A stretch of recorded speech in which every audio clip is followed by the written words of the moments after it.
Hello! Hula yay low! How's it going? Hello, hello! I like the dancing dinos. They're great. Alright. I am going to do a productivity stream. Well, not really. But I'm gonna work on this again. So I did a few things. I haven't actually painted on this since the last time, but I did just scale it up to make it many more pixels, so it'll be slightly more pixelated, which means the details that I add today will be a little bit more crisp, which is good, because I like a variety of stuff. Anyway, so that'll be a thing. And yeah, other than that, it's going to be pretty chill. Last stream we did this, a Baba Yaga house, which is like a house with chicken feet. Um, it was kind of dark. I didn't even realize until just looking at it, like, I had posted it somewhere on, I don't know, Twitter or something, or Blue Sky, and I took a look at it. It was just a very dark image, and it's okay, but the points of contrast are like here, which is kind of weird. I don't know. I don't think that's smart. If I had to do it over, I would knock back, and if I wanted to keep it dark, I would knock back most of the light back there. Something like that. Also, my pressure sensitivity seems to be very touchy today. Why is it so easy to press full? I don't know. That's okay. I think I would have done something like that, and then I would have taken these and cranked them up in brightness. Make that stuff brighter. I think that would have been a good idea. That way, when looking at it, maybe it would have been like that. Anyway, we're not actually going to work on this stream today, or on this painting. We're not going to work on this stream today. That's actually a pretty good prediction of the future right there. Anyway, I think something like that would have been a stronger image. Strum Eagle, how's it going? But that's just one of those things that I always notice after I'm done streaming. It's like, oh, there's a even when I'm checking values constantly, I just didn't think about like, oh, maybe the windows should be the bright spot. I mean, I guess it's fine to have the sun the bright stuff, but at the same time, it was making a weird focal point. Like, I don't know. It made it hard to like focus in on the actual building. But anyway, so that's a thing. I'm just gonna save this as it is because that's a better image than it currently was. So yeah. But yeah, hopefully I don't lag or my internet doesn't go out. My internet went out for 4 hours yesterday. And it was like I was just getting done with a call, and then it kind of went out in, I guess, opportune time. I don't know. It's never a good time for your internet to go out. But it made me, I don't know if okay, so my internet provider company is Spectrum, which is garbage. But they are so sneaky with their messaging. I feel like their PR person, I don't know if they do this intentionally, but when my internet went out, about 30 minutes later, they sent a text. Obviously, I actually didn't even have internet, so like I can't even get text, but I was on a public internet by this point, just to double check to make sure it was actually a me issue, or it was a them issue and not a me issue. So I got a text saying there is an unexpected service outage, and it is estimated it will be finished at 9 p.m. And they gave like a 6-hour window, and I'm like, oh my god. And then they actually ended up finishing up like 3.5, which I think they knew it wasn't going to be 6 because they've done this every single time. They give a longer estimate than it'll be, and then it's like, look at us, we did a good job. Whereas if they were like, there's going to be a 3.5-hour scheduled outage, I think that would piss off their customers. But because they made it look like they were working diligently and also solved it ahead of schedule, it makes it seem like it's better. It's just, I think they do it intentionally because they probably don't want angry customers. But yeah, I mean, I'm still angry because it was almost 4 hours of no internet. But anyway, that's my rant to start the stream off. Happy Thursday, happy Juneteenth, happy today. Hope everyone's doing well. Flowery Yoni, how's it going? Strum Eagle, glad it's going well. Also, I am wearing a long sleeve shirt and it's like 100 degrees out. But I have my air conditioning on and it's right behind me, so I'm nice and cool. I don't know if that's a bad thing. Actually, it's a very thin shirt, so it kind of works. Okay, what is my plan? My plan is story. Okay, I want to do the storytelling thing. So I want to turn each of the. Actually, I'm gonna red mark this so I have a game plan. Let's just bust out the giant red. Okay, so this is gonna be witchy. I don't know, like maybe not transform. I want this one to be potions. So let's start with that. This one I want to have potion symbolism. Potions. And that's gonna be like a bottle, you know, of a potion, and maybe there will be little like, you know, love potions, and what other kind of potions could we have? Maybe, I mean, I would. So one of the things I want to do is maybe imply very cleverly in some way, like through symbols here and storytelling through the symbols, like subtle hints that maybe these sheep were at one point people, because I think that's a fun idea. So it's like a, you know, it's a happy, chill scene, but there's sort of this like weird, bizarre backstory. Maybe I don't know. I kind of like the idea. So maybe it'll be like, you know, we'll have some little squiggly arrows, and then we'll have like a sheep. Maybe there was a person, and then they turned into a sheep. You know, stuff like that, and then just like fill it with symbols, fill it with stuff that is sort of looks like little patterns and details. I'm not sure how that's gonna work because I want it to look not ridiculous. Like I like the idea right now that there's these swirls and it just kind of looks chill. And I'm afraid if I put too many like hard symbols on it, like hard edged things, it's gonna look funny. Maybe that would be better here, where it's like almost like we could do like a band, almost like what's his name, the Maui from Moana's tattoos, how they're like they tell a story. I'm kind of thinking something like that, where there's like maybe we have bands, and within the bands there's the storytelling, and then you have the shapes, and then like another band. So maybe this will be the story stuff. And then yeah, this could be like potions. Although I like the idea that it's maybe they're all potion shops. Maybe it's a bunch of like alchemists. Um Maybe there will be like a lost and found. So lost, and not enough room to. I don't really want signs that say stuff. Hmm.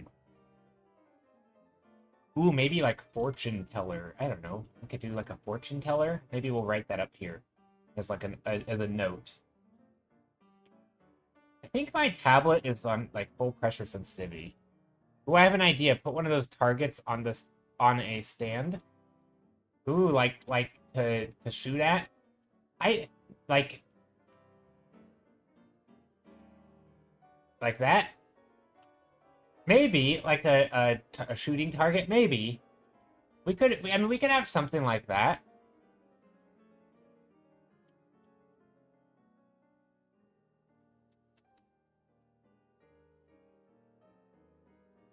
Something's wrong with my brush or my pressure. Maybe it's because I made my. I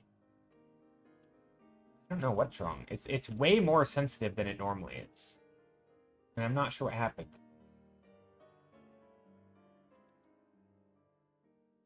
Wands, potion shop. What else could we have? Oh, in the distance. Oh, back here. Back here. There. Images. Let me Google. I've never been to a Renaissance fair, but I feel like you'd see little things like that where there's just all sorts of, you know, axe throwing and juggling acts and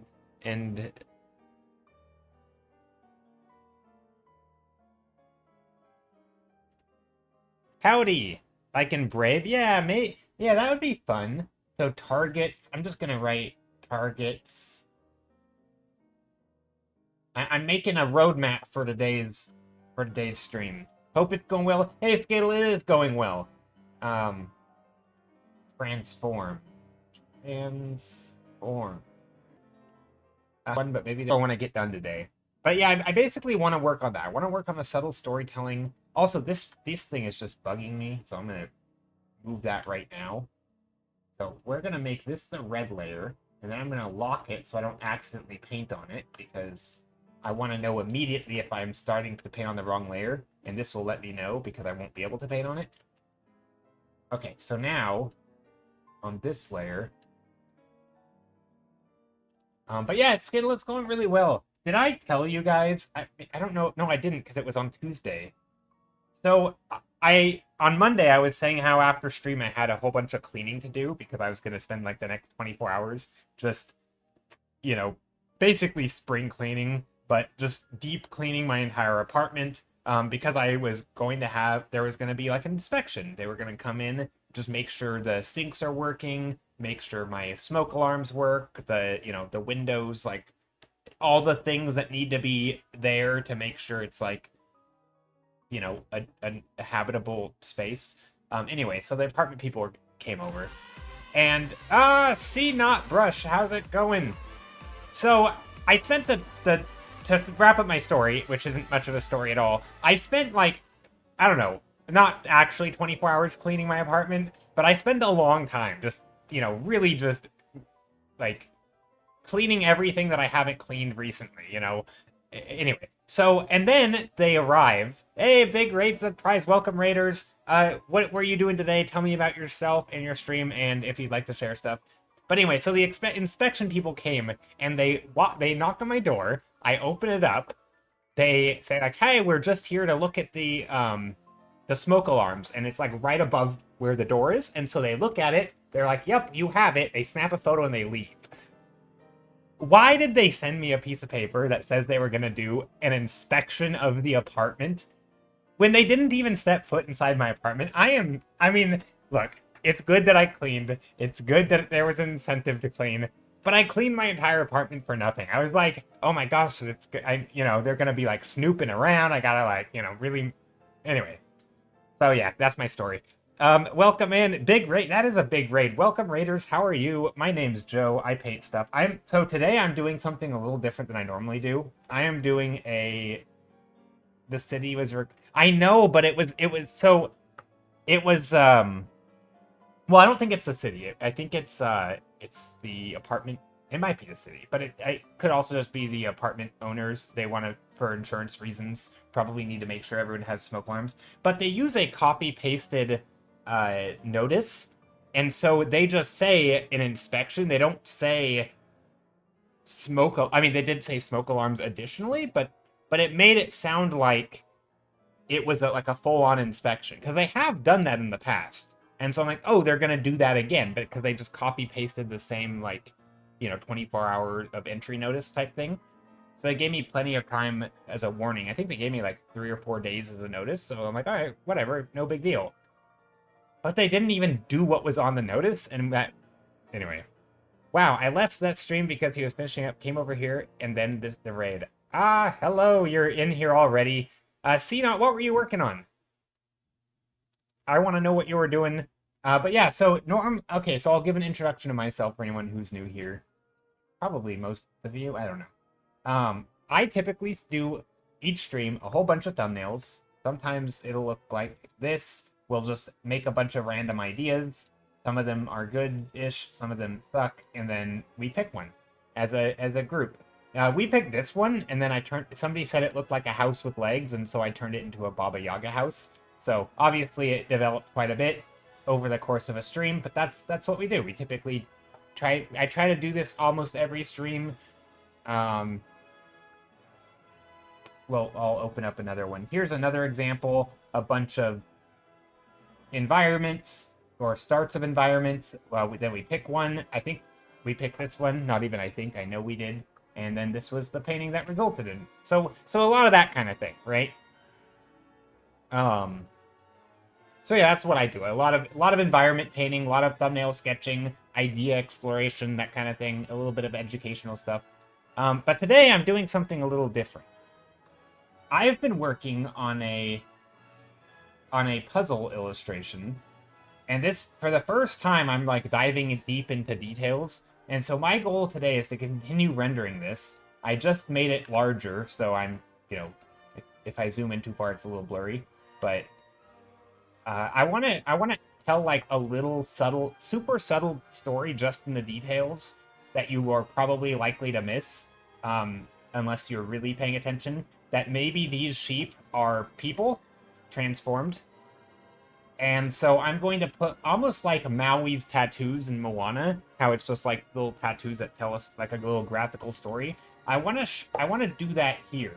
I want to put like, you know, potion plus human equals sheep, basically. Maybe not literally as a math equation, but I want to imply that these people are sheep, and then I'm gonna have like, you know, maybe there's like, you know, one of them's their shoes, and I don't know exactly how I'm gonna do it, but I just want to detail this. So that's kind of today is gonna be a detail stream. Maybe I'll put some little targets back here. We were thinking, yeah, little hieroglyphics, exactly. I'm gonna do some potions shapes here, you know, like little, I don't know how to draw potions, but we'll figure it out. You know, maybe there's like a potion with like some, you know, maybe like a love potion, and it'll be little heart shapes, and then there'll be, I don't know, I'm gonna make symbols. So that's the plan for today. But yeah, CNOT, what were you up to? Did you already say? I don't know. I don't think so. I want to know what CNOT was up to. Someone with a robe or someone with flasses. I don't. What's a flasses? Someone being a sheep. I mean, we could do like a sheep with like a dress or something, like a little like ruffles or ribbons or something. Something that makes it look like, okay, why is this sheep wearing a dress, you know, or like a tutu, you know, something like that. I don't know if I want to go that route because that might look a little funny. Um, and I want it to be very clear what everything is from a distance. But we could do something like that, where there's just like a little sheep wearing a... I don't know, maybe not. Or maybe some shoes. Maybe there's like a lost and found type thing, and there's like, you know, missing shoes, and maybe one of the sheep is wearing a shoe. I'm not quite sure. I think we'll just kind of go with the flow and fit it in wherever we can. But yeah. So that's the plan for today, is basically working on this and trying to finish it up, because I want to turn this into a puzzle, a jigsaw puzzle. Okay, so I just started stream. I want to make sure everything's working properly. Oh wait, I don't have a... Oh, I do have a webcam. Why? I didn't turn my webcam. You guys didn't tell me that I didn't have my webcam on. Shame on you. I greeted the raiders without a face. Now I have a face. Okay. Also, yeah, my tablet's funky. I don't know what's going on, but pressure sensitivity is out of whack. It's like I press very lightly and it's going full opacity. It is registering. I kind of like it. I don't know. So I want to get... First, before I do any of that, these flowers have been bugging me. They are all in a perfect row. Glasses. Who is that? Who are you, imposter? So beautiful painting. Thank you, Save Mary. I appreciate it. The real Joe has a face, stranger. I know. Peter, I hope you're doing well. So yeah, maybe these flowers can have a little bit more big, medium, small. Even though I don't know how detailed I want to do this on the first pass. Like, are these flowers that I paint here gonna be the final? I should probably try to make them in such a way that I would be happy with them as a final. But I don't want to go too deep. I like the idea of working up it to detail, but... Also, why is there a giant mark across my canvas? Also, these red things are just like a roadmap. I can turn them off. So yeah. That is my plan for today. If anyone came in with the stream and would like to share what they've been working on, I would love to see.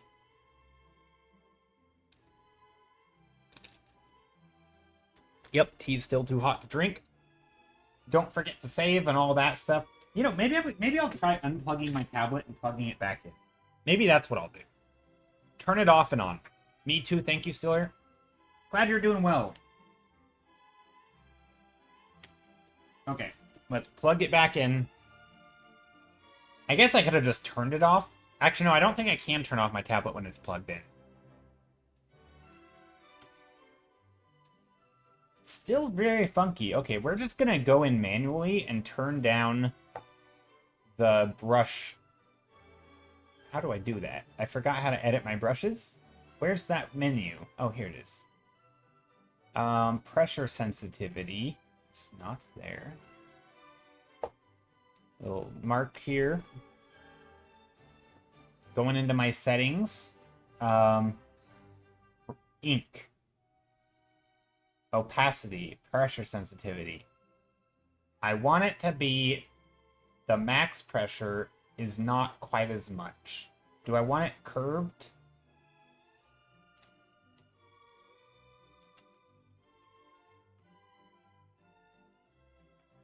That feels better. See, I like it when I press this hard. I like it that there's a tiny bit of grit, but not much. I think that's good. That feels pretty nice.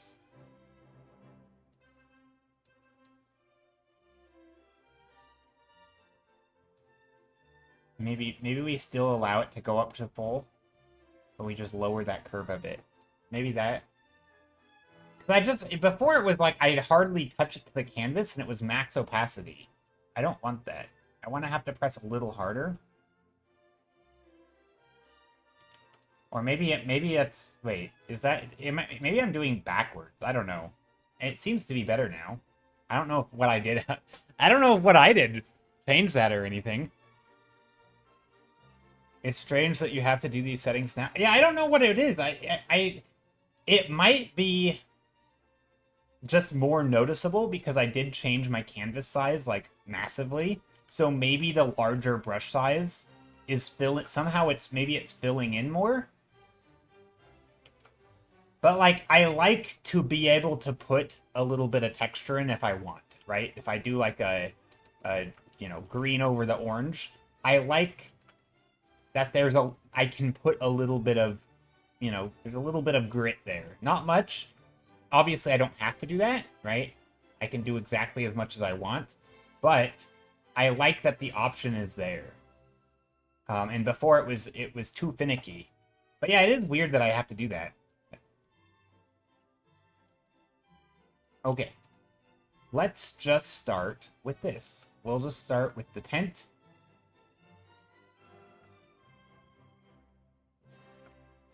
Also, I uploaded something to Instagram today. Not that it matters. Not that people care. Here's an Instagram link. I think I did actually. I haven't looked. So I use do you guys do any like social media what's the word for it?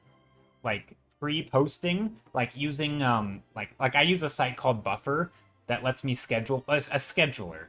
That lets me schedule my posts. It's so nice, but I always forget when I have posts scheduled. Like sometimes, like I think it was no, 2 days ago, I had made a post for today, but then I didn't remember if I actually like enabled it or not, or if it was going to be the next day. I couldn't remember, but yeah. Anyway, this is the thing I posted. This is another stream painting that we did. Very, you know, like a 1-day painting. Starting with random colors and all that kind of stuff. So yeah, anyway. I don't know why I felt like sharing that, but there's the thing. Alright, so my plan is going to be repaint this tent for the second time. I think I've already repainted this tent once.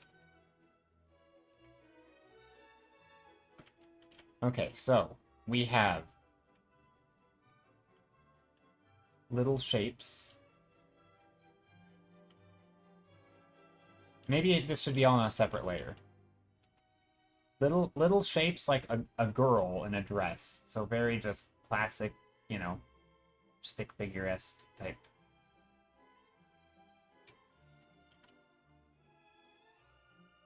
Maybe we'll literally do the plus sign, a potion bottle.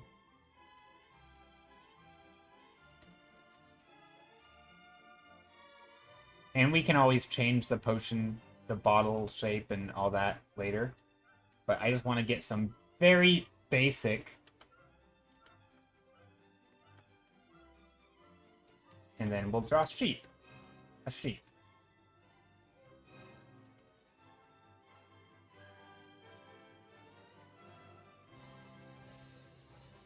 Something like that. Again, obviously we're gonna make it look better, but this is kind of the idea that I'm having. Where if you're probably not gonna notice this, but this is going to be for a puzzle. And because this is for a puzzle, and this is the example I show every time. One of the things that I've been finding really interesting about this. So if this is about the size of a puzzle piece, maybe a little bigger if it's like a 500 piece puzzle. So it'll be about this big, I think. If you're looking down here, you might not notice most of these things on first glance. It's like, oh, it's just a cute image. But if you do have a puzzle piece with like a bow in it, you're like, oh, there's a bow on a sheep. And you might notice things that you hadn't noticed before. And that's kind of my goal, is so that like as you're spending time with this thing and you see this from, up close, maybe in the however long you're spending time doing a puzzle, maybe you'll notice things you didn't like. Why is there a creepy little doll shape? And then you're like, wait, it means something, right? There's like an equation here. And oh, wait, creepy person plus potion equals sheep. And then you're like, wait a second, does that mean these were, like, maybe you will, maybe you won't notice it. It's not supposed to be, it's like only if you're like trying to piece together, I don't know. I just think it's kind of fun. It's something that I don't get to do a lot in my paintings, and I wouldn't want to, because that's not the way people engage with paintings, typically, People are generally engaging with a painting by scrolling past it. Or maybe they stop for a moment and double click and then they scroll past it. Or it's in the loading screen in their art. Love me some wizard maths? Yeah, wizard maths. It's just, I don't know why, but I'm sure you guys are gonna get tired of hearing me say this. But I'm like slowly falling in love with the idea that details can matter if you are working in a medium or in a format or for a product in which you actually engage with the details. Like, I've always liked detailed art. I always thought it looked cool, but I never really spent the time appreciating it. So it felt like the investment for me is like, no one's ever gonna see this, Like, why should I spend 100 hours on a painting if people aren't going to see past, the first 10, But now I'm like, well, puzzles do, but also certain types of art, maybe if it's big enough or if you print it out in its poster size, like maybe there are ways to get people to spend time. I don't know. But that's been just a thing that's on my mind. And I guess also even on Instagram, right? You have the what do you call it? Like the carousels where you can do like a zoomed in view and you can show off the details. Maybe people do spend time looking at that. I don't know. I'd love to see, maybe that's why carousels are good. I don't know. It reminds me of From Software games, but in a more lighthearted and lore in the crannies. Yeah, lore in the crannies. Yes. I love some storytelling ideas which give some backstory to the image and stuff. Yeah, I think it's nice to have a little bit of storytelling. I mean, again, I don't think you need a ton. I just, and actually, I think a lot of images it should be implied. Like, I think you can imply it without overtly stating it. And I don't think and I think you can kind of fudge it a little bit. Like, I think if you're doing, like, certain types of concept art, obviously it's good to have backstory for your characters and kind of know who they are and where they come from and why they look the way they do. But sometimes you can just, like, you know, it's not actually important what the story is. It's more like this character, you want the viewer to sense that like this random NPC has a life. So maybe they have a collection of things and drawers and, you know, posters and stuff that they care about in their room. You know, do they need a super in-depth backstory? Probably not, but it's nice that it feels like they have a life, you know? That kind of thing I've always appreciated, but it's much easier to do because you don't have to like and the viewer doesn't really need to know what that is, right? They don't need to know what that person's backstory is. They just need a sense that there is one. I'm kind of doing something like to me this feels a little different. Also, this isn't what a sheep looks like.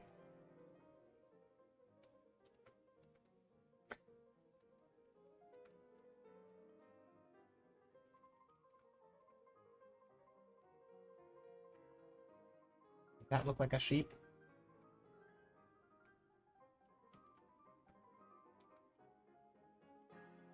Not really. Whatever. Not too worried about it. We can always fix it later, is what I say. And then I don't. Do you guys ever... I'm like the laziest artist, I feel like. Sometimes I'm like, oh, I'll fix this later. And then I just don't fix it later. Like, I tell myself I can fix it later. And then maybe here we have, like, triangles. Something, I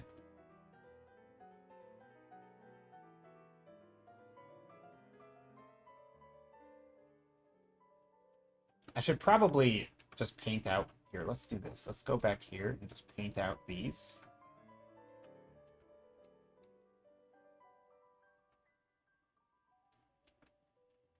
It's still a little finicky, but that's okay. I mean, my brush is still a little finicky.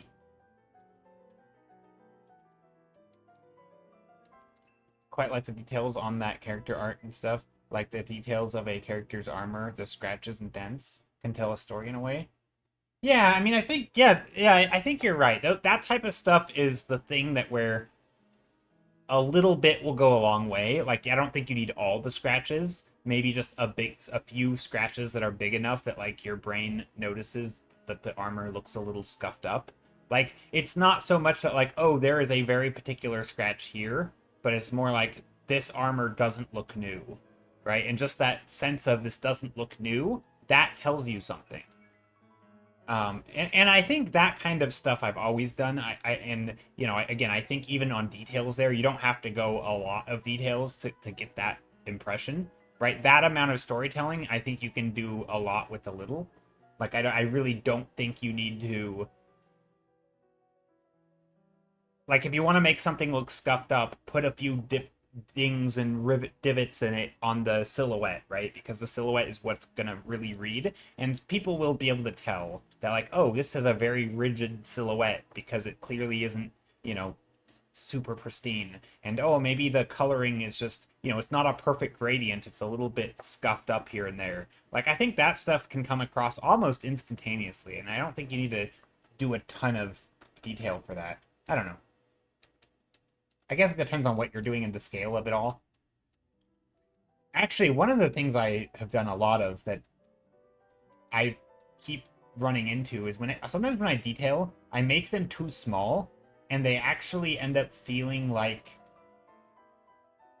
they're kind of out of place in the painting. They give like a stiffness to it because it's not like, instead of putting like for example, if I was gonna do some like hairs and scratches in here, right? I might make it really small, but then it looks funny because well, Wonder Wombat, thank you so much for the sub. I really appreciate it. That's very generous of you. What was I saying? Oh yeah, if I make small details, sometimes it feels like the lines are too skinny and it feels out of place. So I find that actually like making the details larger than they need to be is like I don't know, for me it's like a nice stylistic choice. But yeah, Wonder Wombat, thank you so much for the sub. Hope you're doing well today.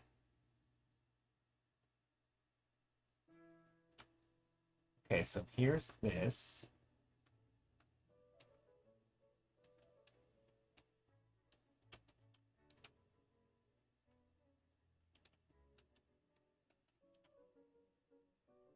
And maybe there's another pattern up here. So my goal, maybe these are, no, maybe these are also.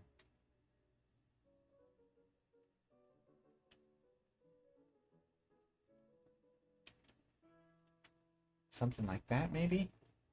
These don't have to be perfect. I'm just really want it to feel like there was care, you know? Like I want it to, well, I mean I do care. So it's literally me putting the care into it. But I want to feel like that you know, this thing was made with care. There is some sort of message or I don't know, something. Obviously these are just random shapes, but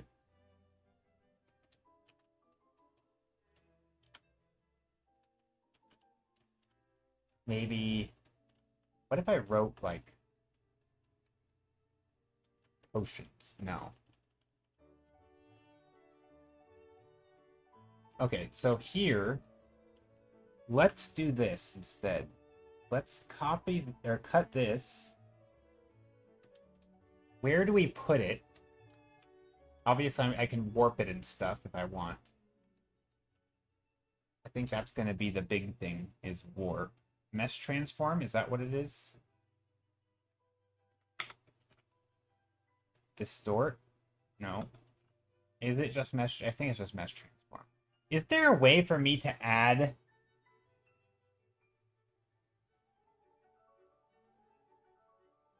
Maybe Skittle would know. Skittle, do you know if there's ways to add additional like nodes to the mesh transform? I'm surely there is, right?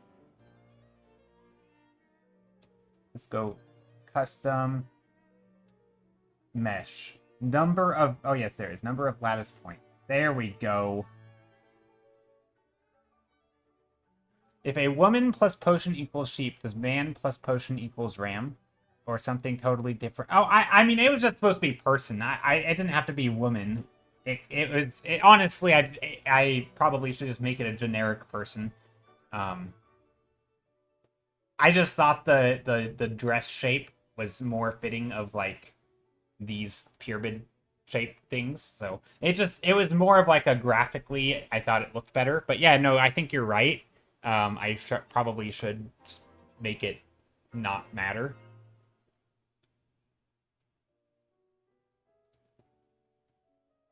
Ooh, that would be kind of fun. Have like something as a butterfly. Oh, that would be interesting. Like maybe there's butterflies in here that end up being something.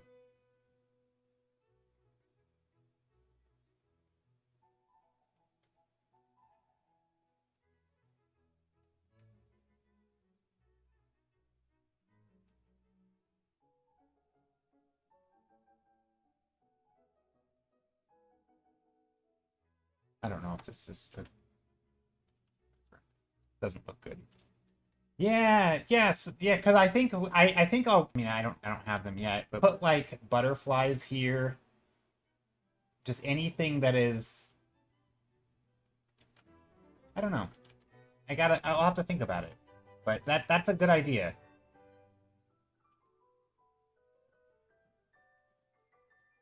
Very pro backseat art.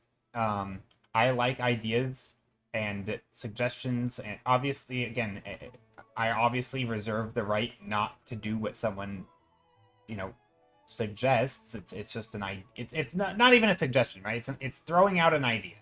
I'm okay with people throwing out ideas. I like it. It might make for a better painting. You know, obviously, I'm not claiming that all good ideas that I can come up with. You know, someone might have a good input, and I want to hear it. If you know, if you think you have a good idea, or that would be funny or interesting. So no, I appreciate it. I really do.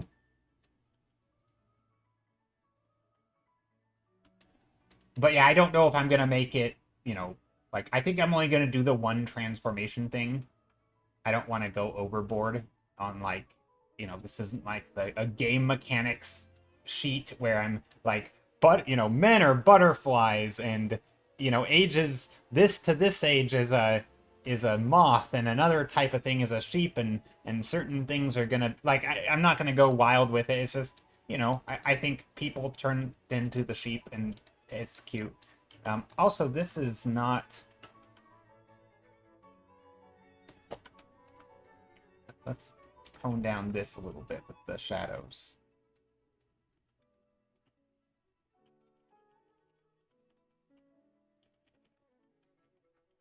We will come back here and edit some of this stuff, but no, I'm just gonna make it like again. Maybe it's just children were transformed into sheep. I don't know. I'm not too worried yet about the exact symbols. What I really want to do is get the vibe of it, so that like we can kind of just get the sense of what this is. Maybe there's other things over here, like trailing off, like a butterfly and other things. I don't know. Or maybe like maybe like magic wands. So there's like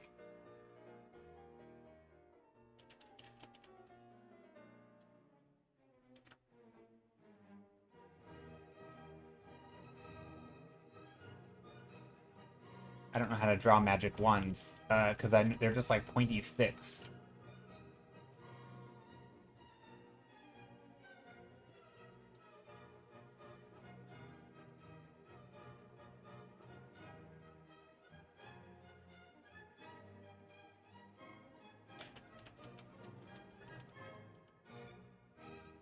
And maybe like witches' hats.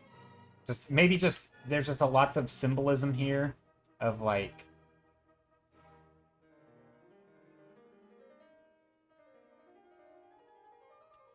and books. Maybe there's like a book here or something. Again, as it wraps around the form, I'm just trying to test out different ideas. Maybe there's a spell book.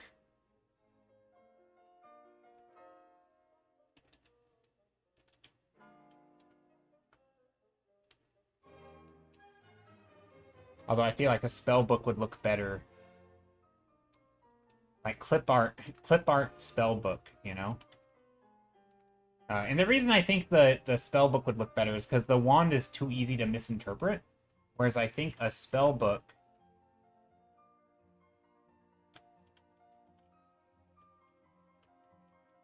is just a little easier.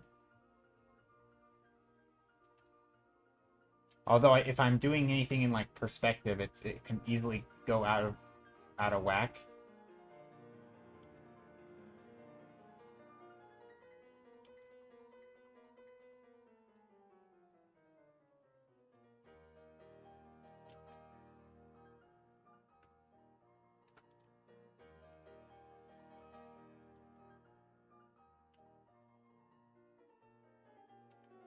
Maybe something like that. I don't know. Maybe not. Again, it doesn't.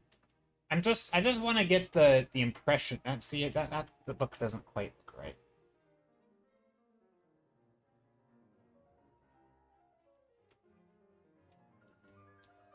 I can always fuss over it later. So what's in the? I just wanted to fill up something, Maybe little stars or maybe that's what we do. Oh, you know what? That's probably a better idea. Maybe we'll do the spell book and stuff over on the other side.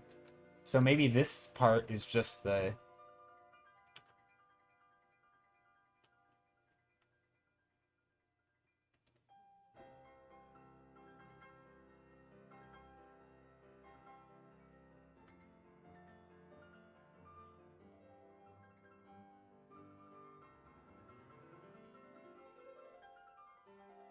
There's little stars and stuff, and then maybe some over here.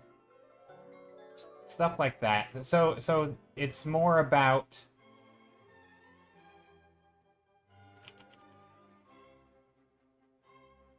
I just want to fill the space and make it feel interesting, Thank you for the follow. And maybe there's another one over here.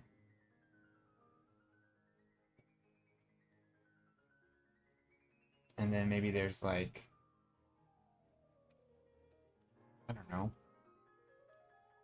X's and O's. Is that too? No, I don't know. I mean, we could put this one there and just separate them a little bit. And then maybe this one has some squiggles.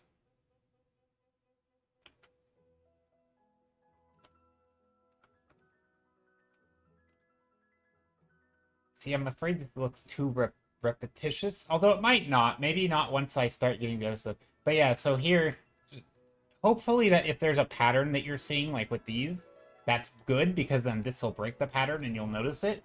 But it's not so egregious that it's like in your face. And again, obviously I'll redo the shape here. This is not how a person looks. But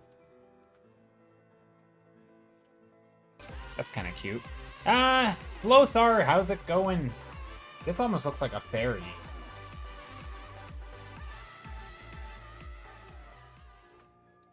Welcome in, Froggy Raid. How's it going, Flothar? Welcome in, Raiders. How's the day going?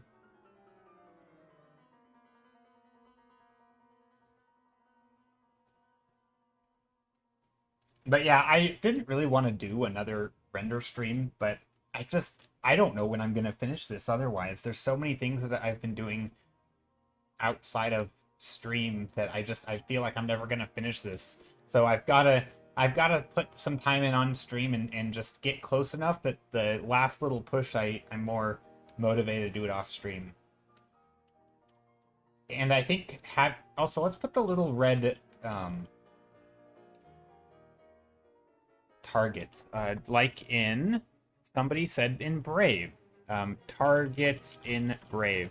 They were just like little.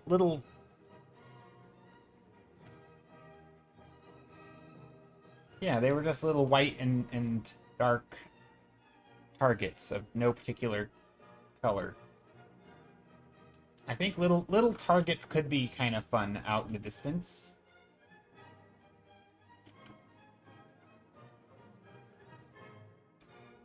Maybe? I don't know. Maybe that's too small. I'm not sure. I gotta think about that. Was drawing a marker and a pencil sketch of a plague marine. Unfortunately, I can't stay to chat. Watching a movie with a friend in 10 minutes. I'll enjoy the movie. I like the frog emotes. Yeah, your frog emotes are cute.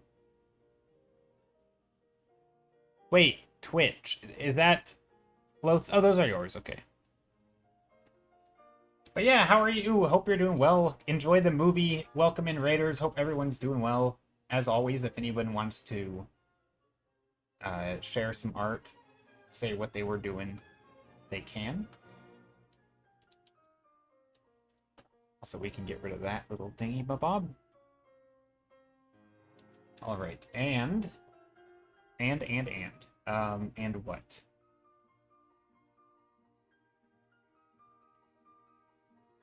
I think this just feels out of place because the detail is too pristine, which is fine. I just need to make everything else more pristine, and then this won't feel so out of place. And this is something that I struggle with a lot. It's, you know, you have to like actually add the detail in order for the detail that you've already added to look good. It's sort of like, it's almost like that ugly stage of art where there are just certain things that need to go down before it can start looking good. So what do we do up here? Maybe some circles. I don't know. Does the circle motif fit? I'm not sure. But let's get rid of the details that we had, because it's not looking good. The new ones. And I want to allow myself to like actually go back and change stuff.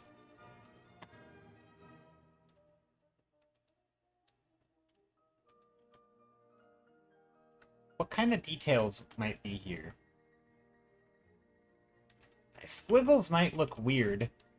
There is a... Ooh, maybe like this kind of thing.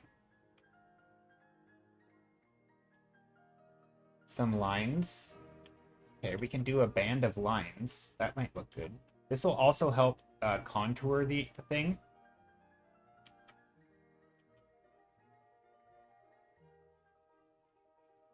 Right? Because they're bands around the whole form. So these bands, we can make sure that they go around the form here.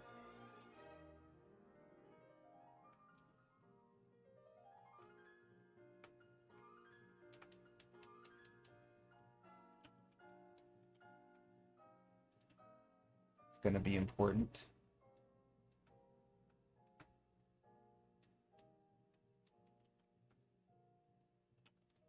There's that. I probably could have done another band here, actually. Like, up beneath this thing to help, like... You know what? Okay, I don't like that I'm doing this, because it might ruin it. Oh, it is going to ruin it. What if I do this? No, I can't just move it up. What if I do... No.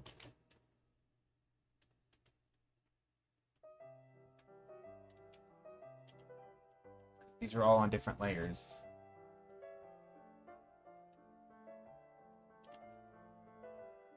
Uh-oh. I like... Man, do I have to repaint it? Maybe. Yeah. Hard to just move those up.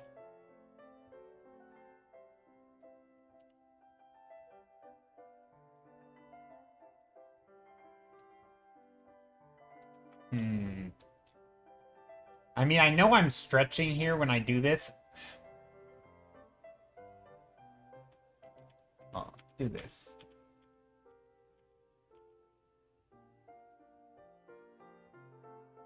Okay, see, I already have not been on the right layers.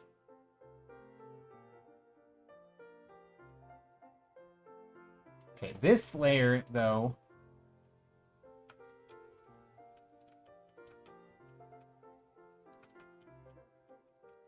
can go underneath everything. So I'm gonna just quickly paint in some of this. So that when I move stuff, some of the other shapes are not so noticeable. And it's not gonna be perfect. This is just... You guys probably can't even see what I'm doing because I'm painting on underneath a layer. But I'm color picking the same color that I have here. And like painting underneath, right? So I'm just kind of... Because I know once I start moving some of this stuff, right? Some of these aren't perfect. Like I have all this messy stuff around it. And so when I move it, I know that the background is going to come with it. So I'm trying to just clean it up. Because I think I want these lines for a couple reasons. One, to just separate this stuff, just to make it a little more clear.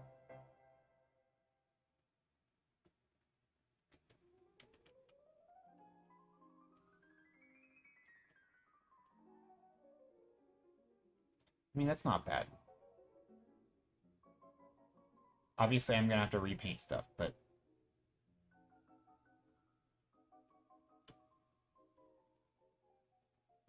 What a pain. So one of the reasons why I want to do this is because it's going to make it easier to fill up the space without getting too cluttered. So it's kind of a... Yeah, it's an easy... Because, like, I don't want...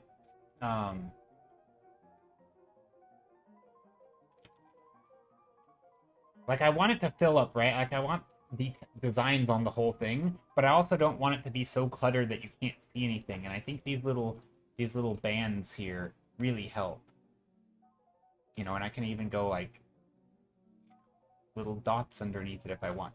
You know, like, there's other ways to add little stripies and other things. You know, whatever I want to add, there's always a way. Could the potion human symbol go down right vertically?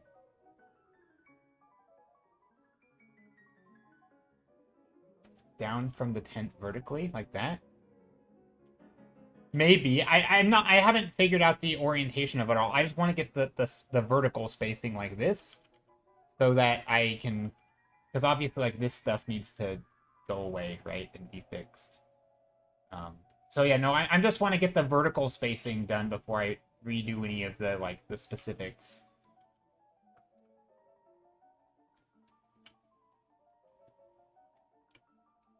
Where did this layer go?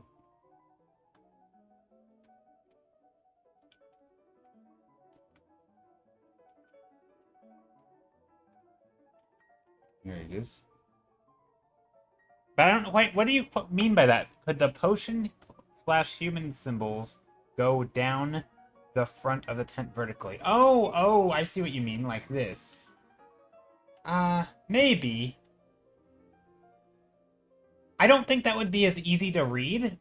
And also, I want to keep maybe on like this tent, right? Where there's sort of an incentive to like if I, like 1 plus 2 equals 3. I had to think about that one, right? Like I think that would work because your brain is kind of looking that way. I don't want it to be so subtle that it's breaking the sort of the pattern. Like I think it's very clear to me that I want this tent to have bands go around it. So I think I'm gonna keep the way you read it going around it. This is something that I if the fair yeah, I mean I think in real life there are ways to make that work. I have actually seen this exact scenario be done poorly in real life where you have bands going around but then they try to spell something going up and down and it's like graphically your brain sees like lined paper and it wants to read it across unless there's a maybe if none of the textures or other shapes were here, then maybe if I only had one it could work, right? Like if the only shapes that were on this tent were shape here, shape here, shape here, then sure, that could work, right? Or wherever, here and here. I think that could work because then you can read it that way. But if everything's going this way, having these areas be different is not gonna. I don't know. I don't feel like that's great. But I do think it could work on some of the other tents, like I don't know. It could probably work. There's probably a way, but I think this is nice because it's just. Also, there's something about partial information on a and this is not super relevant, but and also I'm kind of breaking my own rule because this isn't actually horizontal because puzzle pieces are going to be horizontal, right? But there's something nice about if you see this, for example, you're like, oh, there's like clearly some, like a math equation or some, like there's the way the symbols are read also fit the small pieces when you're looking at it as a puzzle piece, right? Whereas I feel like if it's above it, it's more just connecting with a pattern and not. I mean, not that you would think about what it is anyway. I don't know. It probably doesn't matter, but I think I like it this way for this particular tent. Fox Alvarez, how's it going? Hello, hello. Hope you're doing well today.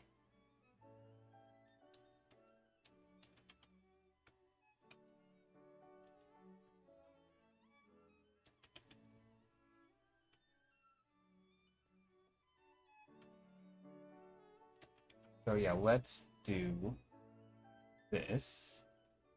These little shapes here.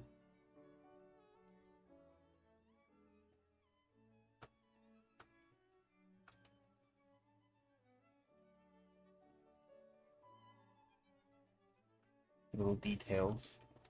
And then maybe another band.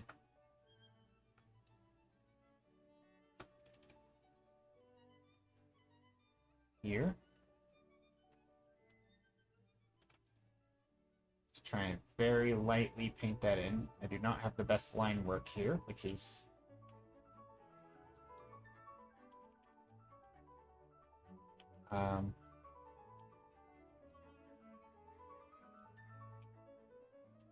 yeah, the shapes are kind of wonky here. That's okay. What is the shape of this? Is it... I mean, shouldn't it just be round? No, I think that works. I think this works. Fox Alvarez, how's your day going?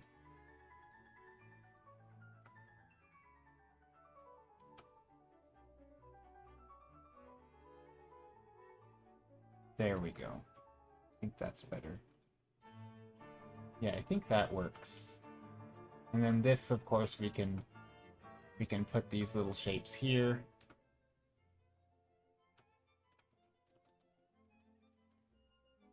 And now we can fix the top part. Because by moving all this... So now I don't have to, like, cram stuff in. It's like we have our real estate covered pretty well. You know, not too much empty space here. It's not too packed either. I think it just looks kind of nice. Maybe there's some shapes up here, some like moon shapes. We might even do like I might even do a secondary pattern with like a different color where it starts cutting across the thing. I don't know. Maybe not. We'll see. If I get really ambitious with the details, that's might be where I go with it, but probably not.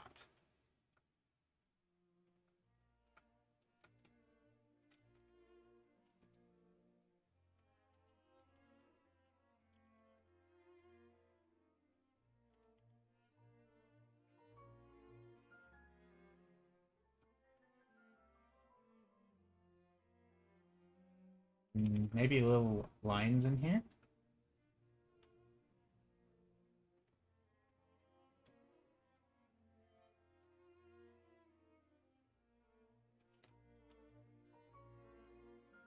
Just anything to...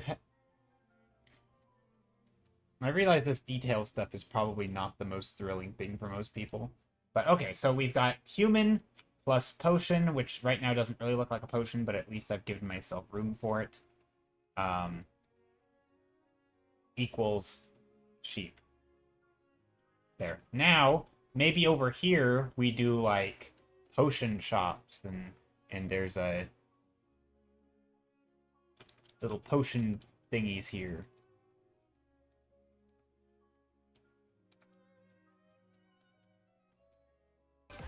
Something like that.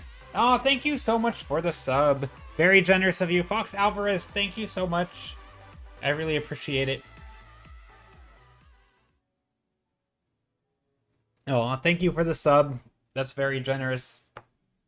Welcome to the club or whatever. We don't have like a word. You know how a lot of streamers have like we're the potato gang or something. Like I don't know, the stilettos? I mean, that's not really a... I don't know. I feel like we don't really have a cohesive thing. If anyone has an idea, I mean, we could... I support your work, dude. No, I appreciate it. That means a lot. Also, some of these shapes down here, it looks like it was like an old something that I don't know, got destroyed. Welcome to the we. To the we. Yeah. We, the group. Also, these shapes back here, I don't like. Maybe, I don't know if I should fix that right now, though.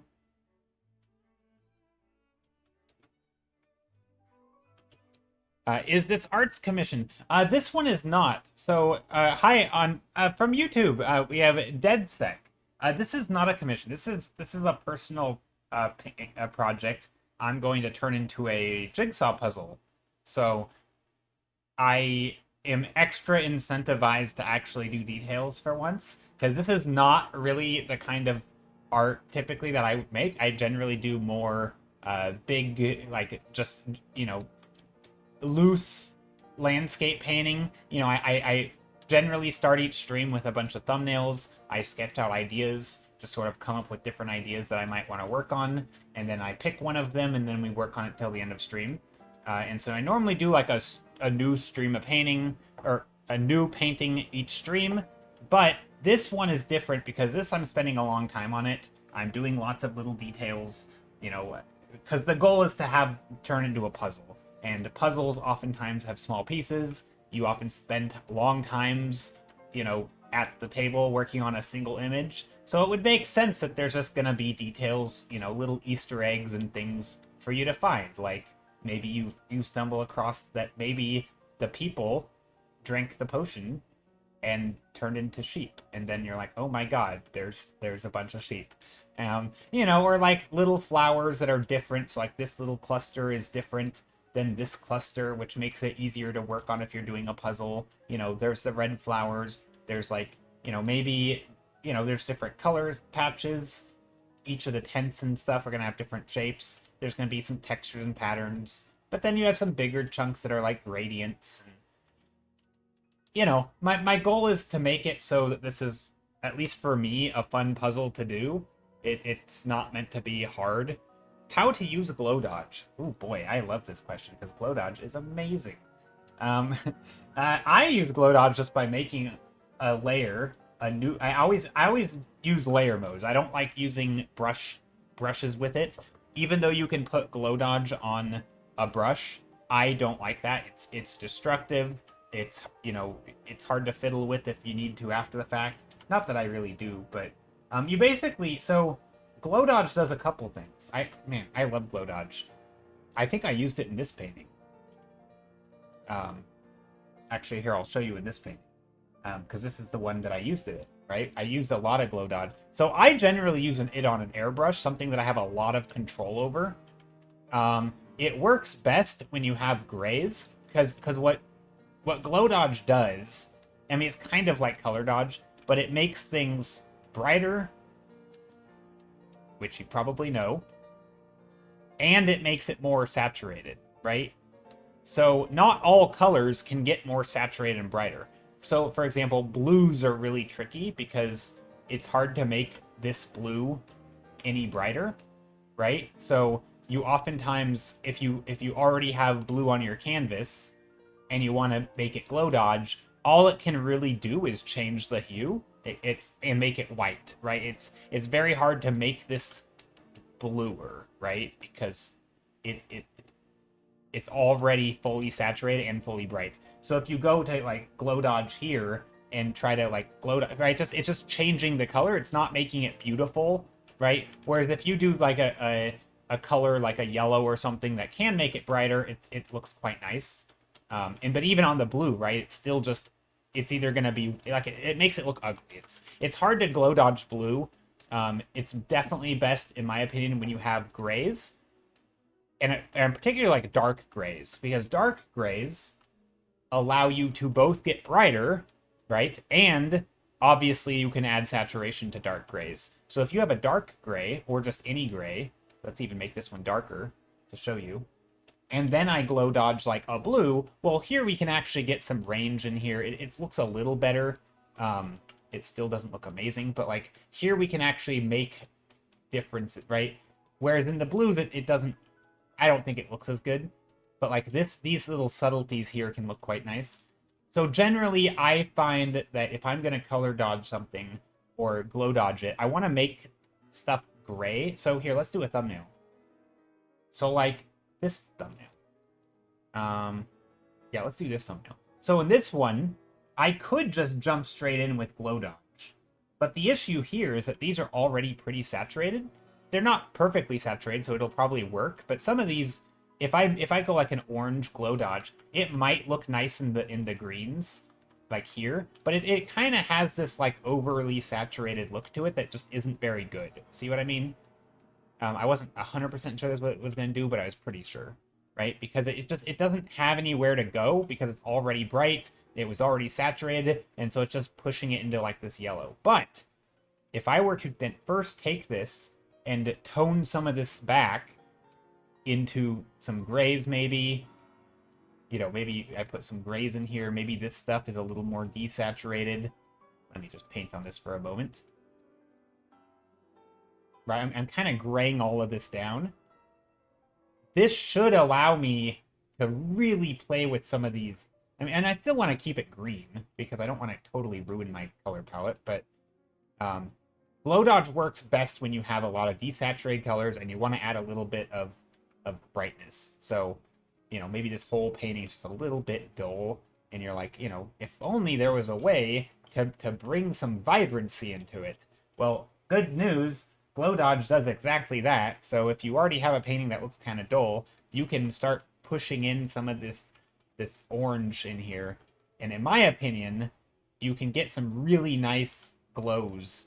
Obviously, there's other ways to do it, but you know, even this can get a little strong if you're not careful. But I find that this looks nice when you have some grays, because it's pushing that saturation quite a bit.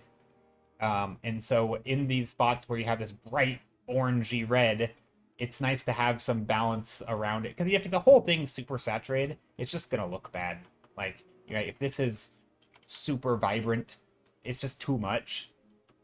So I find it's nicer if you tone it down a little first. So that's how I use Glow Dodge. I'm a beginner how to do this. First layer normal, painting in the drawing, second layer blending mode. Yep. Oh, it's not working. So let's start with a blank canvas here. So I have, if I make a new layer, so I have my background layer. Wait, are you in Photoshop? No, you must be in Clip Studio. I don't know. But yeah, so if I make a new layer, also you never want to be full white, right? Don't go full white because it can't make it brighter. So no amount of Glow Dodge will work if you have a white canvas. So I should have mentioned that. I always tone my canvas to be a little gray, right? So I like to start with a very neutral gray, something like that, right? If you're painting on full white, the issue there is that Glow Dodge wants to make things brighter. And you can't make things brighter when it's already maximum bright, right? So like if I had like a red here, it's not affecting the white at all, because what's it gonna do, right? So first thing is to make sure you're not painting on a white background. And so get rid of that white background, because again, you can't make things brighter if you're already max brightness. Contrast is the name of the game here. Second is make sure you have some pressure sensitivity on your brush, I guess. But yeah, anyway, so I like to just start with a gray background. You can add some various values, maybe some darks. You know, we're going to make a little scene here. A little dark in the foreground, medium, and then we'll go light. But again, our light is not pure white. I could go bright, but I'm not going to. I'm going to intentionally keep it a little dark. Maybe I'm going to make a tower here. And this tower is going to have some windows that are going to glow. That's what I've decided right now. Maybe this one's going to have circles on it that go around it. Something like that. I don't know. Let's go like that. I'm going to make a tower. Okay, so here's our tower. Maybe we'll put another tower in the background. And maybe we'll do like a sunset-y. Maybe it's like a lighthouse or something. I don't know. I'm not even sure what it is. Maybe it's a tree? Okay, anyway, here's our painting. And so now so right now, all of this is on one layer, right? I can delete all that. Actually, it wasn't on one layer. I lied. Let's try to make it on one layer. Let's take a background color and just go like that. There we go. Now it's all in one layer. I have a background layer. I have a layer that I'm painting on top of. And now if I make a new layer, I go to Glow Dodge. And so now I have 3 layers. I have a background layer, which is a gray. I have my painting, which is other types of gray. And then I have a Glow Dodge layer, which I'm going to pick like a fairly bright orange. And the tricky thing is you don't want to use a brush with max pressure, right? Otherwise, it's going to do that. So you want to use like an airbrush where you can very lightly press, just very lightly. You know, the brighter it is, the more saturated this Glow Dodge is, the better results you'll probably have. But something like that can go a pretty long way. Hi, Chaos Kitsune, how's it going? And then that's how I would get there. That's also how I got to these colors. I think actually in this one, I also used some overlay. So overlay does something kind of similar. It's not going to go as bright. In fact, you can actually make things darker with overlay. But in combination, they can get quite vibrant. So you can do stuff like that. But I think it's best to try and learn to do this actually without these modes at all, because a lot of these modes, my issue with them a little bit is they're all doing multiple things. Like, they're not just making things brighter, they're also changing the hue and the saturation, right? They're doing three things. Things like overlay, right? They're increasing saturation, but they're also making it lighter or darker, and they're changing the hue. And so very rarely when you are doing like a correction, like a corrective tool in Photoshop or Clip Studio, very rarely do you want to do like everything at once, right? If I want to increase the, if I want to change the color of this water, well, I don't also want to change the brightness. So glow dodge isn't going to work, right? Because if I use glow dodge, I can change the color, but it's also going to change the brightness, and it's going to look weird, right? Like, that's going to, if I make my screen black and white, this just isn't the same. It's very hard for me to change the color without that. So it's a little tricky. Unless you're planning around it and you have a process that you frequently do this in, it's hard to use these things well. You can oftentimes get these very, like, normalized... You like the colors? Yeah, I mean, this actually looks pretty cool. It's different, right? Sometimes doing this kind of thing with glow dodge, it will, it'll give you results you weren't really expecting. This is also why I like to use them early on in the process. Because then I can still be exploring. Like, maybe I didn't know that these were going to be this weird purple and blue, which maybe I like that, though. So then I can make a new layer, I can pick those purples and blues, and I can actually use them in my painting. So now I'm not using glow dodge, I'm just straight picking the colors that were already on my canvas. And so now I can kind of, like, okay, I want some glowy stuff. Well, great, now I'm hand painting it, right? This is not glow dodge, this is just me color picking that bright light and putting it back down here, right? So sometimes there's stuff like that where I use these tools early to get new colors, and then I can use that color palette to, like, start making choices and decisions.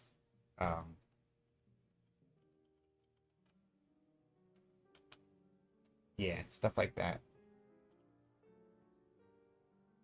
And, like, I'm gonna make some layer. I'm gonna follow the contours here, for example, and then make these green because I think a contrast would look nice.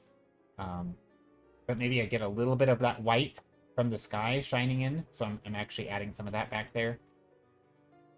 But anyway, yeah. So today is actually a render stream, though. But I don't. Did that help you at all? DeadSec. I don't know if that helped. Because if your glow dodge isn't interacting with your layers below it, I actually don't know how to change that. There's probably, maybe there's a button that you have to click.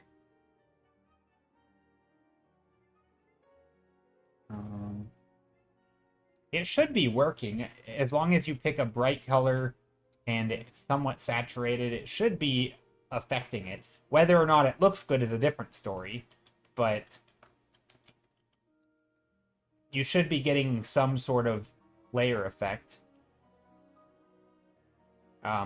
Although I guess the caveat would be if you're doing like a pure blue, this is actually another tricky thing.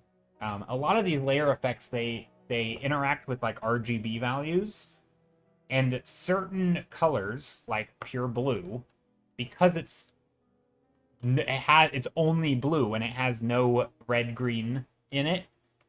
Certain things that are primarily red-green won't really interact with them. So I think a good example is with overlay. Not as much with color dodge, but overlay is a pretty egregious example of this. Do I know any website art commissions? Not really. I mean, there's always sites like Fiverr. I find it's best to just find an artist doing something that you already like. So, whether it's browsing social media or Twitch. I think Twitch is nice because you see artists' work and they're all real people and not AI. But I think that's a nice spot where if you can find someone doing something that you're already liking. So like if you know someone is doing graphic design, then you hire them if you want graphic design. Or if they're already doing children's book illustrations and you want something like a children's book, then you contact them because you've seen that they can do that thing. But I don't know of any website. I find websites. Here's a hot take, and I'm actually curious what other people think. What is everyone's view on like websites where people take art commissions? I find that they're very hit or miss, mostly miss, because there's just not a good way to like either your appeal is for artists and then no one knows about the site, or your appeal is for non-artists and no one knows about this, or then the artists don't go there. It's just hard. I find those sites are really hard. I think Fiverr is the most popular one, but again, the quality is it's hard to know, right? Because every artist is so different. But yeah, some things like overlay, right? If you're doing like a green overlay on this, right, it'll affect all this stuff. But the second I get to the blue, it's like it's not affecting that blue because blue and green don't overlap in the wavelength, right? Like green, blue, red, green, and blue are all in different like receptors or whatever in your brain or in your eye, not your brain. And so anyway, so certain colors, if you're working too saturated, actually won't look good. Whereas if you instead made this a gray, well now your green overlay will interact with this gray. So that's one of the reasons why grays tend to work nicely. You don't want purely saturated colors because they're not going to pick up that color. So if you're finding that like your overlays aren't working, you might already be too saturated.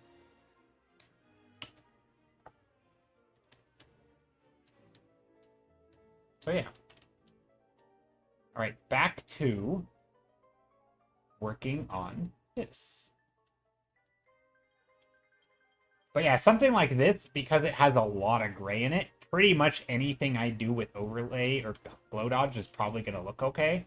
Right, I could add brightness back here and it would be just fine. I don't think I want to. I think that's too bright. I mean, I could probably do something like that. If I wanted, like, I don't know. I don't think I will.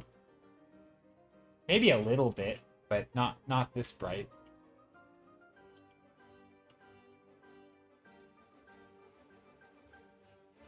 I mean, this is just so bright. I don't know.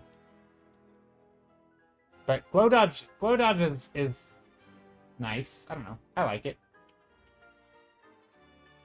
But you do have to be careful. Otherwise, you can blow out all your values, and it will ruin your painting graphically. You know, now that I'm thinking about it, this actually might look good to do some glow dodge later. How much 1 hour wage in your country?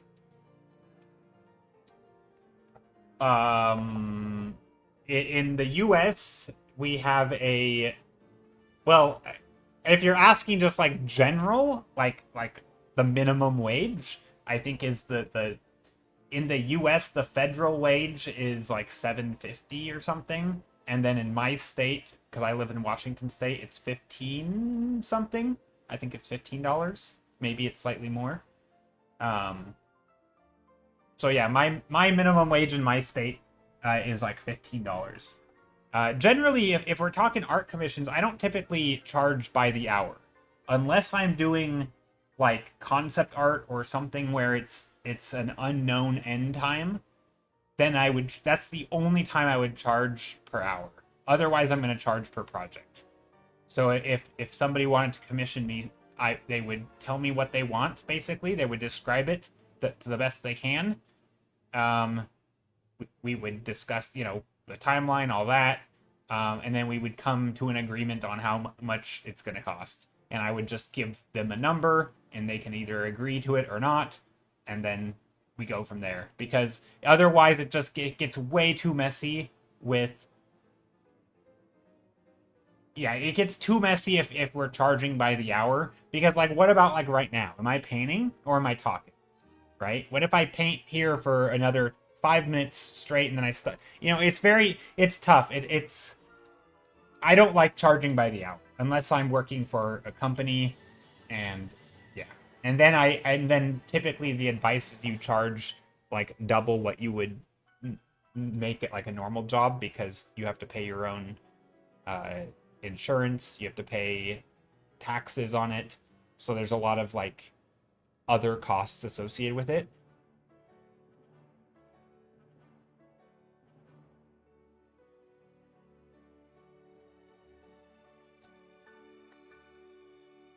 Okay, so we have some. You know what? Maybe this should be moved down here.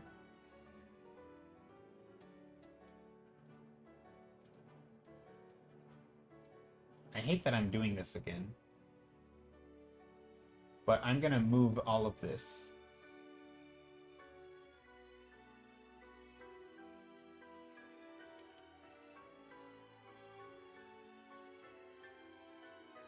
Or I can do this.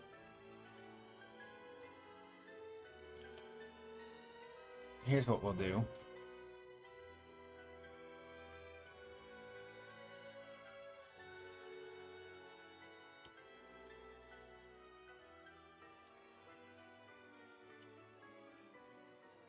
This is very funky, I'm aware.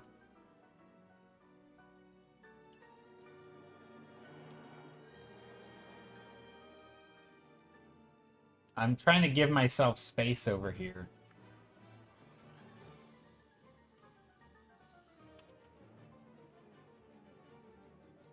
There. That might look weird, but yeah, my goal there was to give myself some space. Oh, I was painting with the wrong brush. Didn't want an airbrush. There. If I work 8 hours, how much money I charge art commission? It depends. It's really tough. It's really hard when you're doing your own art, because most people aren't doing art purely as a product.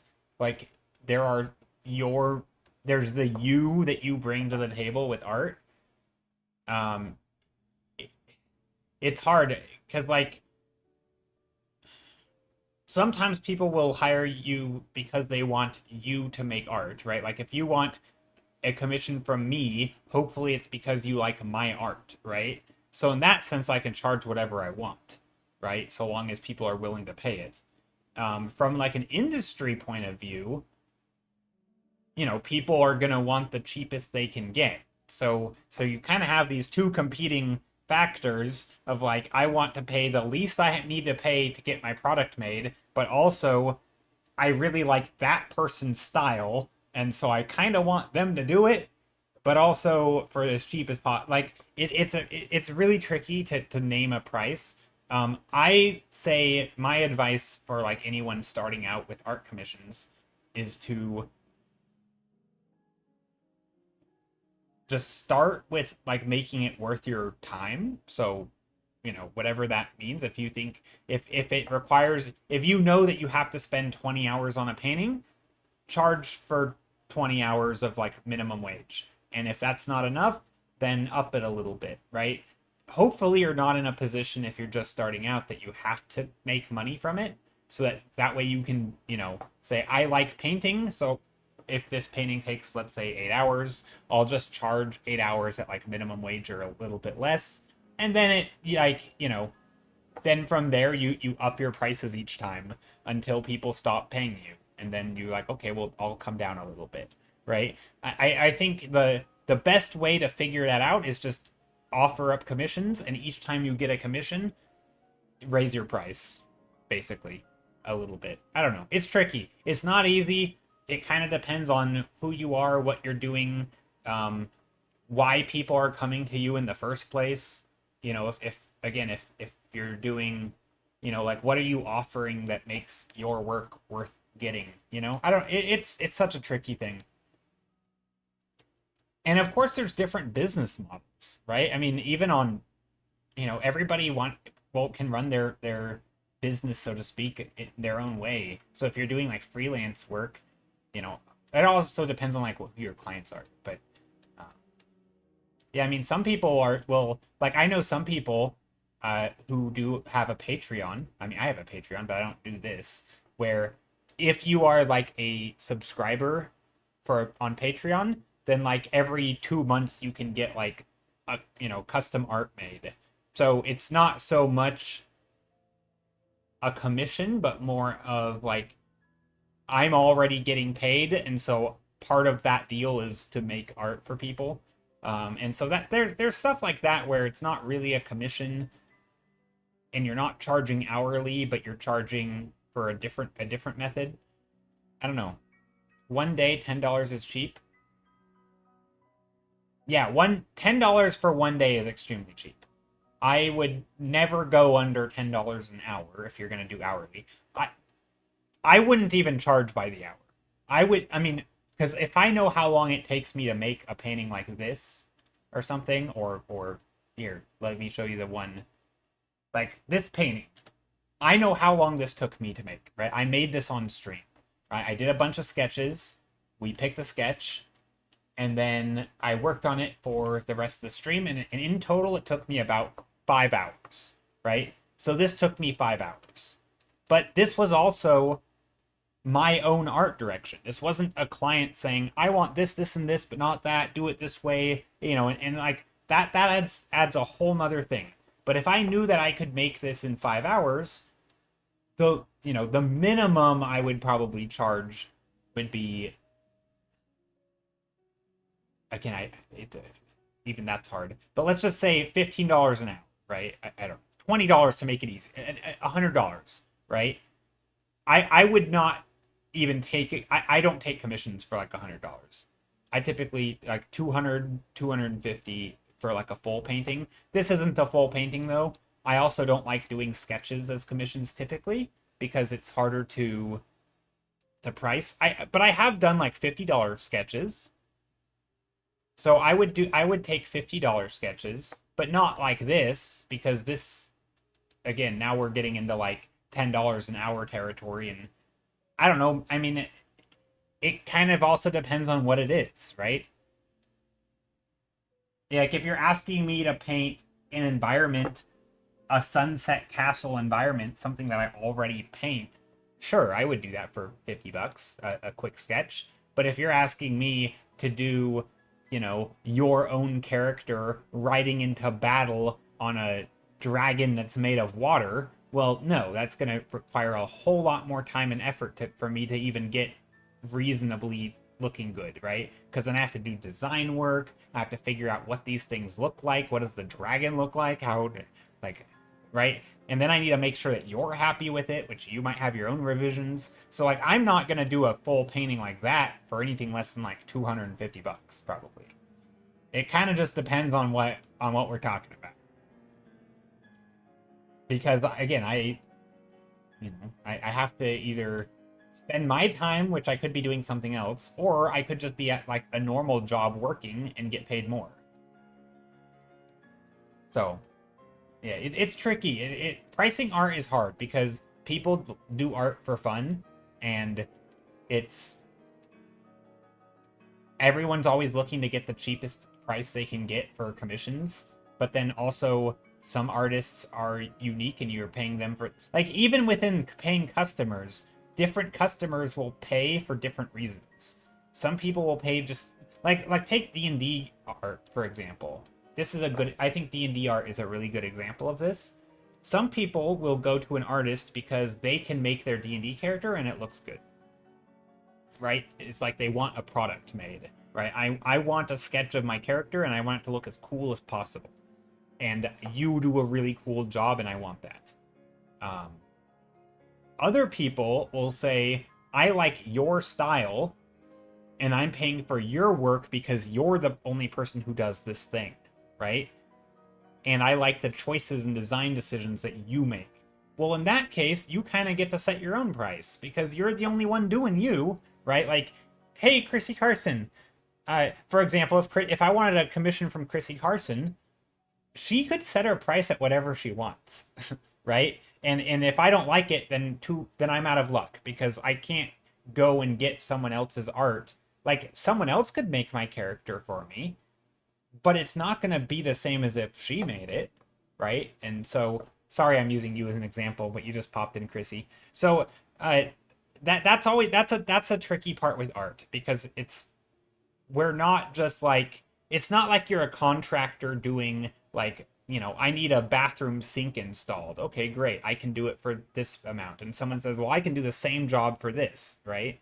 That's I like so long as they're doing the job, I don't care who does it, right? I just need it done and done properly. But art isn't that way. Art, there is no done properly. It's gonna be different depending on who does it, and so they kind of get to set their own price, right? It's a really tricky thing to get price. How do you get clients on Ko-fi? I don't know. Uh have a following. Sorry, that's like I don't have answers to all these questions. I am not probably the best person to ask for these. I don't know. I mean, I think a lot of this kind the questions that you're coming from seem to be like I want to get into freelance art or commissions. How do I do that? I don't think there's an easy way. I think generally it's very much a dig the well before you get thirsty kind of thing. You have to put in, start early, start now, right? The best time to start is yesterday. The second best time is now. You start posting on social media, being active online, getting a following, right? If you want these types of commissions and people to find you, you've got to start getting your name out there and putting your work out there at a quality where people are like, oh, that's interesting. Do you take commissions? And only then can you then announce to the world, hey, I'm open for, like, because if you just announce to the world, I'm taking commissions, nobody's going to hear you. Nobody's going to know that you exist. And it sucks because, there's no easy way to do that. I don't think there's this, as much as yeah, I mean, this is, yeah, it really is a reputation thing. And I go back and forth on this opinion, where, like, sometimes I hate it. I hate that you have to do all this upfront work, but on some level, I kind of like it, because I dislike it if you view art purely as a product. Like, I'm just looking for the cheapest contractor. Well, why should I need to find a contractor who's built a personal reputation? I shouldn't. I should just find someone who can do the job. But if you're actually viewing it as art, and as I'm the only one who makes the art that I'm going to make, well, then it makes sense that I would have to build the reputation of the art I'm going to make, right? Because otherwise, how do you know what you're going to get? And how do you know that, you're kind of buying me, or you're paying me for my art? So in that sense, it makes sense that you have to build it up. I don't know. It's a tricky thing. I don't have the answers. But I think in general, just the focus is, focus on your skills, focus on being nice and friendly to people, keep making cool stuff, keep putting it out in the world, and don't quit your day job. That's my advice. And that's also the advice I follow. So don't quit my day job. I keep making art, keep putting it out there, and keep trying to get better. And hopefully people will come to me, or by the time that I build up a portfolio, then I can go to them and they'll be like, wow, you're awesome, and we like your stuff. I don't know. Is that oversimplified? Don't quit your day job? Some people do, but I think you shouldn't do it until you're confident. Like, my advice, okay, my real advice is art is like the same as sports or music or acting. It's a thing you do because you like.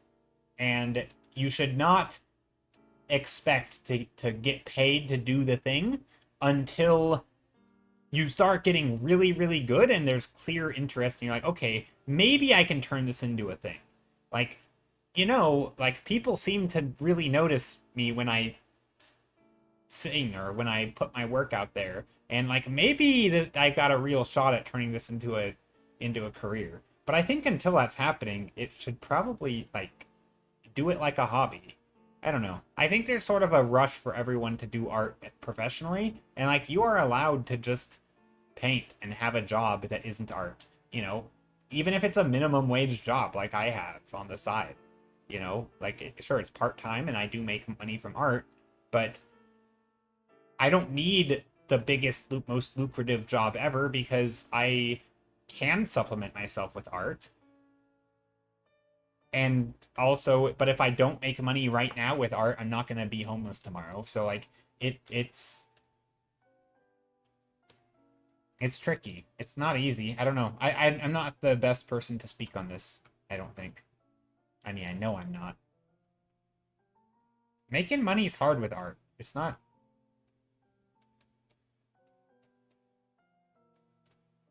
Yeah, it's not easy.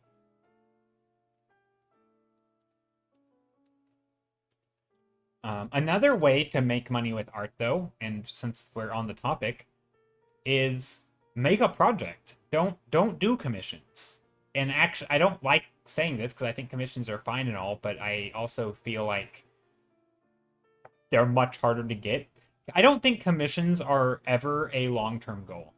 And the reason I say it is because I don't think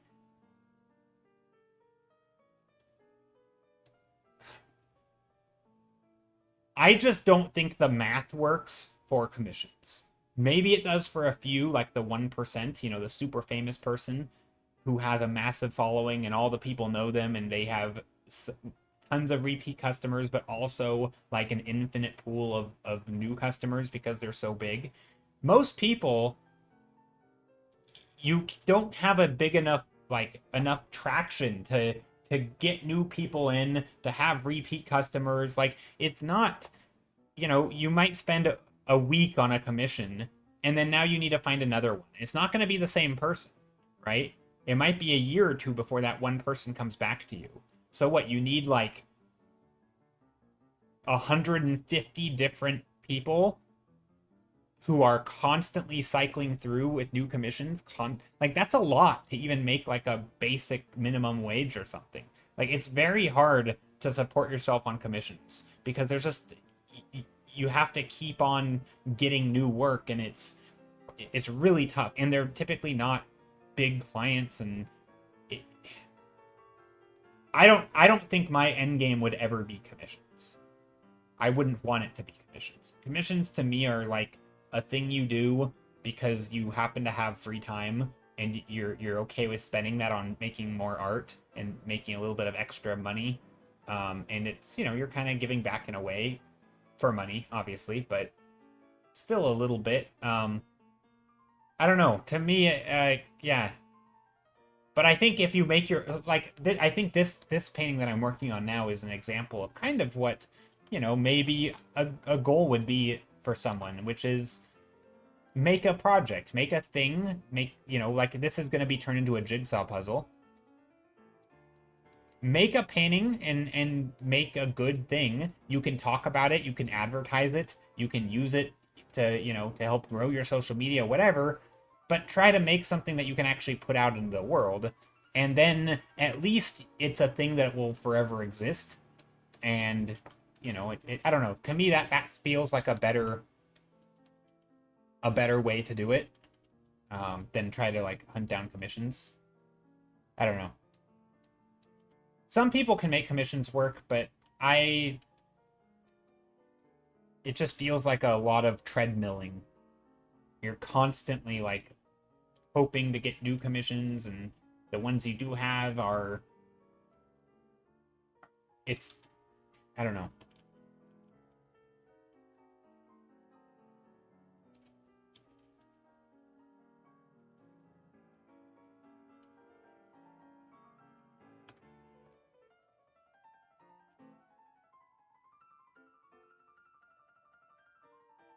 But yeah, Chrissy Carson, how are you today?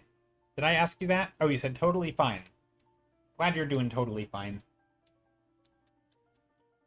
Here's a little sheep. Maybe the sheep will have a little cute curly tail. I know sheep don't have curly tails. No, that's ugly. You did not. Oh, I didn't ask? Okay. Oh, you said totally fine because that was me talking about using you as an example. Yeah, okay, yeah. Yeah, you were just the person who popped in right when I was talking about making money from art, and somebody on YouTube asked, and I'm like, suppose Chrissy wanted to make art, but or make do a commission. But yeah, that's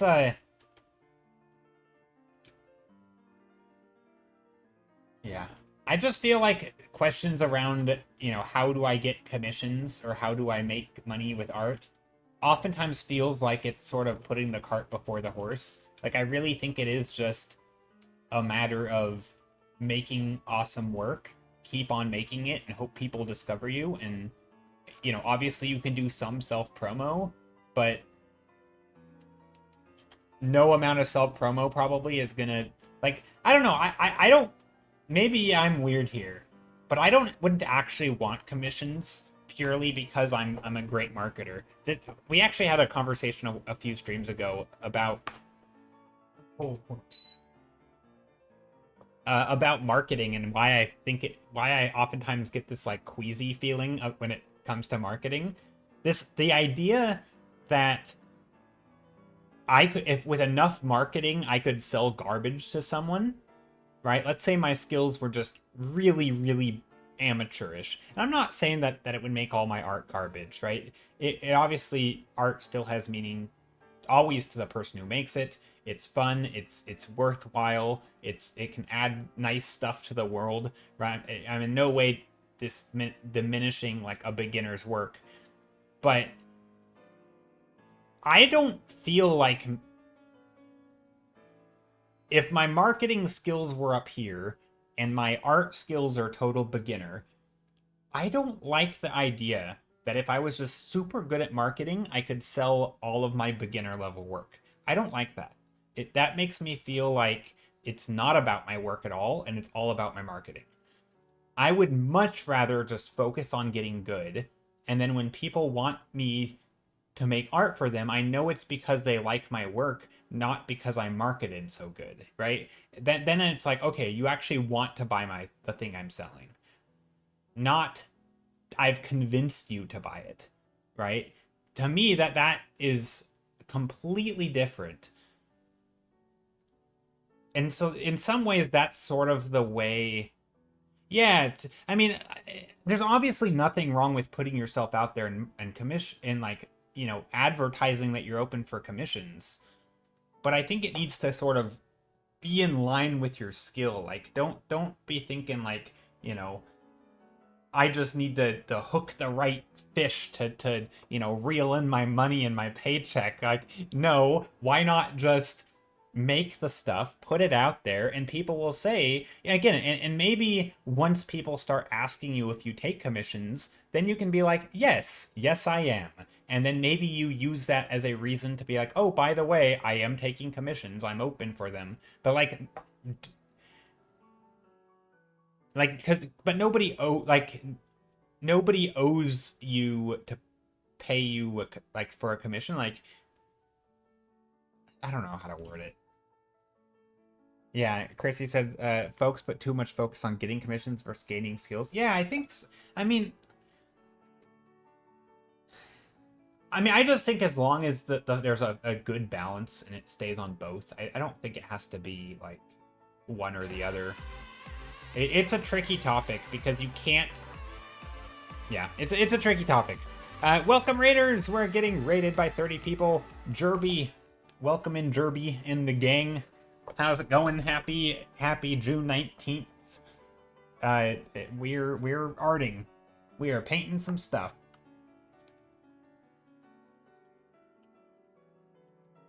For me, my standards are so high that I won't do commissions until my skills are. Yeah, I mean that's tough too, right? Because you're never gonna think that your skills are super like perfect, and so you're never going to. I don't think you're ever gonna feel like, now I like people need to start giving me money, right? Like you at some point you do just have to be like, I have enough signals coming in that maybe I can, people would like some commissions, so maybe I will open up commissions. But I think just spending all your time shouting from the rooftops that you're taking commissions but not actually trying to get better or not actually making art, I don't know, that's tricky for me. Auroran Studios, how's it going? Savage Condition, hello, hope you're all doing well. We were just talking about getting commissions, and I don't have good advice. Don't listen to me.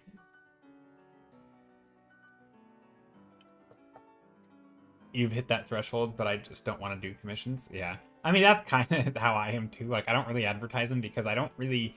Like, I'm happy to take commissions if they are something that is more or less what I'm already doing. But if it's something that's super out there, it's like, I would rather just, like, paint on my own stuff. Yeah, I love your sheep. Aw. I just added a sheep to your picture as well.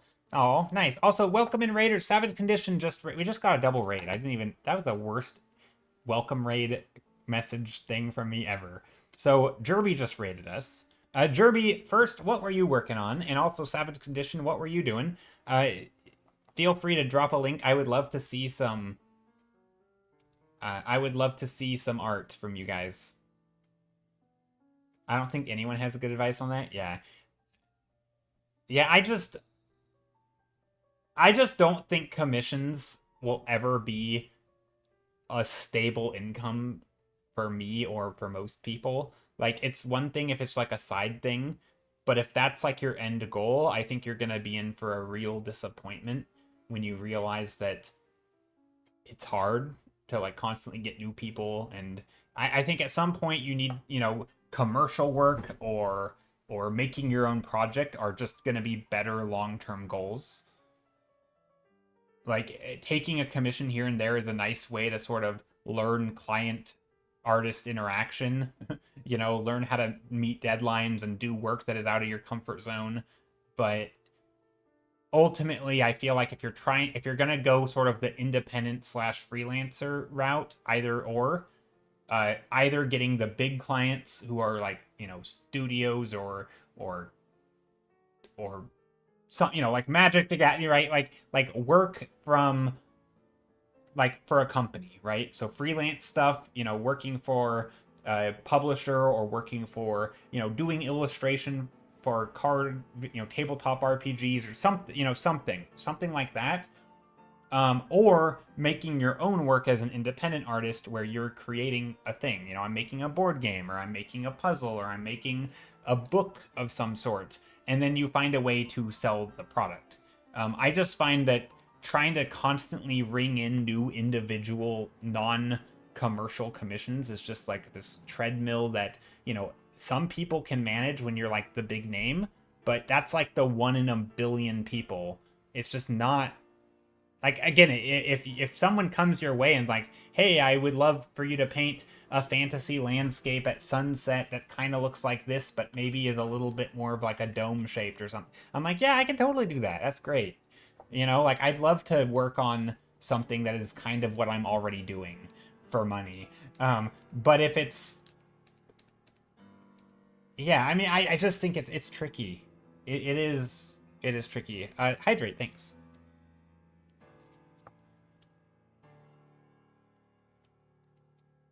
Being an artist is just too unstable to put all your eggs in one basket. Yeah, I mean, I think treating it... This is why I think treating it like a hobby... And I'm not saying it can't ever be a job, because that's... Obviously it can. Or obviously it can be a career, right? But you treat it as a hobby in that you do it mostly...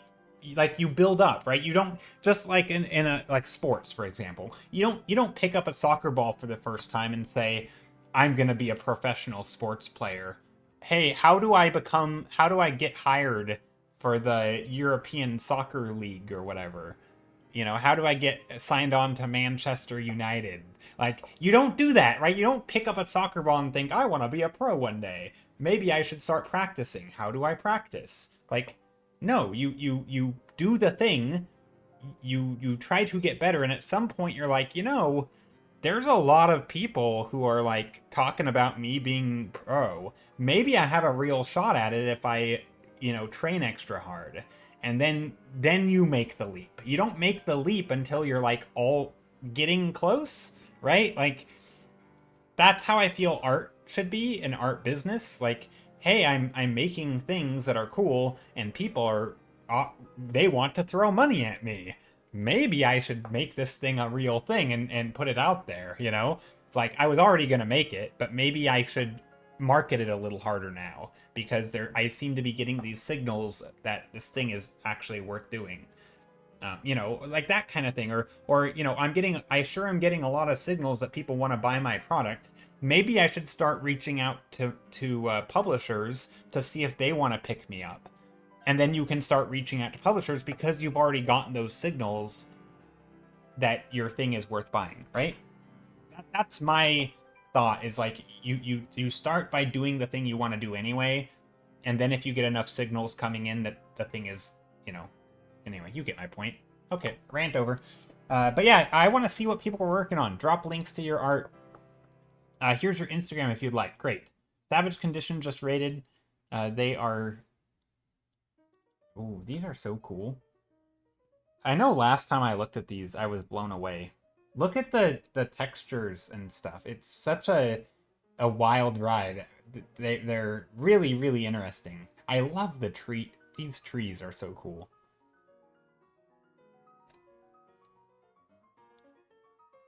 A giant... I don't even... How do you describe your own art, Savage Condition? What do you... Like, if someone said, oh, you make art, what kind of art do you make? How would you describe your art? Because I don't know how to describe it, I'll be honest.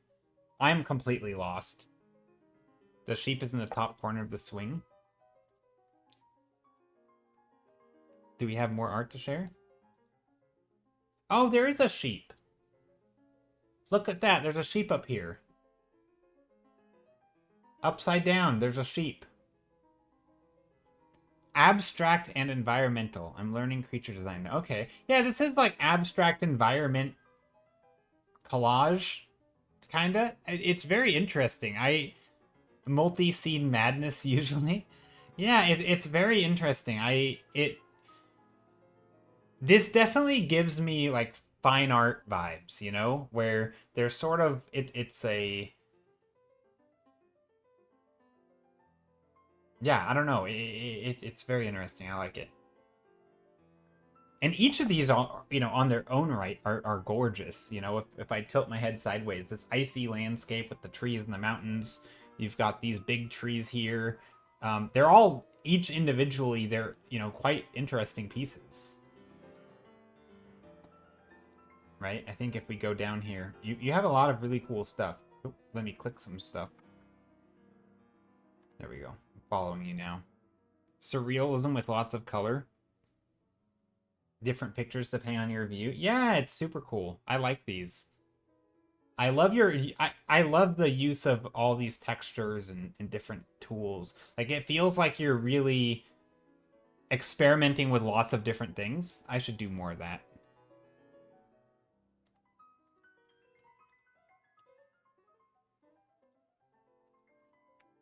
That's very cool. Auroran Studios also has art. Ooh, look at these. Also very abstract. Very colorful. I like this. This looks very, like, very prismatic. Very, Oh, I like it. Kind of neat. Another one? Let's take a look. Ooh, this one's a lot. This is busy. It's a lot for the eyes, I feel like. It's like a very zoomed in abstract galaxy. Where, like, I need to, like, take a step back to look at it because it's too... It's so textured. If I, like, squint, it looks like a swirling galaxy. That's cool.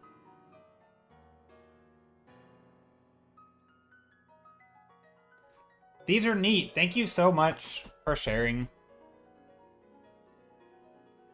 And yeah, Skittles, somebody said, oh, I didn't expect to see Skittle here. Yeah, Skittle's a long-time lurker.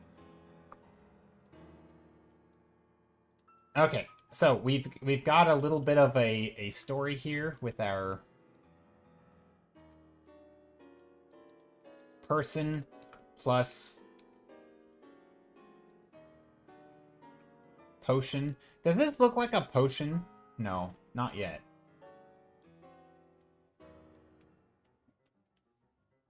Person plus potion equals sheep. That doesn't look like a sheep. Let me find an... I think you told me last time to follow Skittles too. Skittles is great. A blue Skittle, he's another art streamer. He does environment art.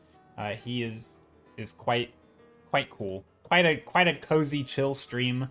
He has a very nice voice, some ASMR voice. It's very nice.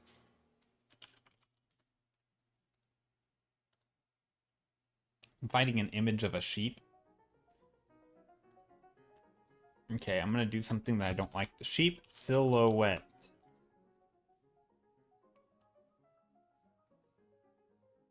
What is the most sheep-like silhouette I can find?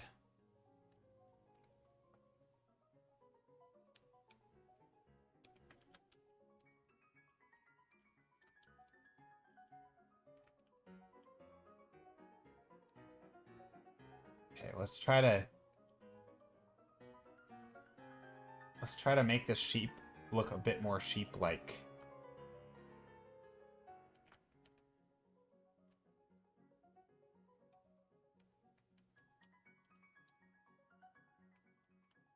This doesn't really look like a sheep yet.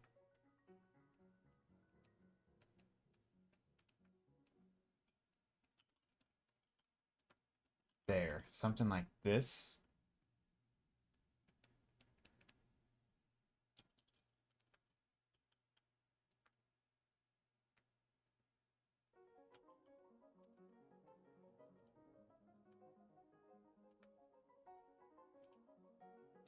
Does that look more like a sheep? I think that looks more like a... I don't think this looks like a sheep head, though. There. That's a sheep. I've succeeded. Your last one, your masterpiece, and probably the most complex drawing you've done. Oh, let's take a look. I'm excited for this. What am I getting? Ooh, this is nice. This is much less surreal. I like this one, Aurorian. This is much less surreal. I mean, it still has this like this texturedness to it. But it has, yeah.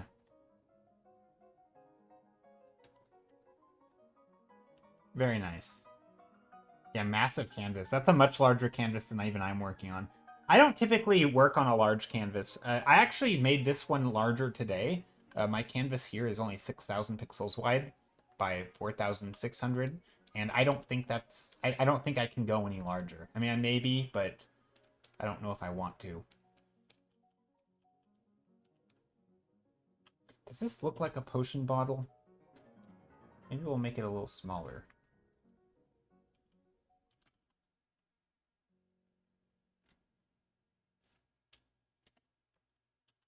Like that. Every time, because I'm painting on more or less one layer, every time I change anything, I have to, like, go in and repaint everything. Which is okay. I think especially for this stuff, it gives it sort of a texture.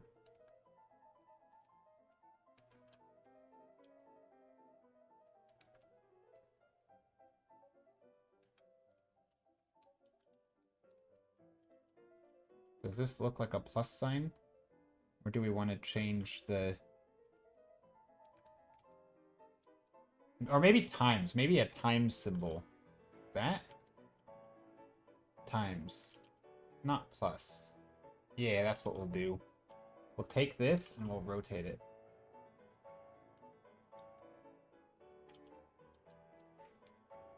There.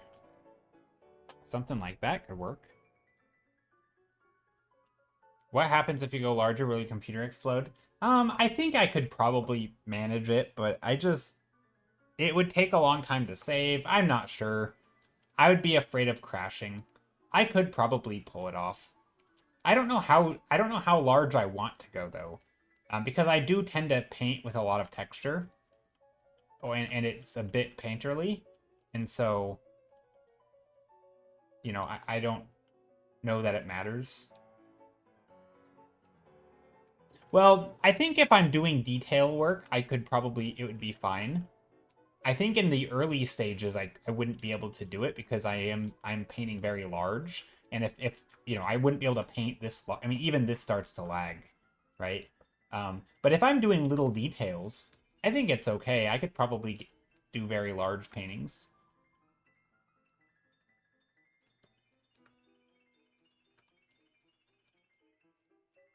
One thing I like to do is I start very, very small, and then as I get the big shapes down, I start increasing the size of my canvas. So like just today, I increased my canvas from that large to that large. So I basically doubled it, more than doubled the amount of pixels in my image. So I literally just stretched it. And then I started painting on it. Yeah, we've come a long way. This was like the day 2 painting. This was our initial sketch.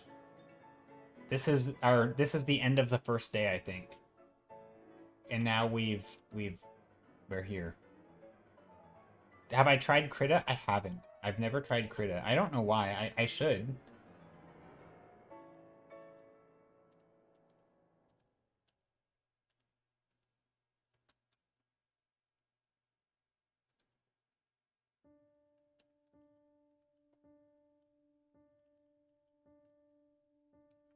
I'm just using Clip Studio Paint. I don't pay for it. I've already bought it. I bought the one-time purchase.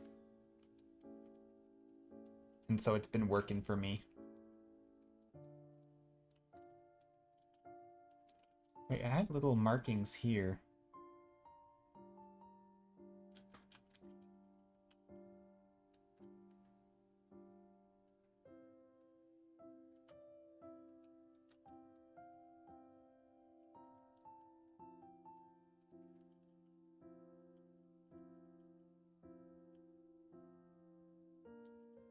It's probably best you stick with ASP because you know the program. I mean, I don't know if it matters either way. I mean, I think I could learn any program because I work very simplistically. I don't use a lot of the bells and whistles. I'm pretty much painting on one layer. I use more or less one brush when I paint, two if you count the airbrush. They all have the airbrush. They all have brushes that more or less do the same thing. I don't use, I'm not using custom stamp brushes. I'm not using, all the fancy bells and whistles. So I just don't feel the need to play around with the new programs constantly. I mean, I think it would be good just out of like principle, just to try the new things, and maybe you do stumble on a tool that is quite nice and can change how you work. But I just don't feel the need to do that, you know? Your illustrations are generally around 4K or 7K by 8K. It's large enough to print a poster at 300 DPI, so I've never had a reason to make it larger. Yeah, that's a good thought. Making it large enough for a good print. Yeah, that's my concern here, is I don't actually know if this is going to be the right number of pixels. But again, I do paint quite painterly, and so it doesn't really matter. It's not like my pencil thin line is going to get pixelated as I zoom in, because I'm not having pencil thin lines, right? All of my stuff has a bit of grittiness to it, and like it doesn't matter if it's a little pixelated. Not really. Like it doesn't really change much because that blurriness is there, right? It's more about the contrast between the stuff. So I don't know. Krita is pretty close. Yeah, I mean, I think if if this if they ever like remove the free version of Clip Studio Paint, yeah, I would go to Krita because it's free. I always recommend Krita to people. I've never used it, but I still will recommend it. I know enough people who use it. It's clearly good. It gets the job done. I am not picky when it comes to art programs. I am not of the belief that it matters too much. So long as you have the basic tools.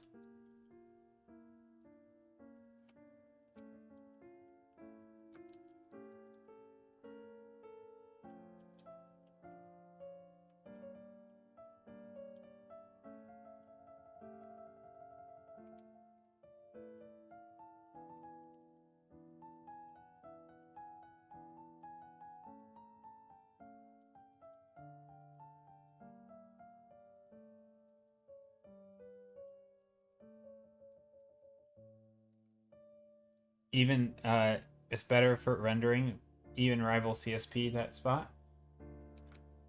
Interesting. I haven't heard people say that before, but I don't know. I'm not too worried about it. I don't think it matters. I don't feel like there really is a better one than the others. I think they all have a little bit different strengths and weaknesses depending on what you're doing. But yeah, I don't think it matters to me. Something would have to change with the program I'm using, or something so revolutionary and like game changing for another program that would actually make me go and feel like I need to switch. Because 99% of what I'm doing can be done in any program, and if I want to make a big improvement to my art, it's not going to be made because of the program. It's going to be made because of my skills and decisions and choices that I make in my art, right? It's going to be something that I discover or learn about compositional things or lighting or color, and I'm going to find some new thing about art to apply to my art through my choices. That's what's going to make my art better, not some program or tool. So I don't really care too much what program I use. I just happen to be using Clip Studio Paint, and it runs well on my ancient computer, and I don't see the need to change it while it's working. But again, I do think it is worthwhile to try new things, and just for the sake of trying them. Yeah.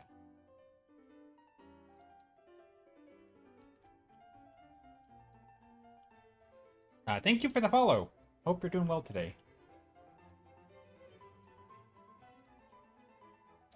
While Critic can do anything CSP can do, the trade-off is you'll need to search for add-ons to make it be able to have the quality of life that CSP has. Yeah, I mean, I know CSP is really good for vector stuff and for animating, which I don't do either of. Also, this sheep's like disappearing behind the foliage. Kind of weird.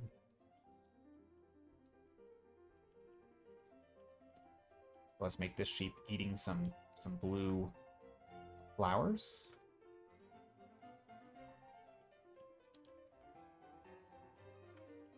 Yeah, I'm not really a good person to talk about the pros and cons of different programs because I paint too simply.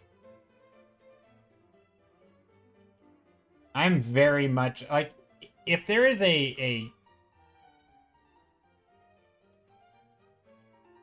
like, I'm very much in the camp that most discussions around tools are just like, I mean, I think they can be fun. I don't know. I kind of like them also, but I think for like beginners hearing conversations, if anyone's like getting into digital art for the first time and hearing endless conversations about digital painting, I feel like they can actually be mildly harmful, where people are talking about like, this program's better, this one's so good, and like, I don't think it matters at all.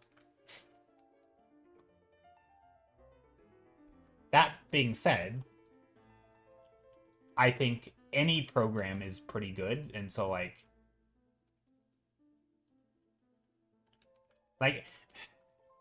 I thought about this the other day. Like, okay, so with toothpaste, right? You know those ads like, 9 out of 10 dentists recommend Colgate or whatever.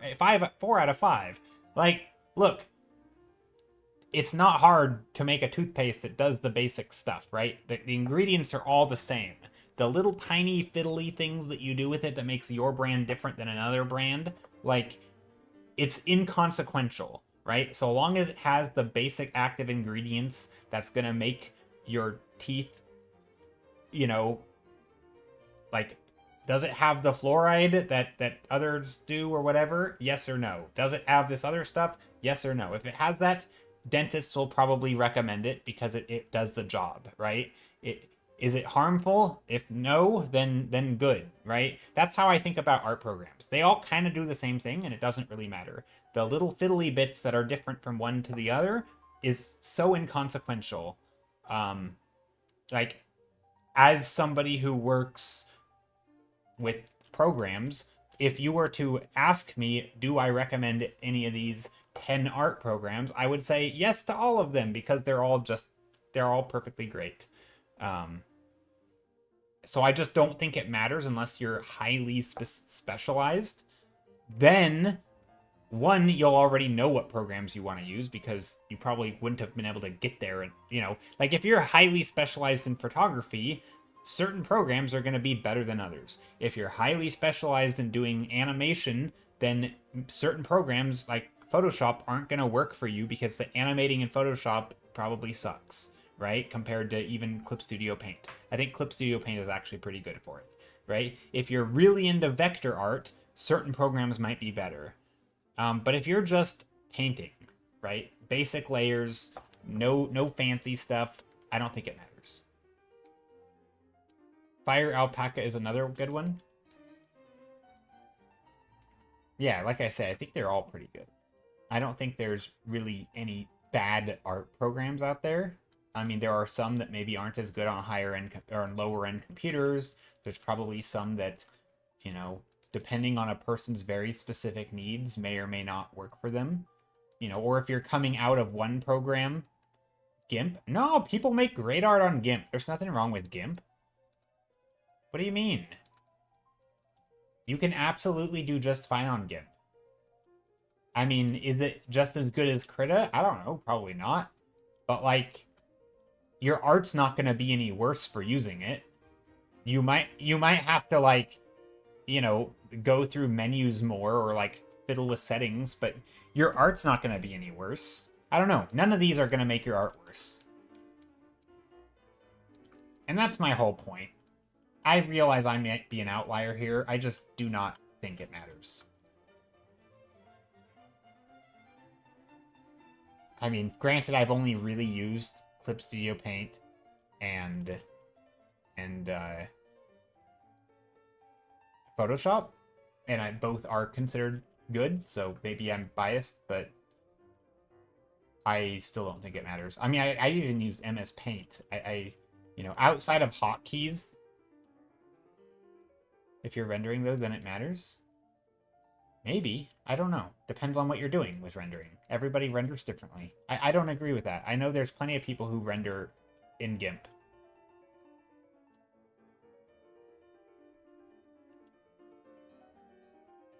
It's a bit difficult to use if you're not used to it. Yeah, but the whole point of using a program is that you get used to it. This is my same argument for tablets, right? I don't think it matters what tablet you use. I think if you're a beginner and it has pressure sensitivity and it fits on your desk, you're good. If it's compatible with the art programs you're using, it's good. It doesn't matter if it has a slick surface or a rough surface or whatever, you're going to get used to it. And maybe you won't get used to some quirk it has, but you'll never know until you try it because they're all, like, you're probably going to sort of fall in love with whatever tablet is your first one because there's going to be things about it that you just get used to. And then the next one you use, you'll be comparing it backwards to the previous one. And then you'll be like, oh, I sure like this better or worse than the other one. Blending layer styles, I don't even use them.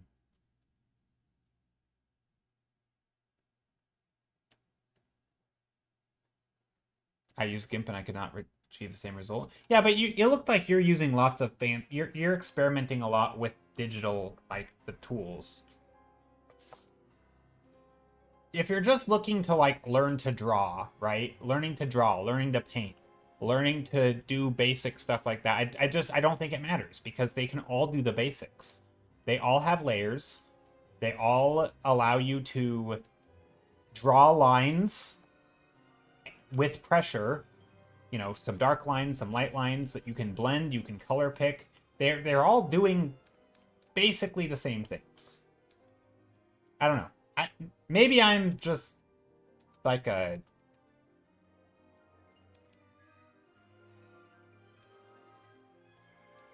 I mean, I guess what I'm hearing from you, it feels like what are your opinions on traditional art then? Like, are not good either because you can't do quite what you're doing?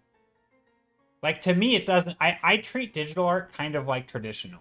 It doesn't really matter what medium you're doing. They might look differently, but, like, ultimately you can make great art in any of them. And if you're new and you don't have a preference, then it doesn't matter. Pick one and try it, and then you can try the others and you can see what you like.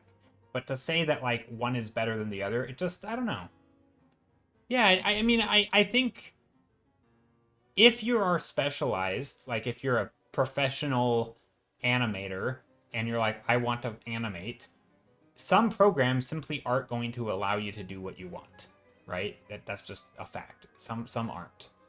But when you're a beginner, you oftentimes don't even know what you want to do. You don't even know how to do what you want to do. You don't even know what you don't know you want to do, right? Like, you haven't even discovered all the things yet. And so sometimes it's just a matter of starting somewhere, deciding if you like it, and then you decide from there, right? So it's like, yeah, but if you're already highly specialized, then you already are using a program. Because you've got there some way, right? It'd be like saying, what is the perfect size and weight and type of soccer ball and brand? Who cares? Start with a soccer ball. If you kick it and it's too soft, get a more firm one. If you kick it and it's too hard, get a softer one, right? If it's too big for you, get a small... like, it depends on, like... I guess my approach is very similar to the way I approach painting, which is I start... if I want to draw a house, I'll draw something. And then I say, but this doesn't... hold on, let me start over. I'll say, well, this doesn't look like a house. Okay, well, let's make it more square, because squares are closer to houses. Well, this is closer, but, like, don't houses have doors? Well, great point. Let's make a new painting. And this one will have a little door. And each time I get closer and closer to the thing that I want to get to. Right? And it's like, you don't know at the start quite where you're gonna go, because you're just making choices. And you're like, you know what, I realized I actually want it 3D. Great, let's make it a 3D house. Okay. Wait, this one needs to be filled in too. Maybe this one will go, you know, some shading on this side. Okay, great. This one can have, I don't know, let's do something like this to make the roof silhouette-y. Hold on. This one's a harder thing to do. Right? Okay. Yeah, you get the point I'm making. But like each time you figure out like what is good, what isn't, and you don't really know until you start. Sometimes it's just a matter of like starting, and then you figure it out, because that's how we learn. And if so, like who are we having this discussion for? Are we having this discussion for someone who learned on a program and has developed a way of working that only that one program can do? Yes, because then when you switch, you're like, well, this can't do that last thing I was doing, and so this one's no good, right? But that, again, that's only because you started. You may not be doing the same kind of art you're doing now if you started on a different program, because it wouldn't have offered you the tools that you're using now. And that's okay, right? It's not like the art you're doing now was the only kind of art you ever could have gotten into. I don't know. I started using things like Fire Alpaca and then upgraded to Paint Tool Sai, but I also use Procreate and I use Krita, but I use it more for editing photos and stuff like that. Yeah, I mean, I think that's the best way to do it, is just experiment, figure out what you like, and do that. But it doesn't matter which ones you start with. It doesn't matter which ones you end up with. If something works for you, then do it. I don't know. I feel like people like to focus too much on the tools and not enough on like the fact that we haven't had a discussion at all about skills and fundamentals and like what is your goal with your art and how are you approaching that goal? Because it might be the case that you have goals for your art and you're actually there are some tools out there that would let you achieve that goal that you aren't even aware of. And that's a fun discussion to have. But just this sort of blanket statement about tools feels like it's sort of a like, oh, I got the newest iPhone, it's up to date. Oh no, but look at my new updated Android. It's like, who cares? They're doing the same thing for these people. I don't know. Is that too am I too negative here? Is that a negative take? That it just doesn't matter? I don't know. Maybe I'm being a negative Nancy.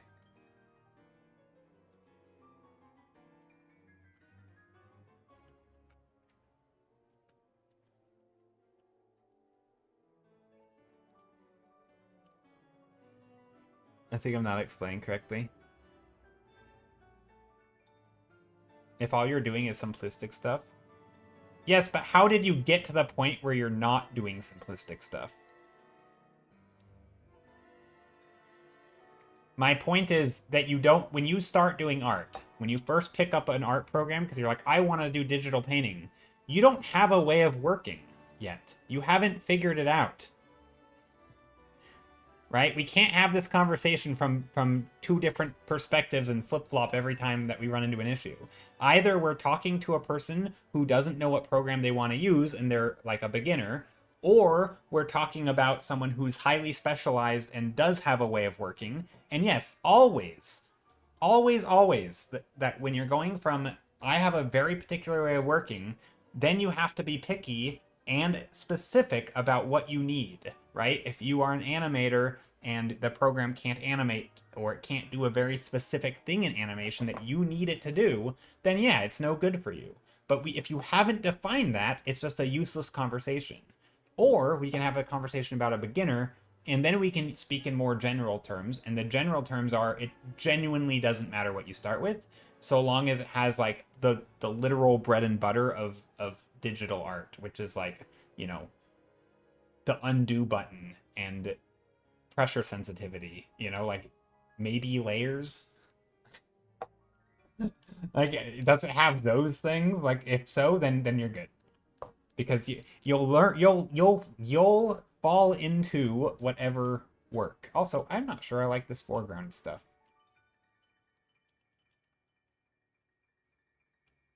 The pen tablet you use also changes things.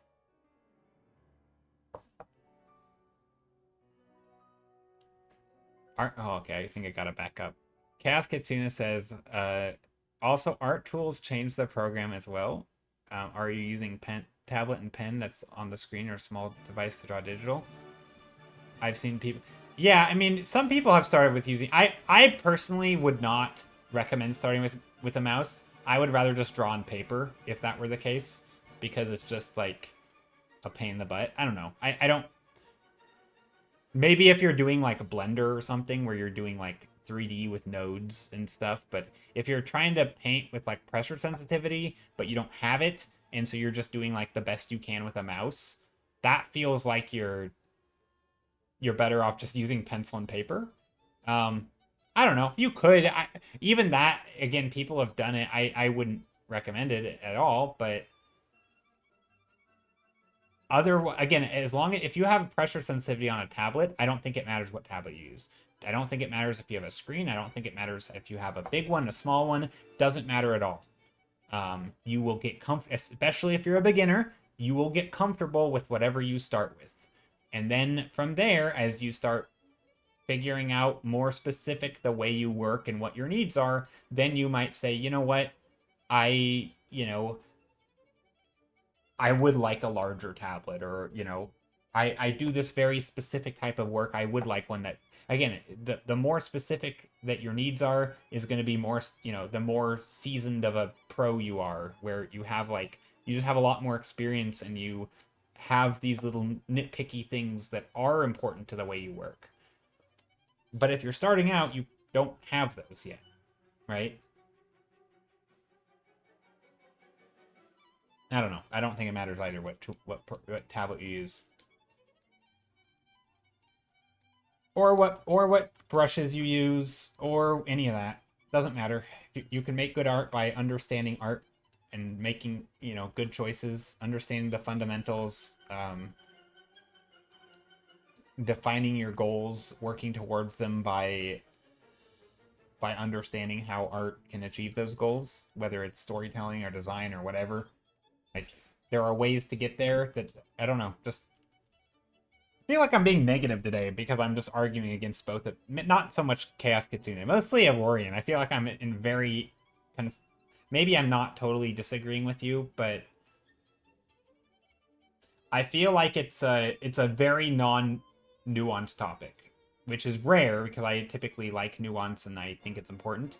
But the nuance only applies if you are already good, and if you are, a conversation like this isn't even approach, like, we haven't even defined what we're talking about to even begin to get nuanced. So it's just we're going in circles here.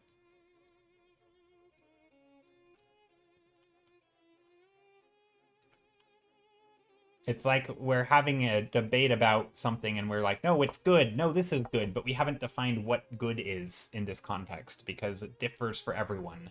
And so it's like, what's the point?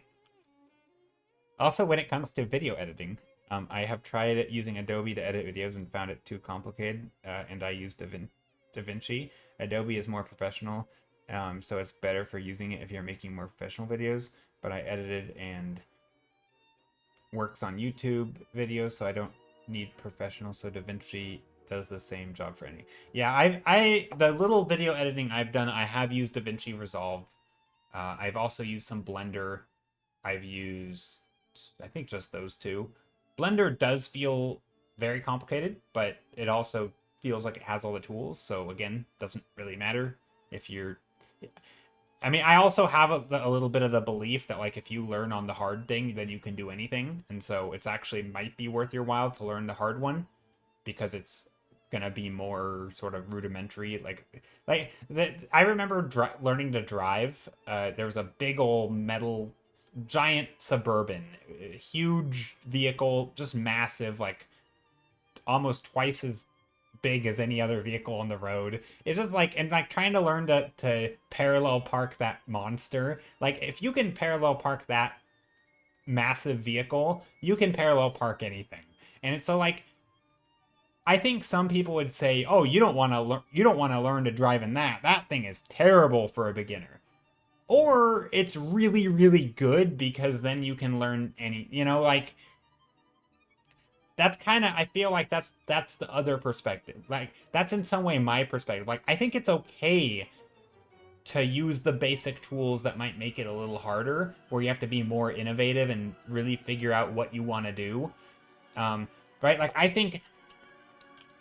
I actually think it's smart to start a traditional, because the color, especially with color, because digital color is a nightmare, right? You have all the options. There's no,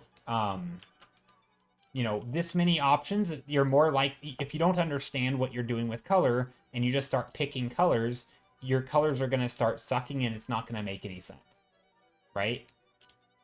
So starting a little more basic might feel more difficult, but you're also learning the foundational knowledge to get more, like, handholdy. And then later you can start doing things like, using overlay tools and, like, oh, look, I can just do cool stuff with lighting. Like, great. But now you could also have technically done that without it now because you had the skills.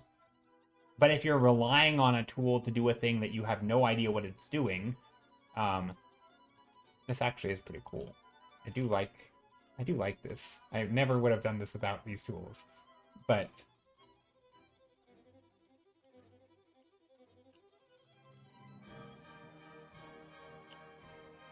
each art, oh, that's a lot of text. Each art program can work, but also depending on the brushes and what the program can provide, also change things. Sure, it changes things. Yeah, changes things. Different, but not better. That's like the same with rendering, right? It's like, If you ever get to a point where you're just changing stuff, but it's not making it better or worse, then you know you're done, right? With programs, it's like, yeah, sure, a different brush is gonna make your art look different, but unless you were extremely specific about what you needed, then it's just a matter of like preference.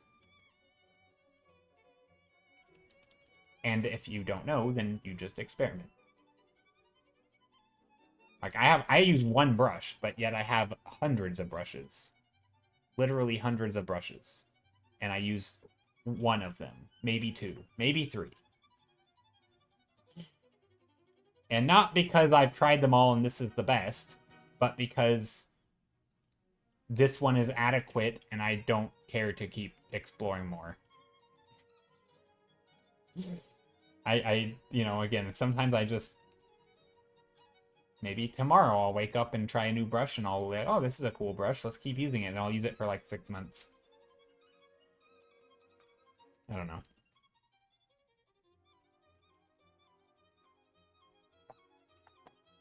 I appreciate you guys putting up with my rambles, though. It means a lot. Here, let me close some of my tabs. I have a lot of tabs open.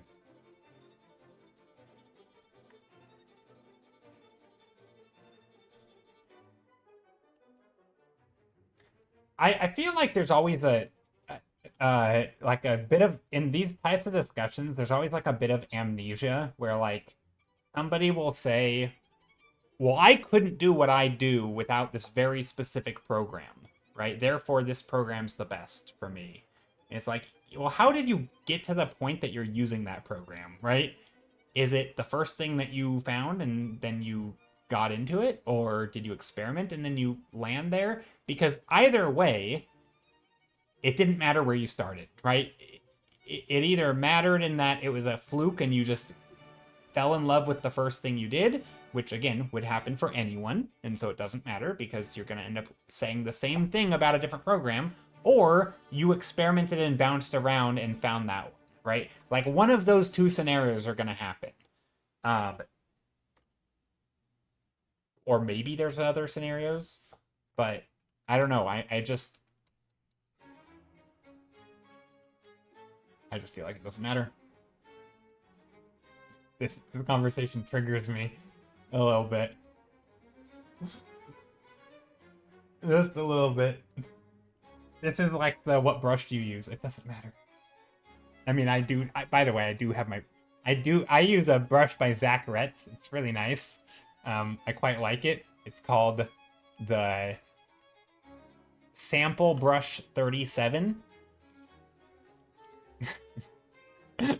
Beyond the Grape, I hear what you're saying. If I want the results that watercolor achieves, and I try to use acrylic to achieve that, I don't think it makes sense to say acrylic is bad. It's just not immediate. Yeah, and you'll know, like, again, if you can define it, then like, yeah, you'd be an idiot to like, I really want something to look like oil paint, but I'm gonna insist on using something that is nothing like oil paint, right? Like, okay, well, maybe you should just use oil paint, right? Or a program that's specifically designed to look like oil paint, or, you know. But again, then now we're in the second half of the conversation, which is you've already defined what you wanted, and now we can start getting nitpicky. And I think it's fine to get nitpicky if you actually know what you want. But if we're just talking in vague what's better or worse, I don't think it matters.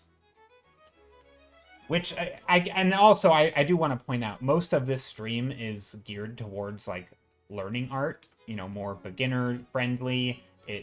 And so I guess I'm sort of taking the stance from a beginner's perspective, which is, it really doesn't matter what tools you use, bearing a few basics, right? Obviously, if you want to do oil paints, you're going to need some oil paint, and you're going to need some sort of material like a canvas or something that is compatible with oil, right?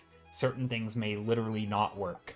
But outside like the bare basics, it doesn't matter because you aren't there yet to where you even need to worry about it, right? Most of the things with like tools and your equipment is like a 1% issue.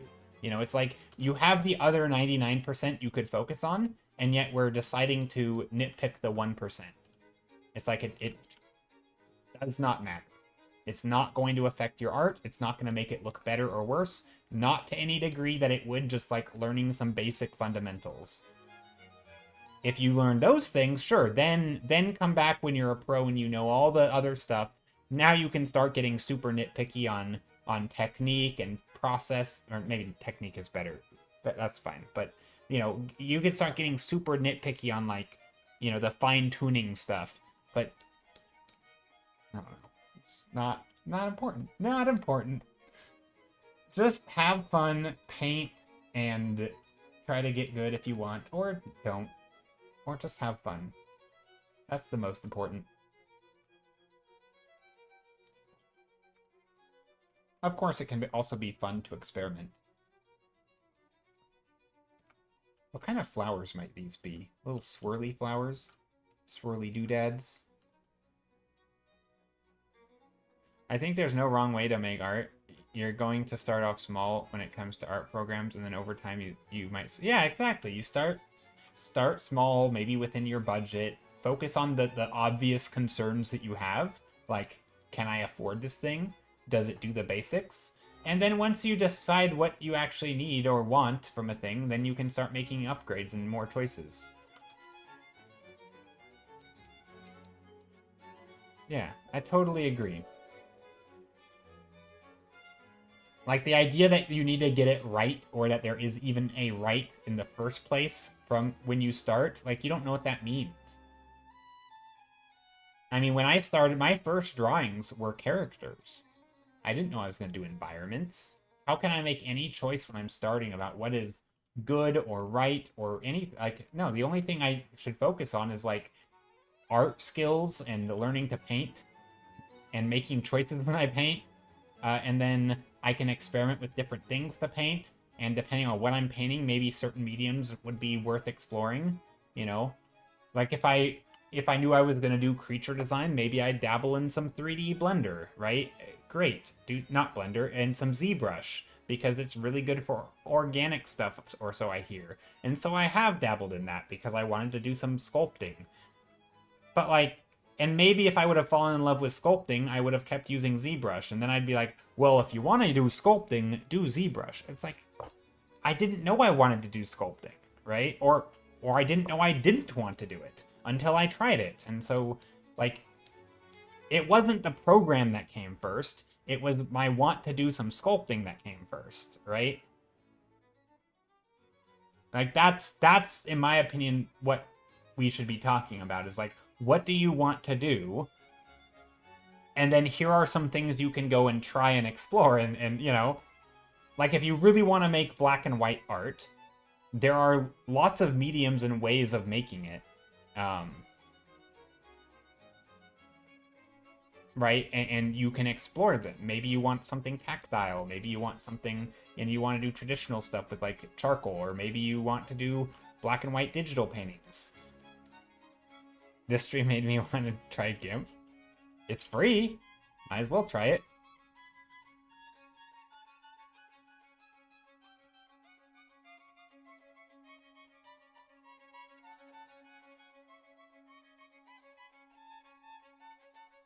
Might as well try it.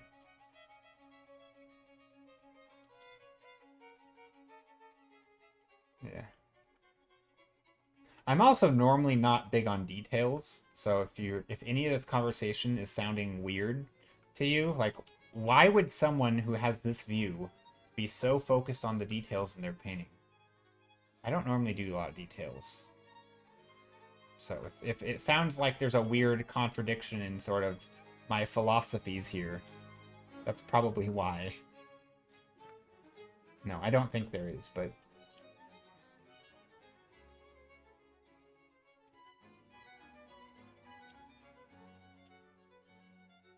And actually, even in this, my details started they very much started from function.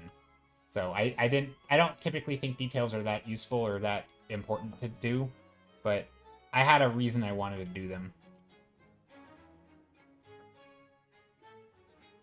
Okay, let's do some of the foreground stuff.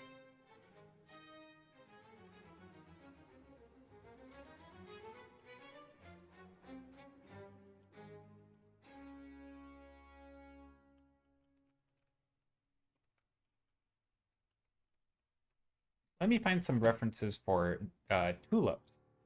Tulip images. Also, I want to do something real quick. I want to do the daily connections and Wordle. I guess maybe we can do the Wordle too. Tulip field. Tulip patch. Nope. Tulip garden. Okay.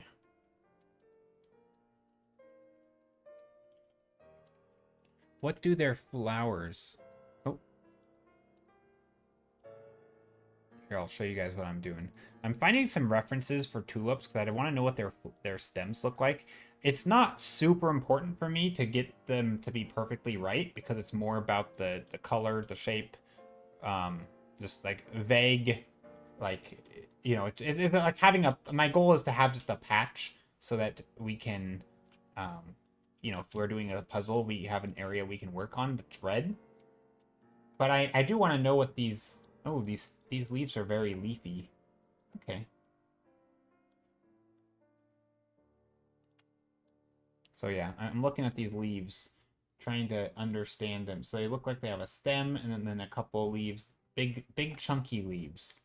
So not like this, but more like this.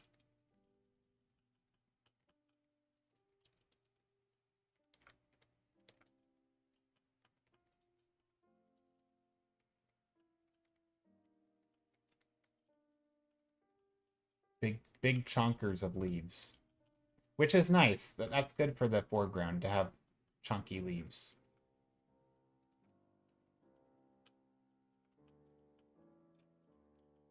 Lots of these dark shapes in between. I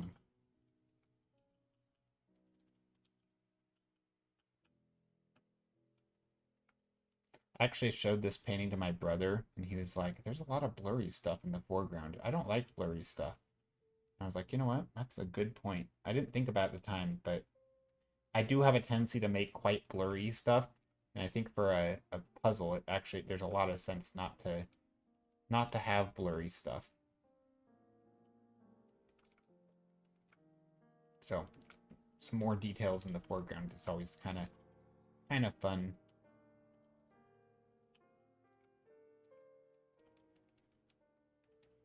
Don't want to go too dark there though. Also, I'm not sure what's going on in the ground here. Maybe this could be like a, it was gonna be a path, like a stone pathway. But I'm not sure if I actually want it to be.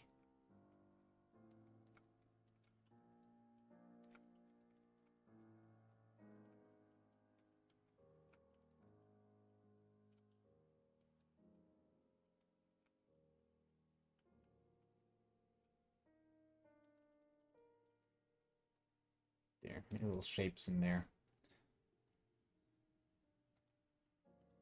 You're trying to multitask between typing, dishes, needing to make food as well. Dang. Most of your life, I preferred traditional art, and when I tried doing digital art, I think I was used to the basic paint tool built into Windows with a mouse watching drawing tutorials on YouTube. That's funny.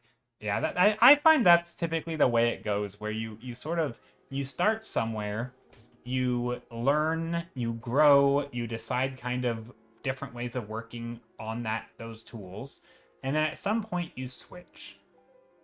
And what you're doing, and then from there, certain things you'll have gotten used to, you will and won't like certain other things. You'll start to have opinions about what you do and don't like because you've now experienced something else and now everything is going to be compared to that thing.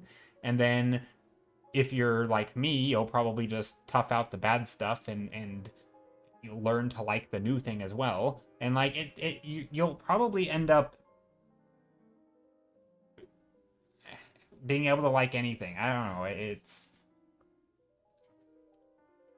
unless again you focus on the skills and what you actually want to do, and then you do have preferences because you have specific goals and needs. Okay, this sheep needs help. I do want there to be some overlap.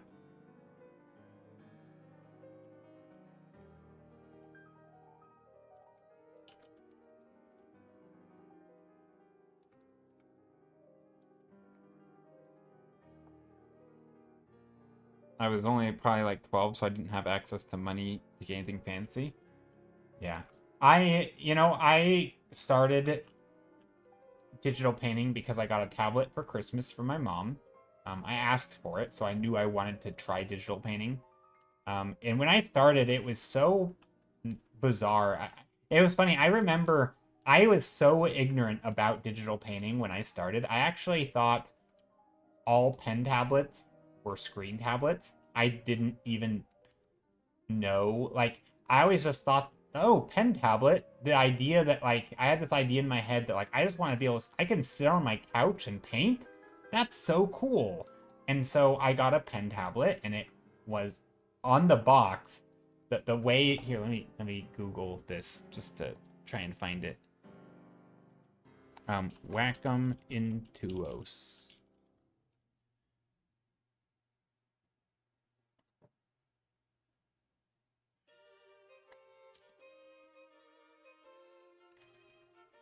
Um,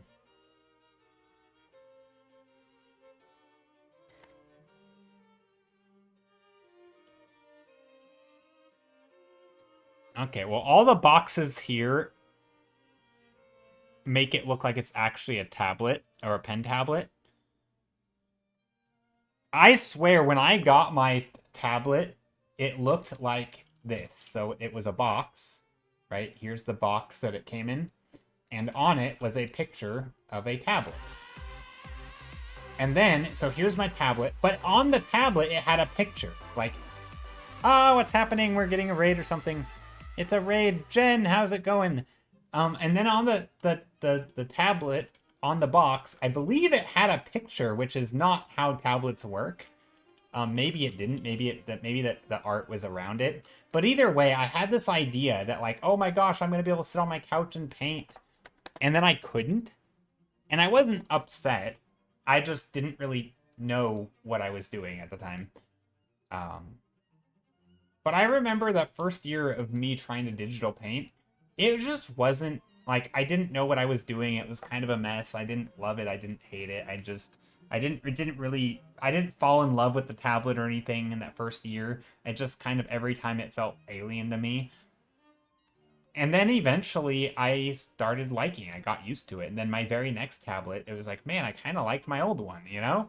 I sort of like this thing because I got used to it and I learned how to use it, and I learned how to fit it into my workflow, and I learned how to, just how to sit at my desk with my tablet on it, because it was a certain size. My desk, at some point after my first tablet, which was very tiny, I had to get a new computer desk at some point.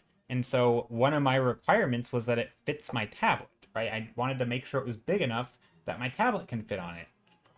Welcome, Jen. I don't know why you're raiding twice. Jen, you're funny. Thank you for the double raid. I don't quite understand why.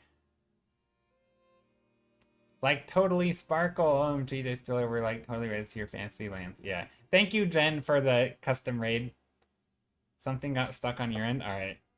I appreciate it. How are you? How are you? How was your stream? Hope you're doing well. And as always, you can share some art if you'd like to. No requirement, but you can always drop a link to your socials, and I'm happy to share them off. We've been ranting about a topic that makes me rage a little bit inside, which is art tools and products and things like that, like which application you're using to do digital painting. I always get very heated in this conversation because to me it just does not matter. But I know people are very particular about their preferences, and yeah, everyone always has like they're very like, people like their tech, people like their tools, they like their different brushes and brands of things, and everyone has their favorite, and I'm like, I would rather just focus on the skills and use what I'm given. Maybe it's because I grew up very poor, and that was always just sort of a philosophy, is like, make do with what you have. But like, I just feel like that when it comes to art, you can experiment with tools to your heart's content, and there's nothing wrong with it. And experimentation is good, but the biggest gain in your art, the art you make, the skills, it's going to be the skills. So for me, the T is don't worry about the art supplies and focus on the skill. And if people don't like that, because I feel like there's this idea that like if you just get the right thing and do their thing, it's gonna you're gonna level up much faster, and everything's gonna be easier to learn. And like, I don't know, I almost have the opposite view in a way, where the harder something is to use, the more it's going to require you to actually learn, and then you'll be better at everything.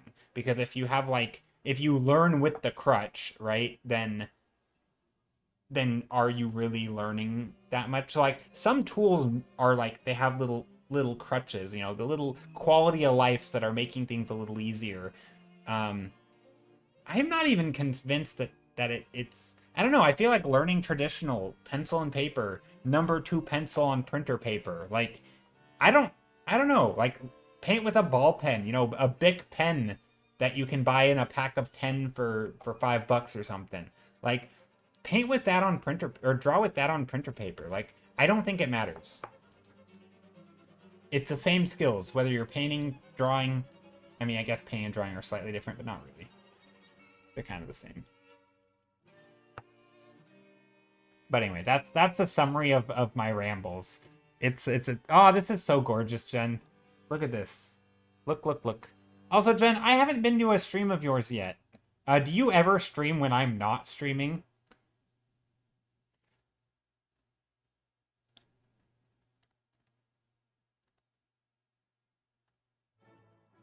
I don't. Here, let me do something. What is your stream schedule? I would like to stop by at some point. Oh, now I'm following you. I wasn't following you before. It's very hard for me to stop by people's streams when they're coming in when I'm streaming. But anyway, this is Jen's art. She's been doing a lot of gems. And, Ohuhu is the... Ohuhu? Or just Hoo-Hoo? Is it Hoo-Hoo or Ohuhu? The brand. I don't know why I'm caring about the brand. This looks very nice, though. Super, super nice art. Look at the gems. I just love the optical illusion that is shininess. The little specular lights on shiny things. The little white dots. The highlights on the eyes and the shinies on the crystal. They're just so nice. They look gorgeous. Also, we can get rid of that. This is not your art. This is just a picture of a flower. But yeah, it looks gorgeous. Ohuhu Hawaiian name. Nice. You currently stream on Thursdays from 2 p.m. ET till whenever. Okay. Well, wait, it's 2 p.m. right now. I don't know where you are, but I assume you're more east than I am.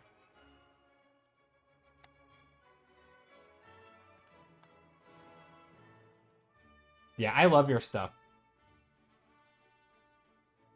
Gems are amazing. There's just it's that, that point when you're drawing something that's shiny, and like at first you're maybe it's just like a circle, or I'm not gonna draw a whole gem, and then you're like, okay, I'm gonna add some shadow, and here's the shadow, and then you're like, okay, I'm gonna add some lighting. And like there's a point where like, okay, it's starting to look circular. But then you start adding certain shiny bits. And you start adding little specular lights. And it's just like, at some point, the illusion starts to click, where you start adding some of the shine down below. And then you start adding some of those real shiny parts up top. And it's like, you put those little highlights and it's like, oh my god, the thing looks shiny. You know, it's like it went from just like some random olive looking thing. I mean, I'm not saying I'm good at this, so maybe I didn't quite get it right. But like, you know, it just goes from like a some blob to like, oh my god, the shine. Look at all the speculars and they, you know, maybe the shines are like these weird little shapes or something, and you're like, oh, it just starts to like again, I'm not saying I made this one look like that at all, but um, gems in particular do that, where they suddenly look like it's like a magic trick, you know. That illusion starts to read, and you're like, oh my gosh.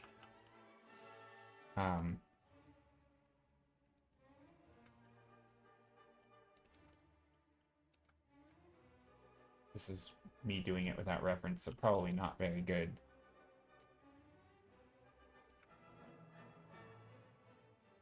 But yeah, anyway, it's always just, I don't know, it's kind of a magical experience to see, or to even just like, sometimes it's like you start to convince yourself that this one doesn't quite read to me, but sometimes it's like you start to convince yourself that it's shiny to the point where like it's hard not to see the illusion. Anyway, this one's not, this I'm not doing this good. I would need a reference, but anyway, we're just gonna get rid of that. I wonder where one gets reference images for gems. Google? What do you mean? Real Pew, what are you saying? There's lots of images for gems. You need to have a vision and believe it will work out. Yeah, for sure. I look at pictures on Google, and then you need to simplify it to render it in a basic-ish way. That's true. That's actually, I think, one of my favorite things about material studies isn't actually doing material studies. It's the simplifying. It's taking a complex object, like, I don't know, quartz rock images. I mean, sometimes you can find things like this, for example, where like, okay, here's an image, and you could do a drawing of this, right? You could say like, I'm gonna study this, and like, okay, so here's the black background, and you could do like the whole thing, right? You could be like, you know, you could draw the little shapes and the thingies, and then the big shape, right? You could do like that. But you know, do you need to? Probably not. It might look better to play with shape design. What if you do something like, you know, this instead, where you have just a couple small ones here, you know, and then maybe you have some structured here, but maybe the structure is smaller, and so maybe it's like, you know, something like that, and you don't really, you know, just something super simple, and then you do away with all the rest, right? Maybe you don't really worry about it too much, right? And then maybe you come in here and you're like, okay, well, I'm gonna do some, again, maybe some shape design. Maybe you do the exact same shape, you know, adding these little speculars in here just in the right spots or something to try and get some shinies.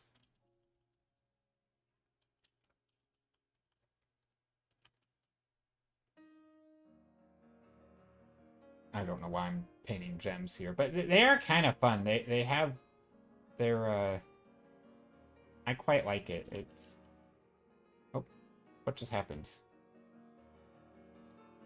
This doesn't quite look right. Oh, every time I flip my canvas, that's in the way. Let's do like that. I like that blue though. That was kind of neat. I feel like every time you come in, it inspires me to do like a little mini painting.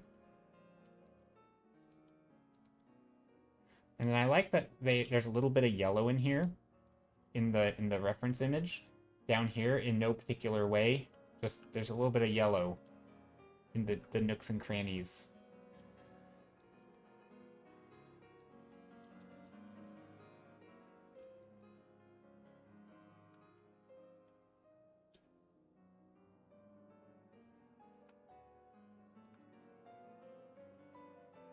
anyway, there's my very quick, rough block-in of a gem. But anyway, I don't know why I did that. It gives the illusion of shine and that surface is highly polished. Yeah, exactly, right? And that's the big thing. But I also just like generally when we're doing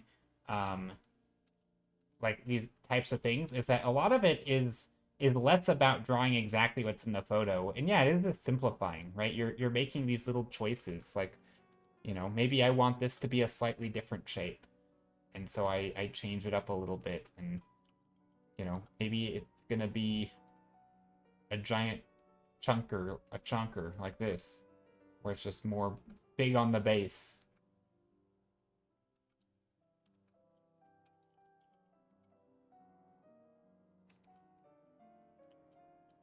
And maybe there's little shapes in the front. And now like at this point, I'm not using reference because I'm just kind of copying the thing that I've already done, but I'm doing it in a slightly different way. But anyway. But you know, gems are great. I think they're great study things for materials, but they're also just it's a fun way to sort of just do some shape design. You know, maybe there's some darker shapes back here.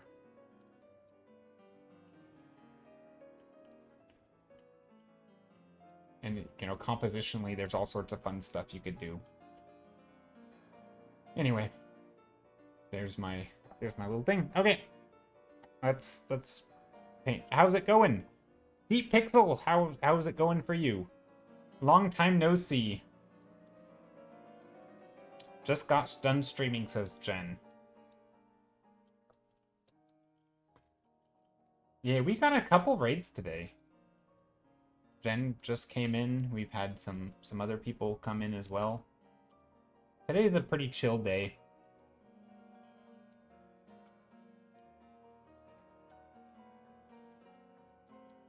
Okay, so we have a little bit of story. I don't know if it's...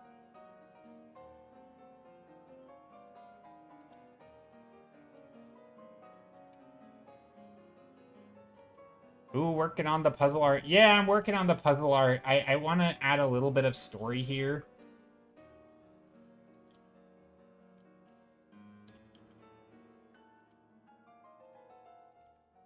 I don't know if the story is going to be clear. Can you tell what this is?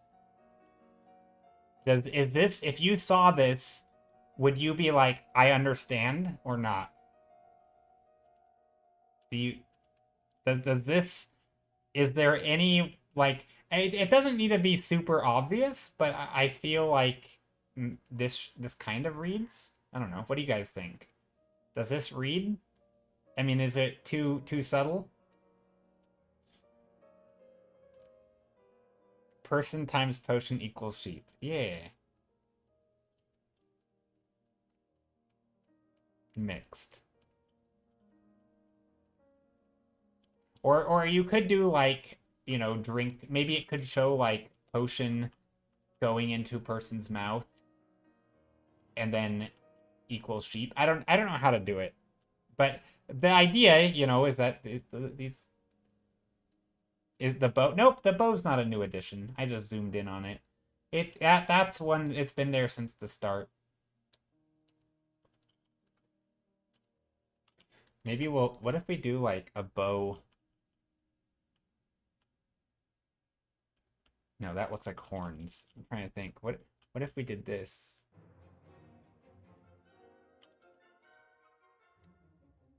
No.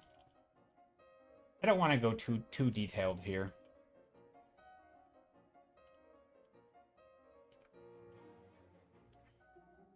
Ooh, I know what we could do. We can do like a potion spilling.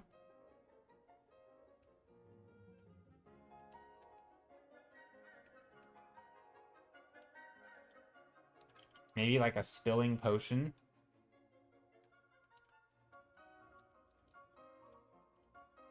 And then it can spill into one of the swirls.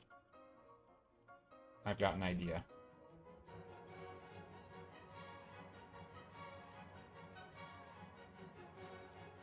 Okay, round potion bottle. I don't know if this is going to look good, but it's worth doing, I think, anyway.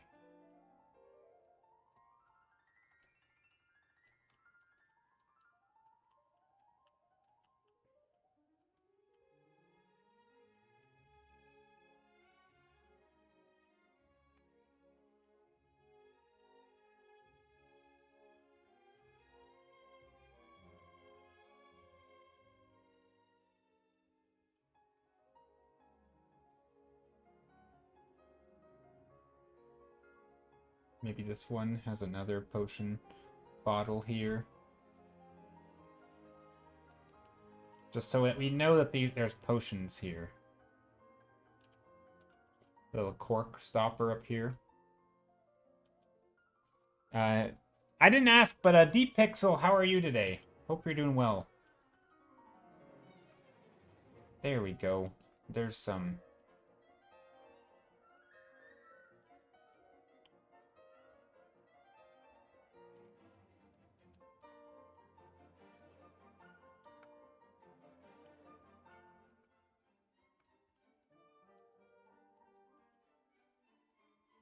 maybe something like that.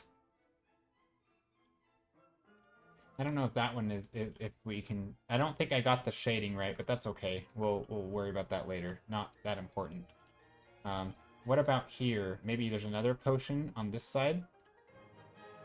You're doing great. Oh, glad to hear it. Are you doing any art today, or recently? I don't know. I don't even think I asked. But do you do art? Do you make art? Okay, here we go. Putting little potion bottles all over in the hopes that, you know, just adding a little bit of whimsy and detail. Maybe AI only. Gotcha. Do you find? I assume you probably are met with lots of okay. I gotta know because I know on most art streams and in some way myself included, but not too much. I feel like people are very anti AI or at least very adversarial. And I'll admit I am in that group. I have my issues with it, but do you find you're met with like a lot of hate on art channels, or what's been your experience with that? Because I feel like my hunch tells me that like surely people are, you know, I could even see people like just straight up banning you. Which was not fair, right? I don't think people should ban you for a username. But I am curious. I'm curious what your experience has been like. But like surely you're not making it easy on yourself to name yourself that, right?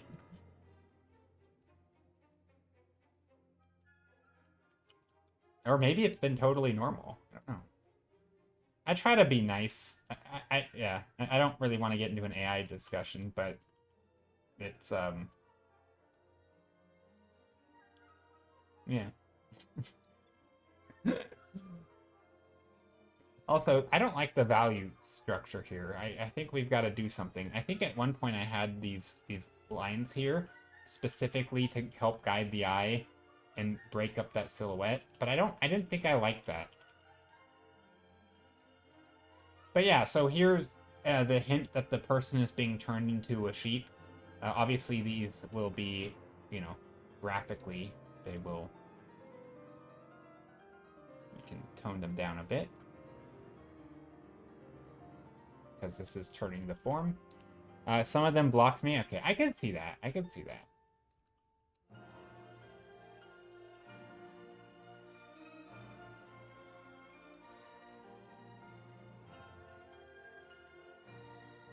I mean, I don't think that's fair. I feel like I'm much more of the type of person who I'd rather have a discussion than, like, just...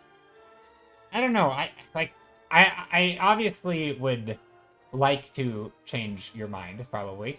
But or like I like I think I very much align on a lot of issues with other artists because I share sort of their interests and their concerns and I understand them. But I also think you meeting people who you fundamentally might disagree with me, um, like I feel like if I'm interacting with someone who fundamentally disagrees with me, I would much rather. Well, okay, I'm gonna use something a totally different issue, one that is totally not controversial. Politics, totally not controversial at all. No, but like if I disagree with somebody on politics, I don't want to like you're so stupid, push them aside, and like never allow them to like come to my side, right? Like even if I think they're fundamentally wrong, I would want to give them a space or feel like they are allowed to say like you know like maybe try rather than like pushing them away and telling them they're wrong, like welcome them in and tell them they're wrong, right? Like I feel like when I'm met with a viewpoint that I may not agree with or that maybe I don't understand or maybe the other person doesn't understand my view, something, right? There's obviously a conflict of opinion or values or something, right? There's some conflict. I don't know, it never made sense to me to be like, oh, you're so stupid, banned. It's like, oh, yes, because now you've made someone who's going to change their opinion. Like, surely someone's going to change their mind when you've just basically told them that we don't want you here. Like, that to me is, I don't know. Like, that's always been ridiculous to me. And it makes me angry that so many people who I respect or have respected treat other people that way. I don't know. But yeah, in terms of the actual like using AI, yeah, I can't get past the major strides of copyright of AI companies to basically stealing with impunity and actively lobbying and trying to basically make the world worse for people who do actually make things. So I shouldn't say actually make things, but you know what I mean. Hopefully, you know what I mean. You've benefited a lot from them. It's okay for me. Okay, that's cool.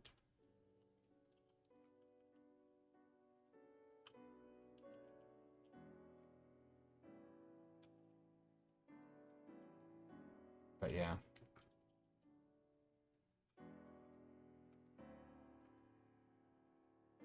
I wonder. I'm trying to figure out how accurate. Like, do I want this stuff to look like it's sort of chipping away, almost like an old, like at those T-shirts with the printing on them, where like sometimes the graphics start to fade. I find it sad all the fake stuff they made with AI, and then people don't know it's real. Yeah, I don't like that either. I mean, honestly, I feel like I don't even know. I have so many big issues with AI. And not everything about AI is an issue for me, but I definitely have a handful, right? Copyright is certainly up there. There's sort of the flooding of the search, which you could argue is a search issue, but flooding of search is my big one. Um, or it's a big one for me. It just makes it impossible to find. It's just making it a terrible experience. You try to find a reference of like an actual sheep or something, or you try to find a reference of like the inside of a mouth, and it's just literally not anatomically correct, and it's like like you try to find something sort of scientific in the least, and it's not, or it might be, but you don't know. Um, you're trying to find new ideas that copying or intimidating anything. I mean, I don't I feel like the idea that it has to be truly original. I mean, I don't think your stuff has to be truly original, but I think it's more about the process of like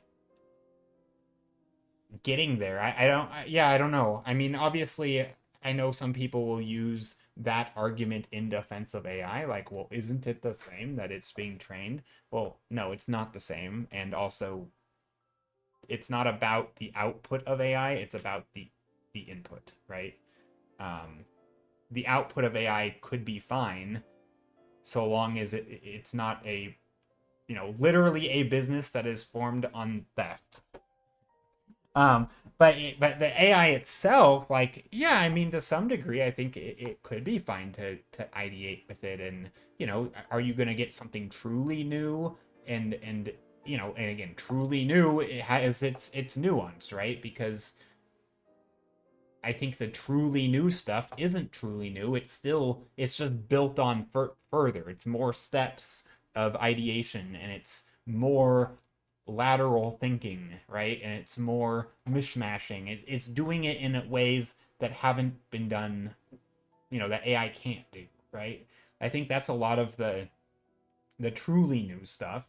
And even that's not truly new, right? They're still basing it on things, or taking like we did like a thought experiment the other day, um where I was talking about, like, for a character design, just the thought process of starting with something so simple as, maybe like, what would just one potential design for a fantasy firefighter look like? And you might be like, oh, okay, well, that would be what I'd type in. Like, that's not an idea. Fantasy firefighter isn't an idea. But we can ask questions and develop the idea, right? We can do that by writing, we can do that by drawing. You could be like, well, what does a firefighter do? And then asking and answering the question of what does a firefighter do, we could come up with, well, they extinguish fires. And we could say, well, what if they extinguished something else? Not fire, but, and then what else could they extinguish? And we could, like, okay, well, let's carry this. Like, what other things might spread like fire? Well, again, and I've already done, this is not, I'm not coming up with this on the spot today, but I did last time. But it was like, okay, well, mold does, some fungus can spread. Maybe it's like a curse, that's like cursing people, and they interact and it curses another person. And so now you have this like magical virus, right? I mean, it's like a literal virus or a disease. Maybe you have like a fantasy firefighter is, extinguishing a spreading curse, or a magical, an evil magic that's spreading, and maybe it spreads through touch. And you're like, okay, well, what does this thing look like? And then you decide what this thing might look like, and then you say, okay, well, what is it? What is the root of it? And then you have to invent something, and then you invent, okay, well, whatever the root is, maybe it's like an evil contraption, and maybe you have to hunt down the big contraption, hit the power switch, and you have to flip it off. And so maybe, what does the firefighter look like? The person who's hunting down and stopping the spreading of this virus? Maybe it looks like a computer tech, or maybe it looks like a firefighter with some gadgetry that does, like, there's lots of, by trying to get at what this thing is, what they're fighting, and like, you can start to develop an idea that becomes, like, oftentimes I feel like the idea is like, what people think of as an idea isn't really an idea. It feels like it's a starting point for an exploration. Chosen sub emote unlock. Clara Philip, hello. Hope you're doing well. That's a lot of unlocks.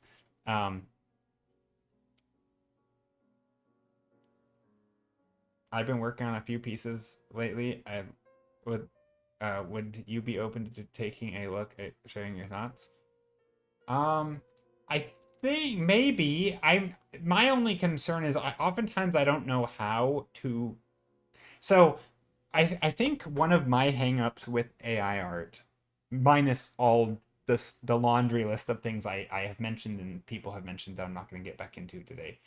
I think one of my issues with it is actually not an issue with it. It's more of an issue with the same thing that people struggle with critiques in, like, more normal art. I don't know what you call it. But like, oftentimes you don't know what they were going for, and so without knowing that, you can't critique it because it's not like you're not critiquing the fundamentals, right? And with AI, it because it's probably gonna, depending on what kind of AI art you do, it's probably gonna look pretty nice, right? Like the rendering is gonna be okay-ish, minus maybe a few random things. So it's not really about critiquing fundamentals. It's more about critiquing like art directing. And I can't art direct your art without knowing exactly what you're going for, right? And that's hard because I would need to see different sketches and like different the process of you exploring those ideas. Like that's the tricky thing is because like in some ways you're acting as an art director, and so you can't just go ask someone, hey, can you art direct my art? Generally when someone asks for like a critique, at least they can say, hey, can you critique my technical skills, right? The idea stuff, I'll worry about that, but you worry about my tech. But that's not really what AI's doing. So it's hard to give a critique without knowing really what you're going for, which can require some investment, right? It can require some work to get at. So I don't know that I could look at a piece of art, AI art, and be like, I can critique it. I mean, I could probably critique some of the wonkiness if there are some technical things, but like, what's that gonna do? You know? Like, I don't care how nice it looks. Like, what was your goal and what route have you taken to get there in terms of like actually exploring ideas and what have you learned, right? A lot, because so much of design is sort of like doing the research, right? You're literally learning things to better know. So I think a good example of this is like, so Feng Zhu, who's a concept artist, he has a YouTube channel. It's really good. It's called Feng Zhu FCD, Feng Zhu School of Design, I think. But he has a thing where he talks about like the visual library or your visual library, where like in short, the way he describes visual library is basically just knowing enough about your subject or various related subjects, like loosely related subjects, so that you know what to look up, right? So that if you're painting, say, a graveyard, you know the different, why some tombstones might look a certain way and others look a different way, right? The idea is that you know enough so that you can actually do research that is relevant to what you're getting at so that you can learn new things and like build on it, right? It's hard to come up with a new idea if you don't know enough about your idea in the first place to like expand it, right? You have to kind of become sort of a subject matter expert to some degree because you have to make a choice. And that's the thing that I think is one of my issues with some AI or most AI art is that you're kind of skipping all of that process, right? Because a lot of those nitpicky choices that, feel kind of inconsequential, those are made specifically by diving into the subject matter. And so it makes it even harder to critique because a lot of the choices that would be critiqued weren't actually your choices.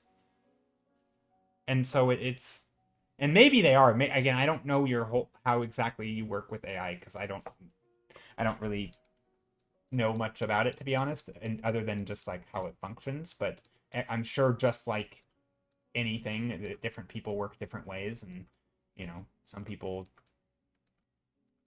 do different things. So I can't really speak on that, but it does. That I think that's one of my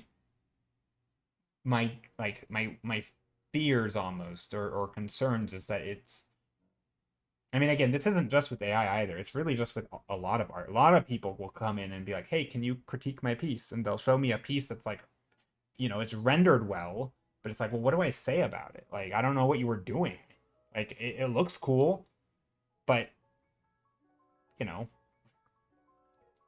what is it for? Is it like even something like this, right? Like if you were to say, hey, and again, I don't know a lot about, I'm kind of making up the whole puzzle illustration thing in terms of what is and isn't good, and like this for me is all a new territory. But if you were like, hey, this is for a puzzle design, I might look at it and be like, it's all one color.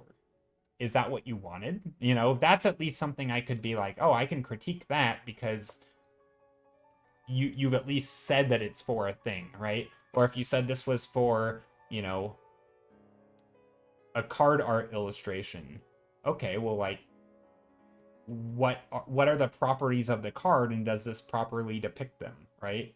And does it, you know, mesh with the other cards in the set, and does, you know, what are your requirements for the visual storytelling? Like, are you, you know, what things are you, there was a Magic set called,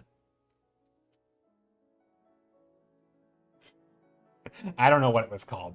It was a horror Magic set, not Innistrad. It was the more cerebral. They were in a room. So, gosh, what was the name of it?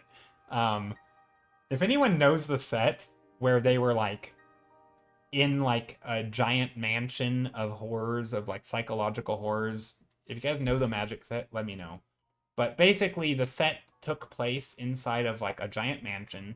Every room was like a manifestation of a horror. No werewolves. So their design guide was basically, we want it to be horror, but it cannot be vampires, zombies, and werewolves. It cannot be Innistrad horror. It has to be something different, right?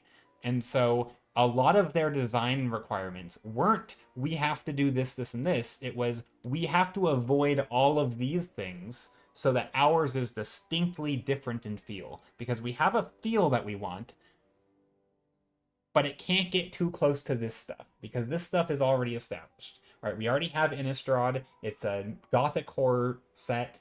It exists in a gothic horror environment, and we no spires, no architecture that looks like it's gothic, no vampires, werewolves, zombies. This is all like psychological, you know, tormented stuff that's like people losing their minds and going crazy, getting lost in their own homes, and like, you know, that kind of thing. Very like cerebral. I don't know what the set was called, but like that, if you were to tell me like, hey, this is for a Magic set, and I were to look at it, right, knowing about what the set is about, like, did you hit your marks? That's a really hard thing for an outsider to critique.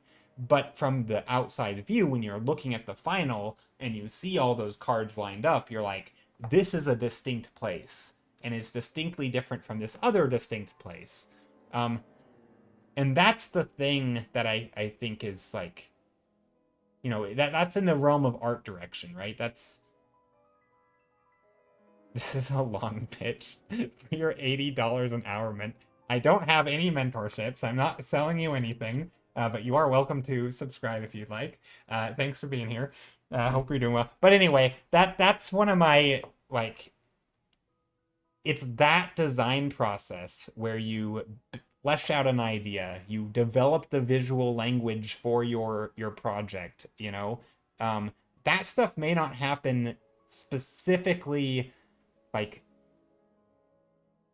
in your illustration. It might happen as like a separate step, but that's the kind of thing that I feel like would be important if I were ever to try and critique AI art, because how would I ever critique it? Like, it's basically saying, here's maybe an idea, maybe not, but it's really polished.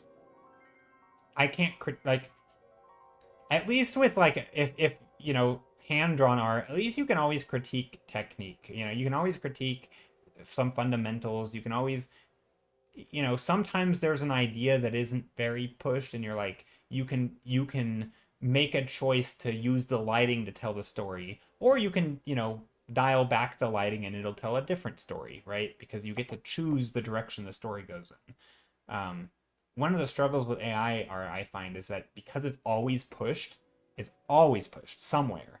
It just may not be pushed in the direction that you wanted. And unless you're extremely like nitpicky about that, no one else is ever going to know until you actually make a product. And then it's like, I can feel that it's not pushed. I can feel that the direction wasn't understood because the steps haven't been done. And that's always one of my like reservations about it. But I think, again, you know, not counting all the ethics and copyright stuff, You know, if AI was done right, I think there, you know, you could definitely like, you know, because some last stream somebody was making a what they call it, a Bible, like not a religious Bible, but like an art Bible for like a project, for like a pitch for a show. And I feel like that would be an interesting thing to see, where even if it's just all text written out, very something, you know, like a vision plan, right? A plan, like a roadmap of what is your vision. And then you can look at the art and be like, well, this isn't quite reading as that vision, right? You said, you know, psychological horror, and I'm seeing zombies and werewolves, which are literally, you know, physical manifestations of like humans. They're not, it's not psychological, right? So like maybe these two ideas aren't working, right? If you say psychological and you're showing me vampires, werewolves, and zombies, you've missed the mark, right? And without sort of having that roadmap or that Bible, so to speak, I think it would be hard. So I'd be curious. I think I'd be curious to see that kind of thing, which feels like it would still have to be done before the work itself, right? Like it'd have to be done at some point. Because normally when you paint stuff, you kind of have to make those choices, because you can't just like, lighting doesn't just happen. I mean, it might, but it also might just happen in a bad way. Like, you know, you have to make the choice, like the exact direction the lighting is hitting, you know. And yeah, sometimes you get a little bit loosey-goosey and you have lighting coming from two different directions and you're like, what's going on? And those are all technical things that can be called out. But a lot of times AI doesn't have those, right? They do have the consistency, and it looks good, but the choices weren't made for, well, maybe for a reason. Not, but it's hard, right? It makes it really tough. I don't know. Sorry. That's my TED talk for the day. Here's a concept of a plan idea. Yeah, it feels a little bit like that, where like, here's a polished concept, right? So it's like it has all the sparkles, right, of like a finished thing, right? It has the polish, but it's like the actual idea. And some, again, is you don't always know that it wasn't missing. Like as a standalone image, you can't tell, right? It's impossible. Like if I give you two random images, well, I'm not going to do it now because it would take some time, but you might not be able to tell which one is or isn't from a Magic the Gathering set. But if I put 5 other images from the same set as as one of the other cards that was from the set, you'll immediately be able to tell which one is out of place, and it will be the one that isn't from the set, right? And that's kind of the idea that I'm getting at, right? Is sort of this, like, there's a through line, but oftentimes it's not explicitly stated. And that to me is what matters, because again, in some ways you're the art director, I think, for AI. I don't know. It's weird. I'm not. It's not really a topic I feel like I can talk too much about, because I'm not. I don't really like talking about AI. This is a piece of creative titled Armor MV Vita Solum 2. It's contemplative standalone work rooted in stillness and emotional restraint. It's contemplative standalone work rooted in stillness and emotional restraint. I don't know what that means.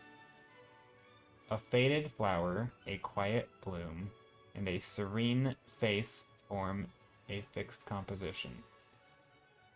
I don't know what any of that means. I'm confused. Sorry, my brain's too small for this. Nothing changes, only presence remains. The initials MV appear faintly, not as branding, but as quiet mark of intent.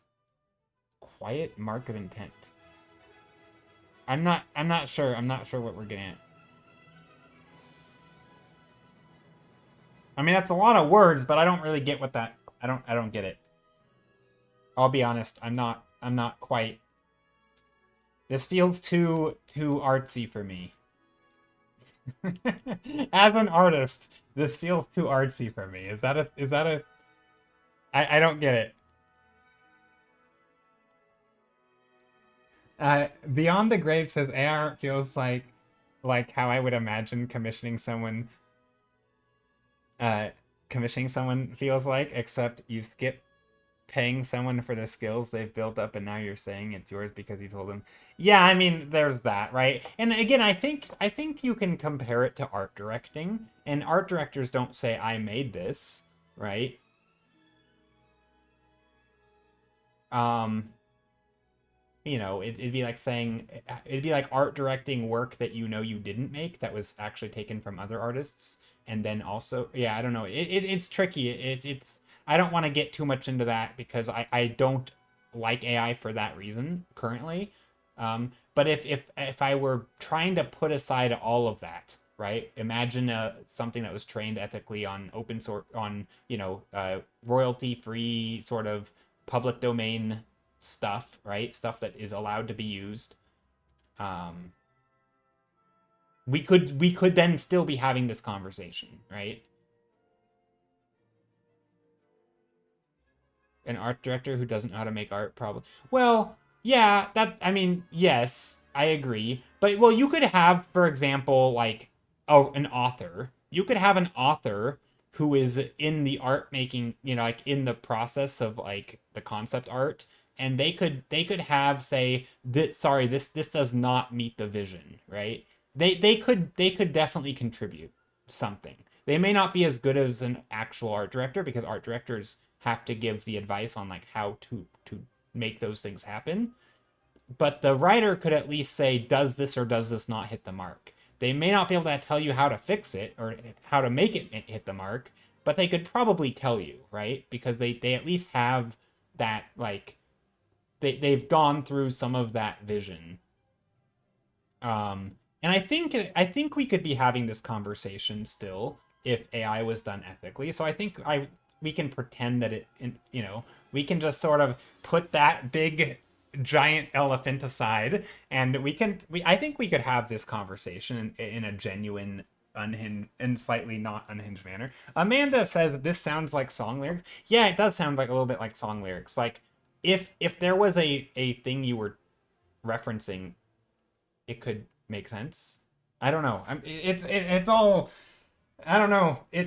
I'll be honest, because I'm much more in illustration and design related art, I don't get the, I don't know. Like, if I were to do more like emotional art, um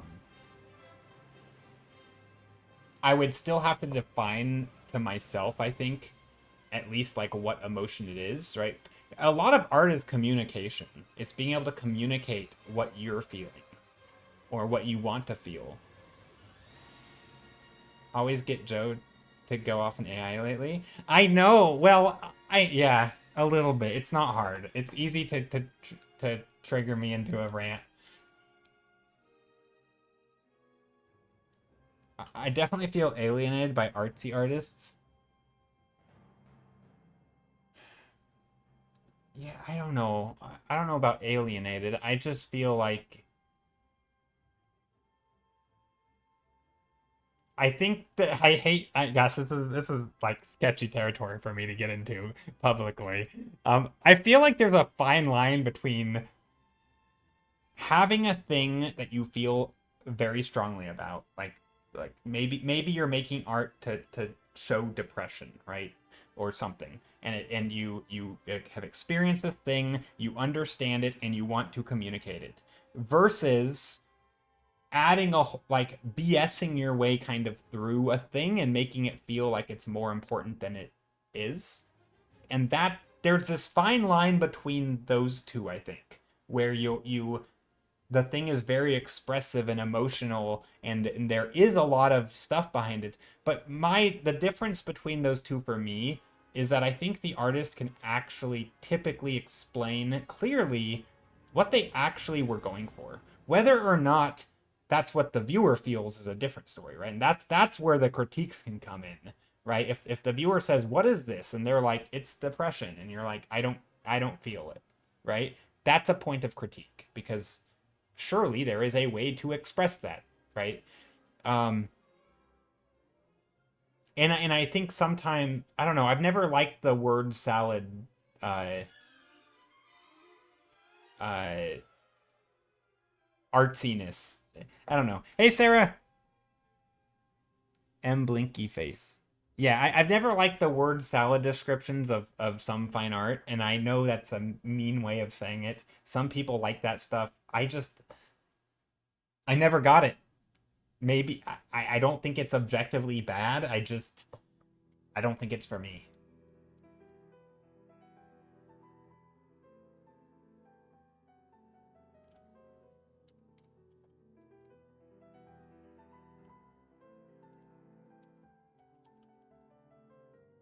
Sarah, how's your day going? Amanda says AI art is like seeing a beautiful cupcake in a display, but when you get up close, you realize it's actually melted wax. Yeah, yeah, it's funny you say that, Amanda. Um, we've actually, I think one of the reasons why we've been having this conversation so much lately in my streams, we keep coming back to some version of about talking about AI. I think it's because of the what I'm painting right now. So there was this it's sort of, I don't know, a way to, like, somebody that once described AI art where, like, it looks beautiful, but then when the more you look at it, the longer you look at it, the worse it looks, right? You start noticing weird things and it starts creeping you out, and you're like, it just gets worse the longer you look. I wanted this painting to kind of be the opposite, right? Hopefully. I don't know if I'm gonna achieve that, but my goal is that, like, there will be little Easter eggs and there will be little things that you're like, oh, person times potion equals sheep. What does that mean? Oh, maybe these people were sheep at one point, or maybe these sheep were people at one point, right? Like, maybe there's something more than just like, oh, it's a pretty picture. And the deeper you go, the more, again, not all art is this way, right? A lot of art isn't this way. But this specific painting, because it's going to be for a puzzle, I wanted that to be a thing. Like, this painting is not that way. Well, ignore these. Hold on. Ignore those. This painting is not that way. This painting does not have nuance and detail, and, like, it is purely a mood painting. It exists to, depict a feeling and an idea, and sort of the big impact, right? It's not about the details, and that's fine. That's a different kind of art for a different purpose. I mostly paint this kind of thing, but this painting in particular has got me thinking about sort of this intentional detail stuff. And yeah, it definitely is a way to make it rewarding. I don't think it all has to have that, but I think you should probably, I don't know. It'd be nice to know when and why you're doing what you're doing. I don't know. Okay. Deep Pixel says, anyway, thank you for everything you shared. I truly appreciate your word. Yeah, it's hard to have. Sometimes I think it's hard. I definitely feel a little tiptoey in these conversations, because on one hand, I don't want to just straight up insult or offend you, but I also don't want to, like, alienate the people who are here and who I know mostly don't share your stance on this, right? Like, I don't share your stance on this, probably. I don't really know your stance because you haven't really said it, but, like, I'm pretty sure we probably don't see eye to eye, but I also don't want to, like, I feel like I'm tiptoeing a line here, because on one hand, I think there's interesting stuff to talk about, but also, like, I don't know. It's tricky. It's a tough public conversation to have, because there's a lot of views, different opinions. Everybody feels strongly one way or the other, and it's, yeah, it's tricky. Sarah says, I've been eating less due to diet stuff, so that's also contributing. Wait, oh, I missed some stuff. You said you're doing okay. You were dizzier earlier, but laid down for a bit and you're better now. Oh, dang. Glad you're feeling better now. Apparently you have low CO2 in your blood, so you've been trying to drink more and trying coconut water for electrolytes. Oof. I do not like coconut water. I tried coconut water for the first time a while back, and oh my god, it's so gross. It especially, have you tried the ones with the chunks in it? It has the bits of coconut in it. I could not I actually the chunks were maybe the only good part. I don't know. It was not a fan. I am not a coconut water fan. I'll tell you that much. I love coconut. Coconut's delicious, but coconut water is not delicious. I don't know why. Maybe it's an acquired taste and my one-off try just was I don't know. I don't know what it was. But yeah, intentional details what make art rewarding. Yeah, I do tend to agree with that. I mean, I think intention and communicating. I mean, for me personally, obviously, I don't like claims that like this is what makes art good, right? Because obviously, different people have different opinions, and what you're doing changes. But I do think intention and I think like what I would pride myself on as an artist, right? Regardless of which kind of art I'm doing, is like having the skills to express what I want to express. Even if you don't understand, maybe it's meant to be confusing. Um, but there's still a metric of like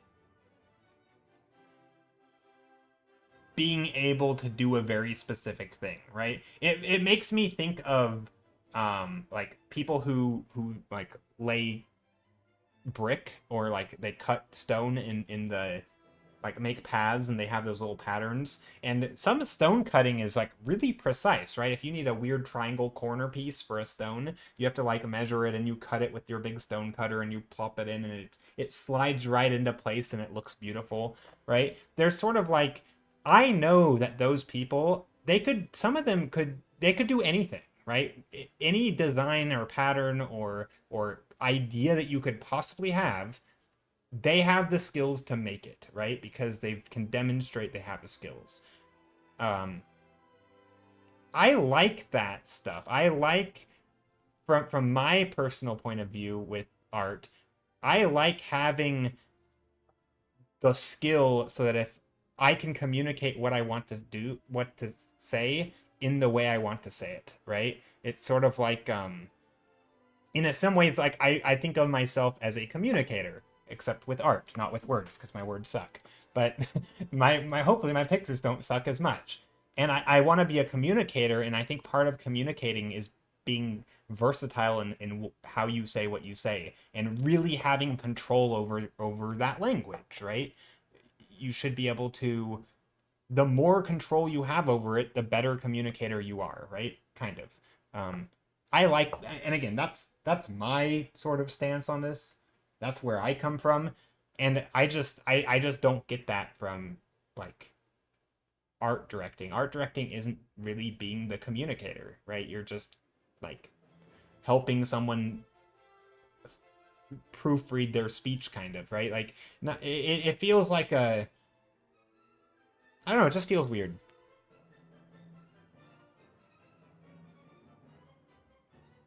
Any hiring manager will be hiring you for the art, not for the words. Well, yeah, but it's can you hit the mark with the art, right? So sorry, using the communication as the analogy, the art is the communication, right?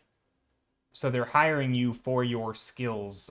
It's not just can you make a pretty picture, it's can you make the type of picture that we need you to make and take notes on it and refine it if you need and make choices that are good. Like I agree that they're hiring you for the art, but I think that needs unpacking, right?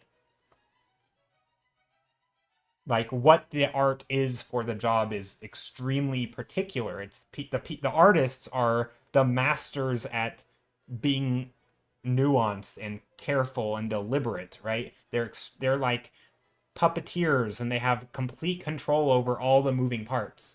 It's not just like look at this cool dancing robot that I don't have control over. I have complete control over it. And that's I think what people want to hire for, right? Is that like I want to know that if I'm hiring someone to lay my masonry or do whatever, that they have control over the outcome. It's not just like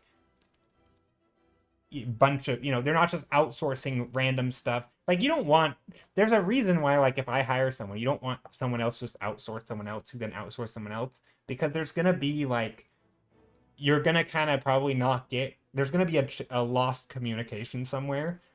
And I feel like that's what happens where it's like there is this nuanced communication. But yeah. Anyway, um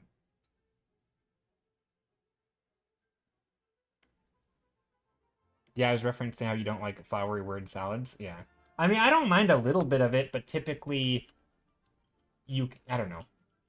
Maybe I don't like I don't think I do. I don't think I like the word salad stuff in art.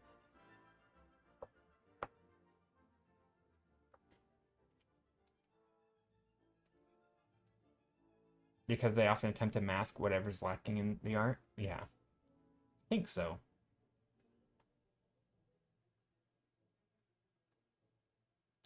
Yeah, I mean, there's definitely a brand or a movement in art that is much more new, where it's almost less about the art and more about the words, right? It's sort of like if you can tell the biggest story to make someone, come to tears by reading your story, the art is just secondary. And I'm not a big fan of that movement. I do like art that is, the communication is done in the art, but I also realize that that's not all art, so I don't know. I don't know. Maybe it's just not for me.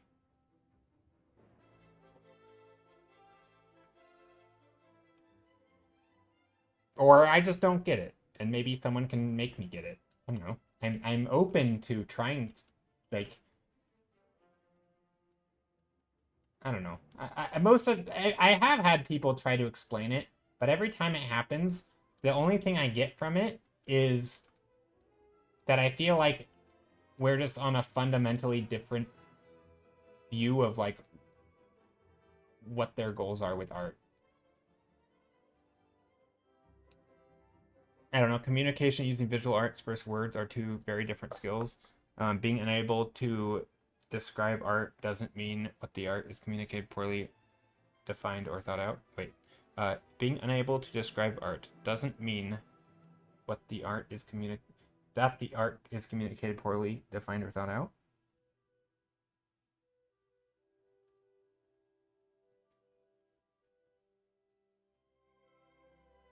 That's true. I think. Is it true? I don't know. I gotta think about that one. Sarah says, "Yeah, I agree. The lack of good description is irrelevant if the art communicates well, but a good description means nothing if the art isn't succeeding at its intent." I agree with that. I mean, I think it's possible. I don't know. Actually, I'm not sure if I agree with that, Brian Bowitt. You said communication using visual art versus words are two very different skills. I mean, I totally agree with that part. Being unable to describe art doesn't mean what the art is communicated is poorly defined or thought out. So you're saying that you could have a well thought out and designed piece of art and then describe it poorly. I feel like if there's a mismatch there, you shouldn't have tried to describe it at all if you're the artist, right? And if you can't describe it accurately, I would question to some degree how competent you are, I think.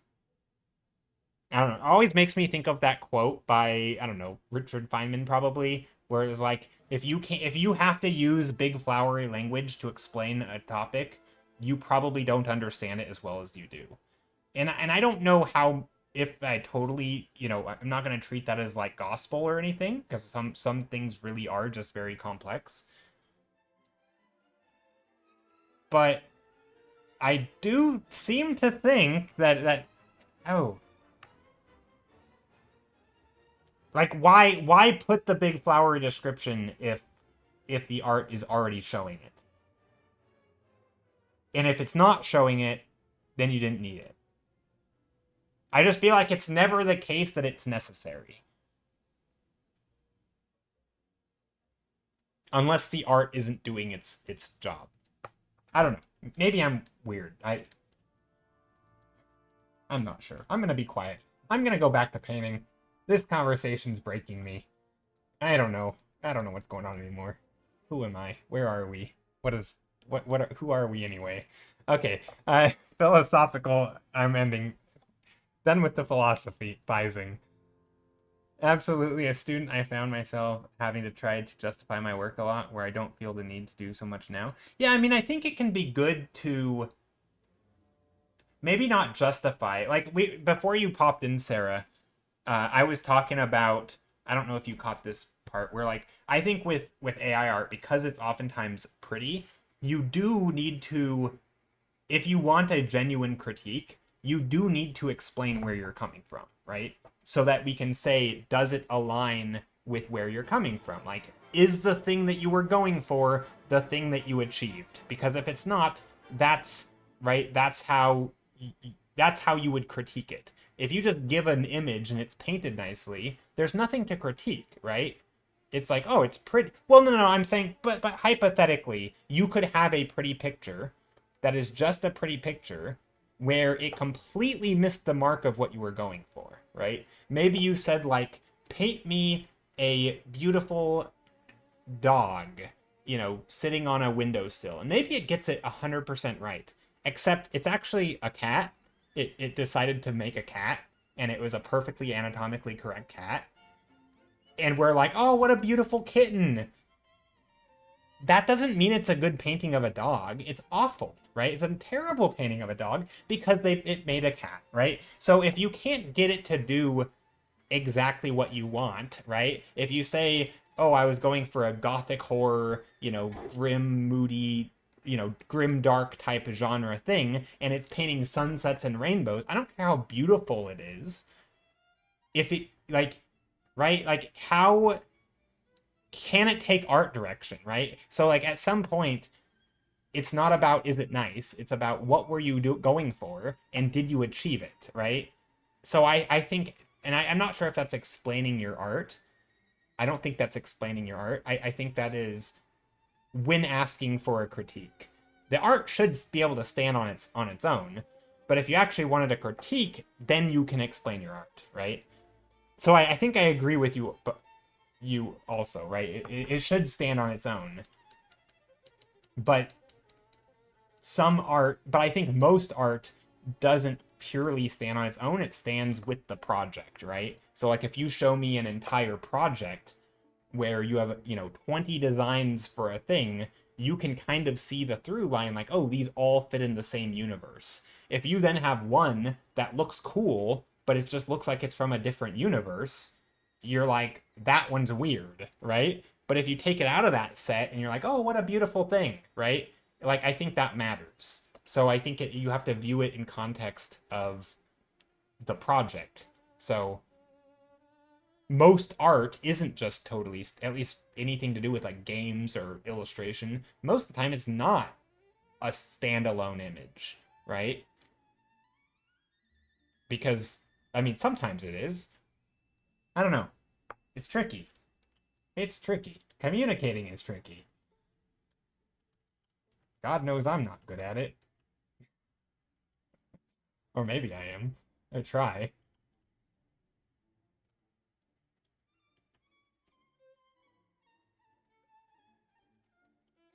I don't know if what I just said made sense to anyone. I more or less agree with Nocera. Sometimes just how it looks is important. I think it depends on what you're doing. Because I think if that's all that's important, then what's the point of art director? Like, this is where I think the art direction argument is so important for me. Because every single artist hired by Magic the Gathering can paint a beautiful picture. They can make striking, amazing art, right? Every Riot artist is amazing on their own right. If you look at their personal work, it's going to be gorgeous. But they're not painting their personal work when they're working for Riot Games, or when they're working for Wizards of the Coast, or when they're working for whoever, right? They're not painting personal work. They're painting work that has to meet a vision. And so if the art director just says, hey, paint me this thing, and they give them a beautiful art, it's not standing on its own, right? They show that to the world, and the world says, oh my gosh, it's so good. But then they show it to their art director, and the art director's like, that's missing the mark. This and this needs to change, right? Because the art director is actually on the same page, because they know what they're going for, and they know what the artist was supposed to go for. And I think this is the one of my biggest pet peeves with AI art is that you don't know what they were going for. And so they can miss the mark by a million miles and it can still look nice. Just like an artist who misses their prompt, misreads it, still paints a beautiful illustration and submits it off to their art director, except there is no art director. Now it's just Instagram. And Instagram says, oh, it's so good. But it didn't do the thing that they were trying to make it do, right? It wasn't just a flexing of their technical skills. Because art is more than just technical skills. It's that the taking of an idea and developing it. So, okay. Anyway, I'm rambling. I'm repeating myself. That's what I'm doing. But I think I've made my point. Thanks for coming to my TED Talk. Hope you all enjoy your stay. Thank you for being here.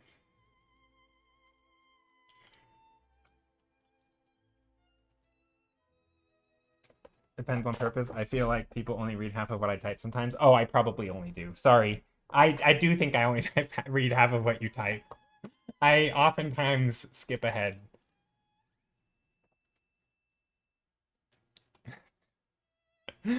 Sorry. I'm not very good at reading. My reading skills are clearly not great. We think it depends on context. Think of games that don't have story, for example, like puzzle games. Those may still need animation in that case. Now it looks is obvious the important thing. It just depends on purpose. I am teasing. I miss stuff in my chat too. Yeah, it's hard. It's hard to read. It's hard to read, talk, and paint at the same time. And I'd like to think I'm getting better at it, but honestly, I'm not sure I am. Okay, what do I want to do here? Oh, I was painting these little potion bottles.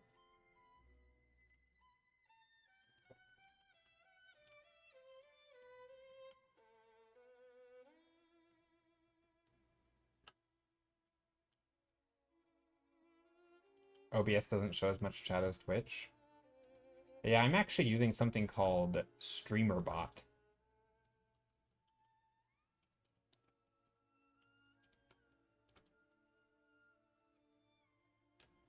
So, what I want to do today, before I end, is get to the point where I have, like, much more of an idea of where I'm taking this. So, like, I like the idea of these little potion bottles throughout.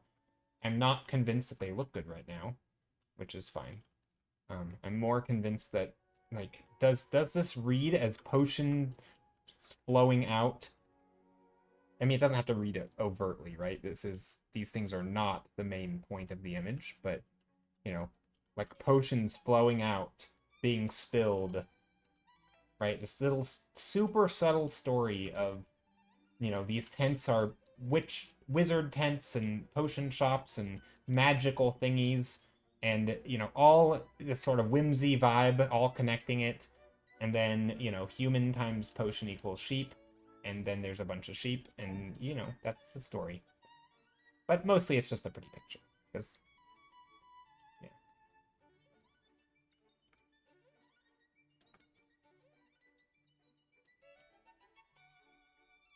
You still can't figure out your lag issues? Oh no!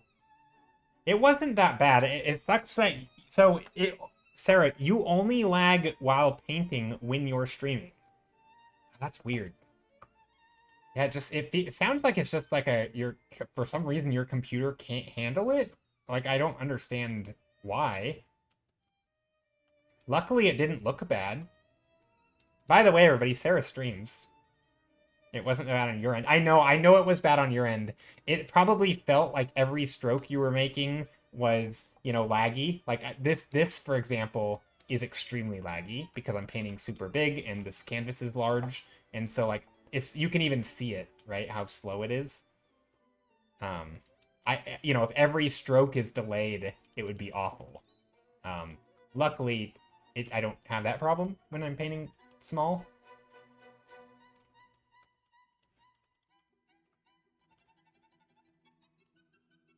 You wanted to break your... Is that the last time you streamed, or have you streamed since? I don't know what your schedule is, or if you have one. But it was fun hanging out in your stream. Unfortunately, I'm not always up that late, because I oftentimes work in the wee hours of the morning. Starlet, hello! Also, did I say hi to Brayboet? I don't know if I did. That was the last time. That was last week, I think. Okay.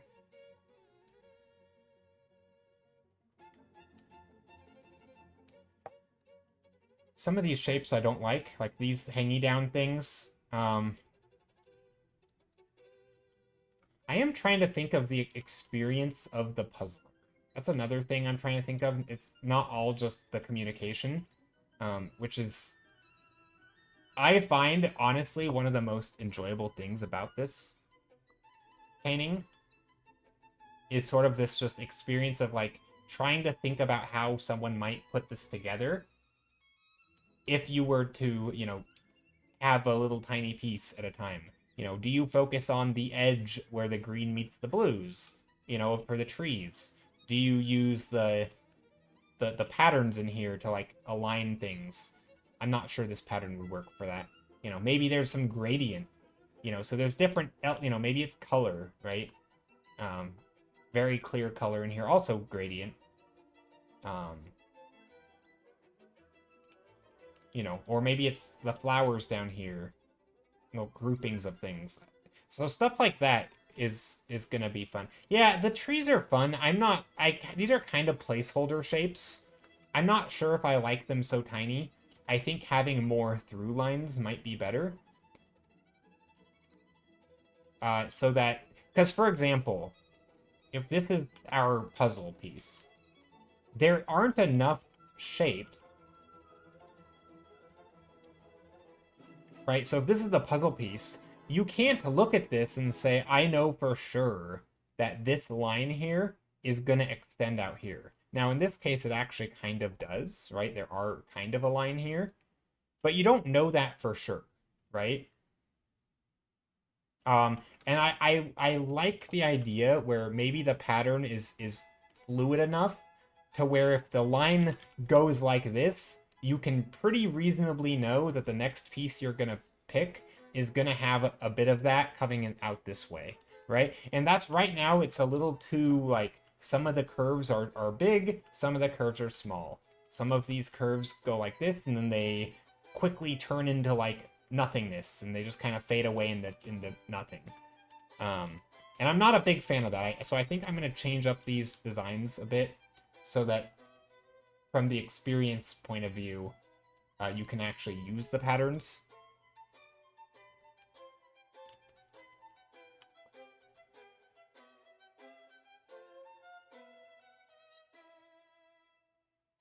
Starlex said, I heard a little while ago that you were commenting and talking about criticizing art and helping and supporting it so that it is a learning experience.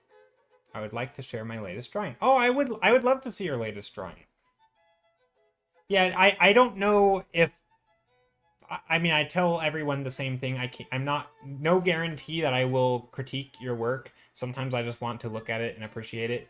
But the more you can tell me about it, the better, because that'll give me something to go on about what to actually critique. Obviously, you know, there can always be, like, technical stuff, like, oh, perspective looks wonky. Oh, true, potion. Oh, I love that idea. Potion grown trees. Hold on. Hold the phone. That is a great idea. You just gave me an idea. Thank you. I'm going to steal your idea. Potion grown trees. There can be some little story in that. Okay, but that is so good. I was like, oh, we were talking about earlier, like, what else could the potions be doing? Like, you know, maybe somebody asked, like, because this initially looked like a girl in, like, a dress, and somebody said, well, if the girls are the sheep, what are the men? And I'm like, I don't know, these were just gonna be people, you know? But I'm like, well, maybe there are, like, butterflies or other things. And I didn't really like that idea, but I do like the idea that maybe this whole place popped up because of magic. So maybe the trees are also not people, but potions or something. And I think there's room for us to do that here, right? Where we have, like because I'm trying to have like these little potion bottles, spilling, and then their contents is coming out and making these little swirl shapes and patterns, just so there's a little bit of extra storytelling. But I like the idea that as they get down near here, we start getting some like tree shapes. And now it's almost like telling a story of trees, little plants.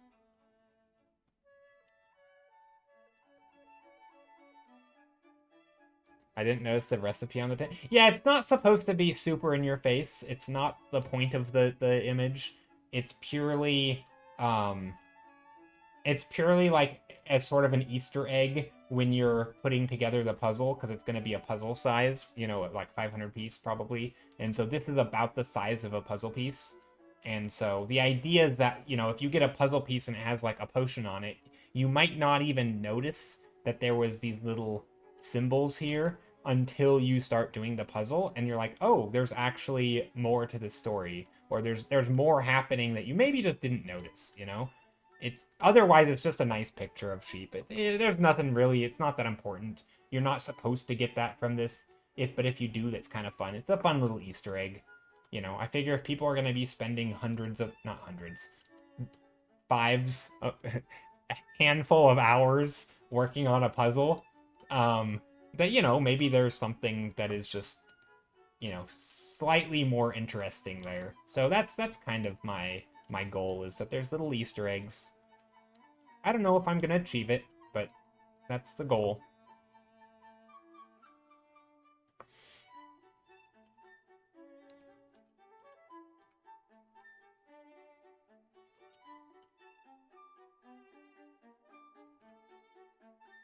Maybe some of these sheep could have funky designs, like classic like polo shirt vibes, or like striped pinstriped suits kind of thing. No, maybe not. I'm just thinking out loud. But I really do like the idea of the trees like growing up from here.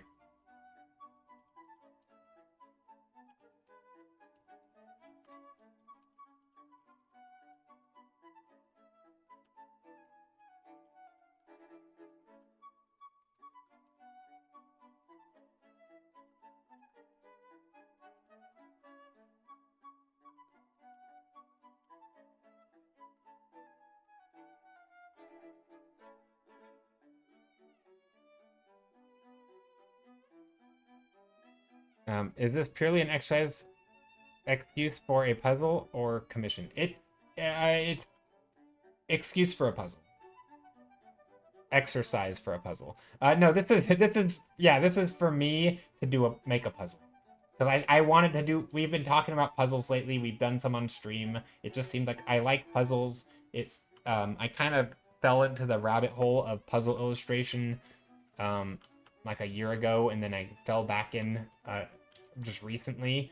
And it's kind of cool that there's just little things that I care about in a puzzle illustration that I would never care about in the type of art that I normally make. So it's just kind of neat to have this switch that is flipped in my brain to be like, now I care about details, and details can actually add things that I didn't ever know they could before. And it's just fun. And it's an excuse also to make, like, maybe I'll make, like, I want to make this into a real puzzle. It doesn't have to be to sell or anything. But somebody mentioned Kickstarter, and I think it might be fun to try doing a Kickstarter. I've never really launched a product like that on Kickstarter or anywhere, and I think it would be neat. So maybe I'll do that.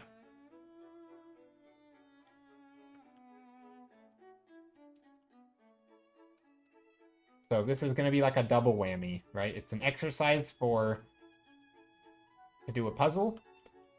There's some learning qualities here, but also it's sort of a first time for me for maybe making a product. I don't know. We'll see how we'll see where it takes me. I'm not quite there yet. Maybe I think these bottles need to be bigger. Maybe the bottles should be the big things. I think so. I think these bottles, so maybe these should be smaller. Okay, I'm one of the things I'm also doing is like trying to teach myself to be more patient. So like I did these and then I had to redo all of them because I wanted to move them up for another row of lines. Um,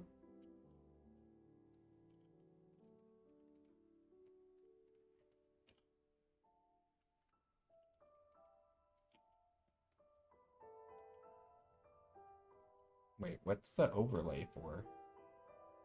Let's turn it off before I merge. Something's gonna go wrong.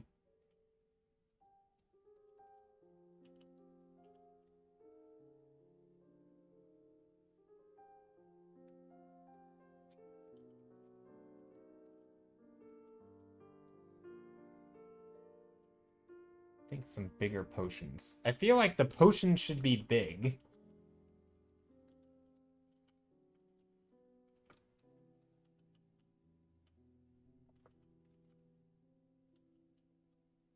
And then these should be...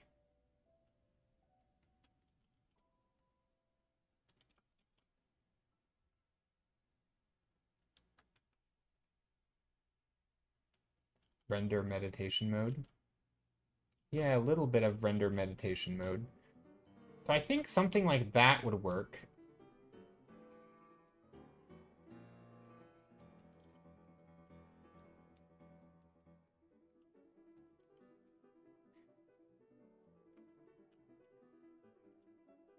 So yeah, I think I want to make these potions a little bigger, because they were too small before. Do they all need to be bigger though? Is the question.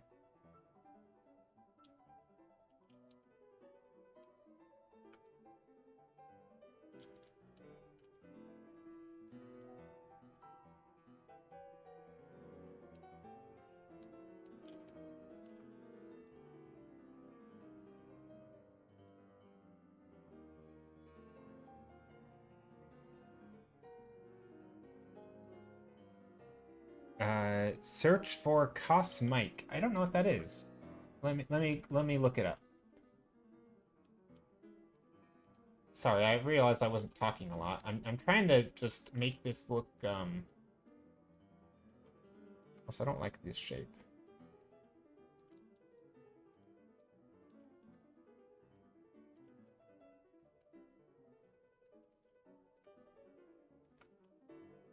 But yeah, I'm trying to make this just kind of block out how things might look.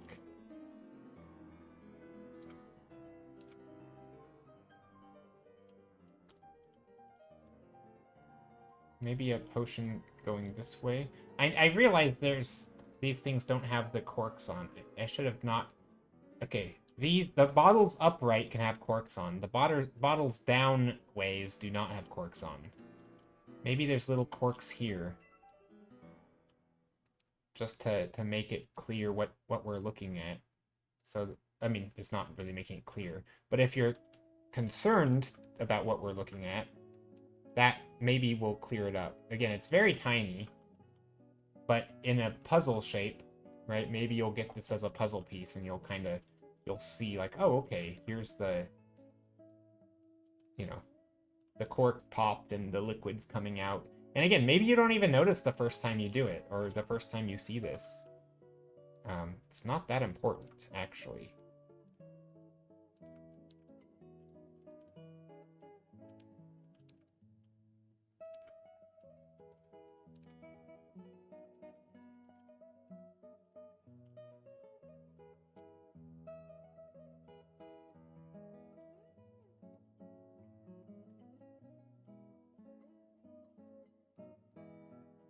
Potion bottles. This one can have a cork. Maybe it's more of a large decanter, though.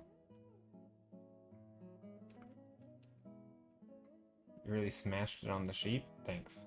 I'm happy. I'm glad that you like it. They're still pretty loose and very rough, but I think they work.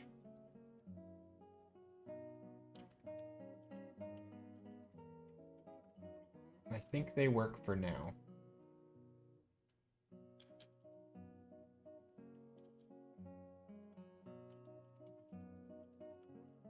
But yeah, this is you know, changing this whole design of the tent to sort of tell this story is kind of fun.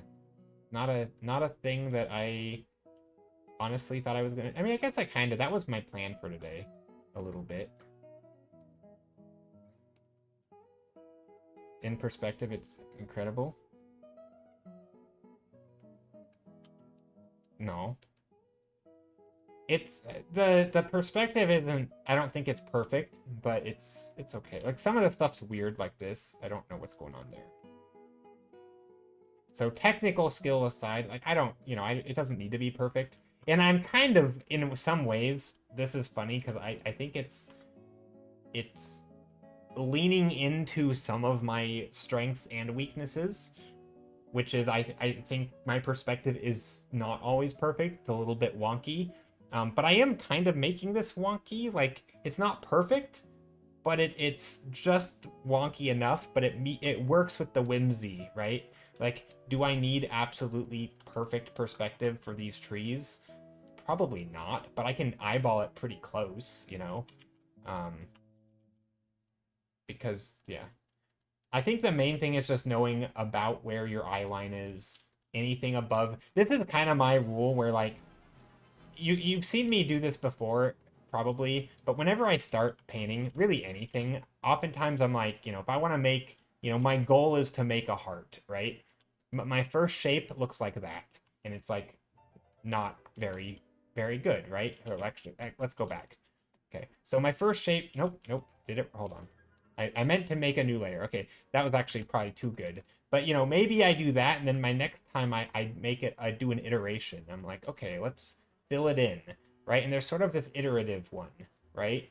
This iterative process where each time I go along, I'm like, let's just correct what I did a moment ago and make it a little bit better each time. You know, maybe I want this shape to come out like that.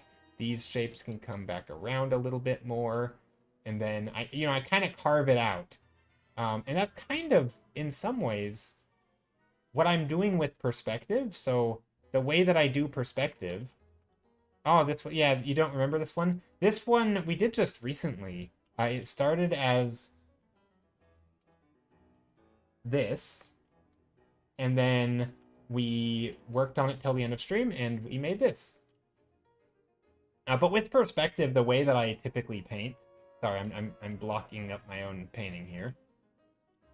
Is once you know about where your eye line is, you don't even have to know exactly where. The way that I do perspective is typically like if something is above my eye line, I make a shape. It doesn't matter if it's, you know, I know it's above, you know, I know it's going to be an ellipse if it, you know, if it's like a can or a cylinder that's floating, right? I know we're looking up at it. Now, I could have drawn it like this, right? Obviously, these don't both work, one or the other. Once I pick one, though, and let's say I go with this other one, this one, then I know that if one is here, like closer to the eye line, you know, in perspective, it's going to be flatter, right? Because I know that it has to be flatter than this, right? Because this one is further away, so it's going to be more elliptical, more flat, and it's going to be smaller, probably. So, it, you know, like that. Same thing on the ground, right? If my first circle is this shape, my next one has to be flatter if it's further back, right? Now, I could have gone this one, and this one could have gone like that, but if this one was like this one cannot be like that, right? That's not going to look like they're in perspective, right? So there's sort of like I'm sort of reacting to what I'm already doing. Yeah. Well, you can start tilting, right? So for example, if I want to draw a box, then here's my box. And yeah, if you want to tilt a box upwards, or downwards, let's say, um, and you want to go like this, you know, suddenly, okay, that it's different. Right now, we're seeing a different side of it, right? Um, this doesn't look perfect, but it's, you get the idea. Here, this is the underside.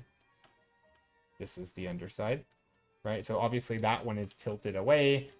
This is the underside. Um, or, if you obviously being able to draw boxes in perspective is important. But anyway, my point is that the amount of like surface area.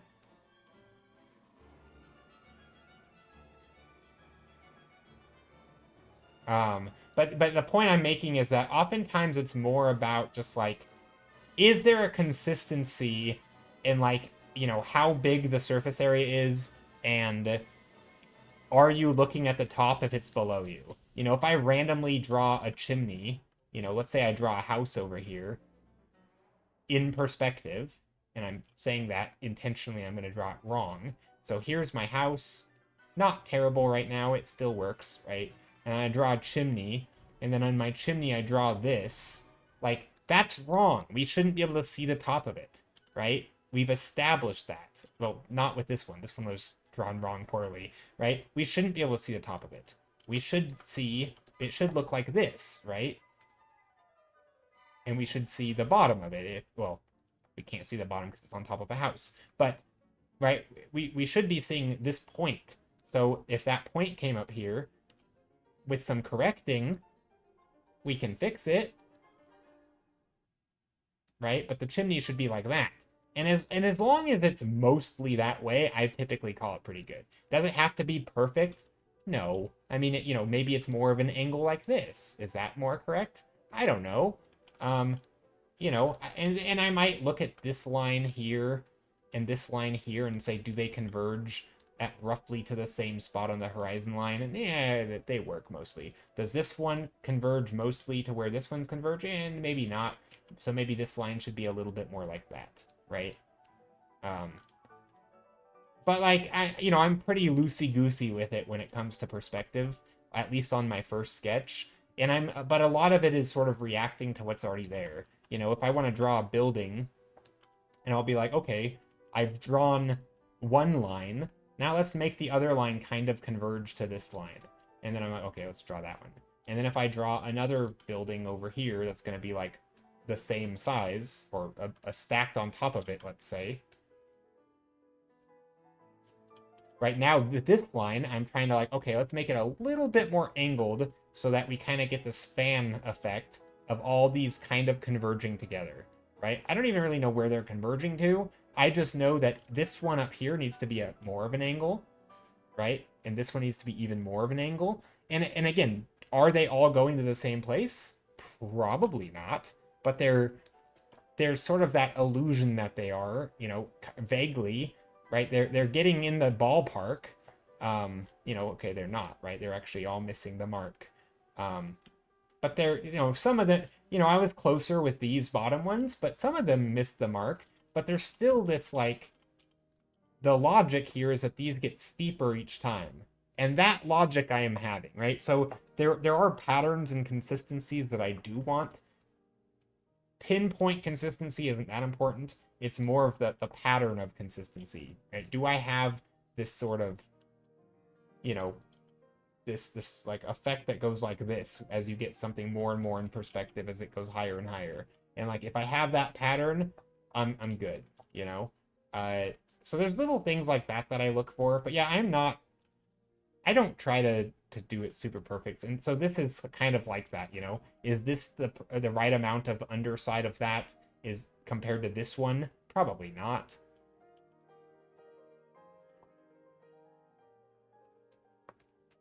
Also, I'm not convinced that these flowers should have been red. I think my red flowers should have been somewhere in the middle of the painting. Red feels weird being off in the side.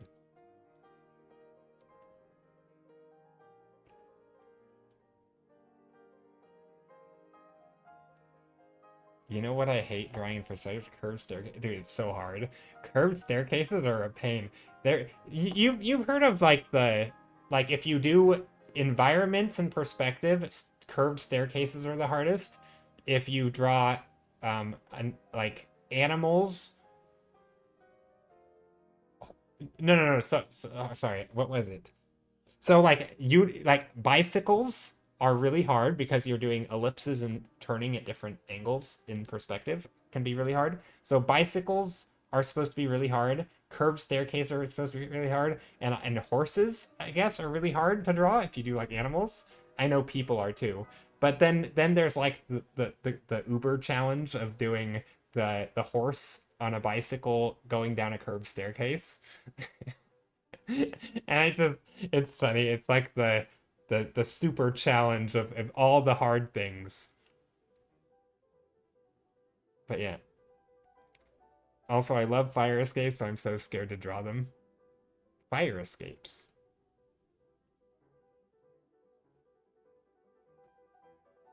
Got us a cold case of creativity. I gotta say, out of all the paintings I've seen you do, this is one of my favorites. Oh, well, it's very different than what I normally do. So I'll take that as like you like this style more than my normal. But yeah, no, this one's fun. It's a fun. It's also way more rendered. And honestly, because I'm spending so much more time on it, there is more thought going into it. Although, funny enough, there isn't as much thought going into the composition. The composition's kind of just willy-nilly. But yeah, no, I appreciate it, Cold Case. I find bicycles are okay as long as you have the exact reference. Motorcycles, though, I feel like you need to find a ref at the exact angle you need a decent job. Yeah. I have a fire escape. They're all over Philly. I think they just look really pretty on all the brick buildings. Most are basic and some even have more ornate railings. Oh, interesting. So what's hard about them? Just that they're complex and in perspective? Is that the idea? Tricycles. Well, tricycles have the same problem as a bicycle, right? Just one wheel is turning. The other two are the same, so who cares? The third doesn't make it harder. Unicycles. A horse on a unicycle going down a spiral staircase. Seems like a challenge.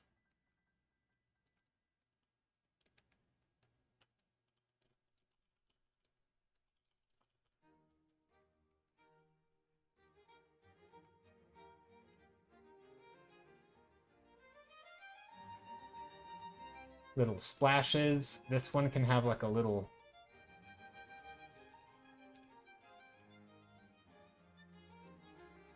shape.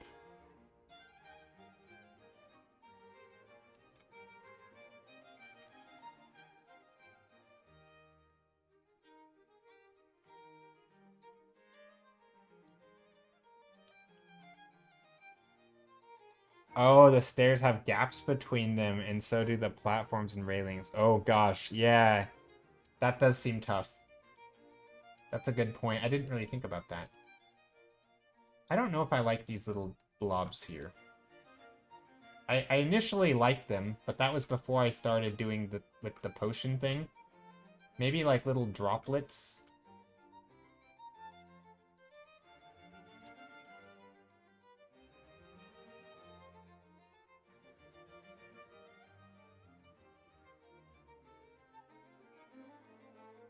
Where's the light coming from? It's that side. I need to keep track of my lighting a little bit. And then, okay, so we've got these thingies. Little spirally things. Maybe this one is... I don't know.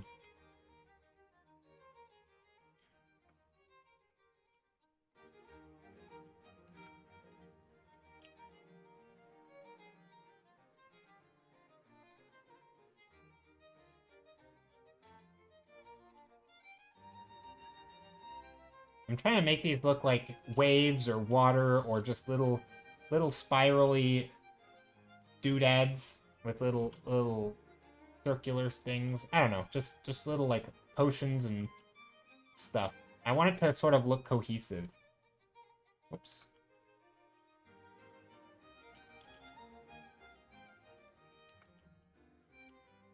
Although some of this doesn't, because the colors are kind of wonky.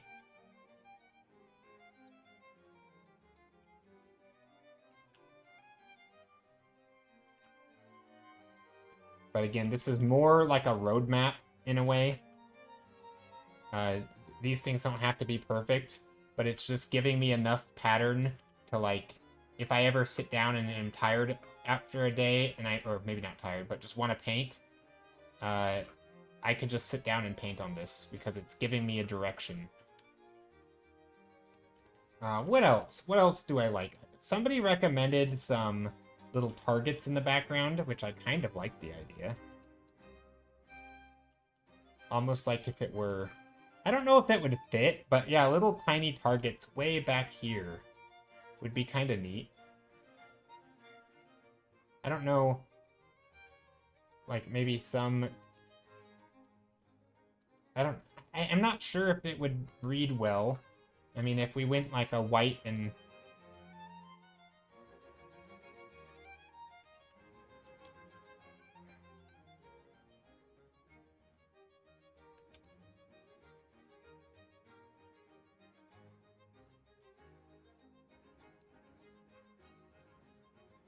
I don't know. It feels like a thing in a... I mean, it's not bad. What do you guys think? Yay or nay to targets? I mean, they don't have to be rendered like this, but... is that clear what they would be? I'm not convinced.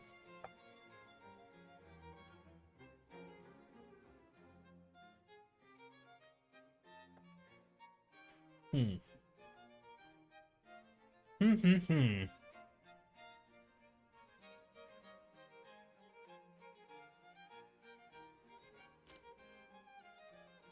But yeah, there are definitely some tough things. I think hard surface stuff in perspective, like cars with like curves, to where you're doing like intricate curves, but they're like skewed from each other. So maybe you have, you know, let's see if I can do this. So if maybe you have a box here, and if you imagine a car inside of this box.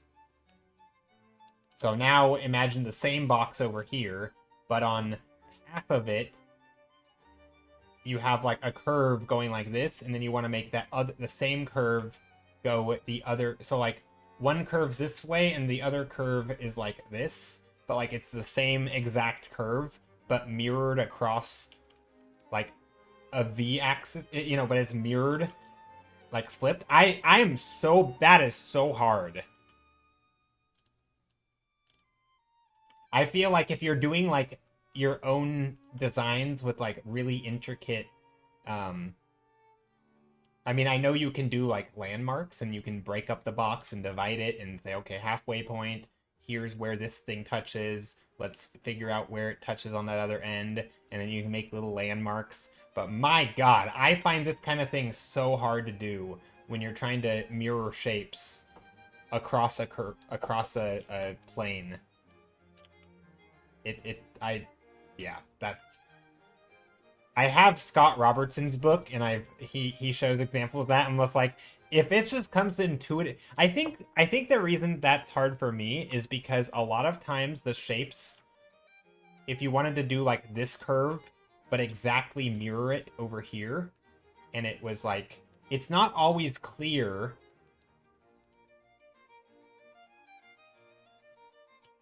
what the shape is going to look like. Like, do you see more underside? Does it go like this? Does it how far back here does it pass before it goes this way? I don't know if that even made sense with me mirroring it. So, like, if you were looking down at it, it'd be easy, right? You would just literally just be like, oh, like that, right? But when you're doing it at like an angle, and this line here, I don't even know if this is gonna look right, but this line here is like a plane, right? And then you have an object coming out from the plane at like, I think I drew the wrong perspective to show this view, right? And you have another thing perpendicular to it, right? and you want to have like something going from, is this gonna look right? I don't know. You know, like this corner to that corner or something, and like, okay, the other one is gonna go from that corner to this corner in the back that we can't see, right? And so, but instead of this being a straight line, this is actually a curvy line, and now you need to match that other, like, oh my god, it just gets so, I'm terrible at that stuff, because it's and that's the kind of thing where, like, if you're trying to draw a car, right, from a certain perspective, like maybe you're looking downward at it, that's the kind of thing that you're doing if you're like, you know, the shape of the car is going to be this shape, right? Trying to get that exact same curve, because like any imperfection, your brain is going to tell you that like this is a wonky shape, you know, and just making these curves perfect, I'm really bad at. If I make them blocky, I can do it, but if I want to actually innovate and make interesting shapes, and you know, maybe there's like a fan thing that comes down this way, and then there's another one that comes up, like I can kind of eyeball it if it's an easy shape. But yeah, I'm not, you know, if these are curves, I don't even know how to draw curves, but you know, or if this goes like that, and maybe this whole thing has like a weird shape like this, and trying to mirror it on the other side, it's that kind of thing that's tough.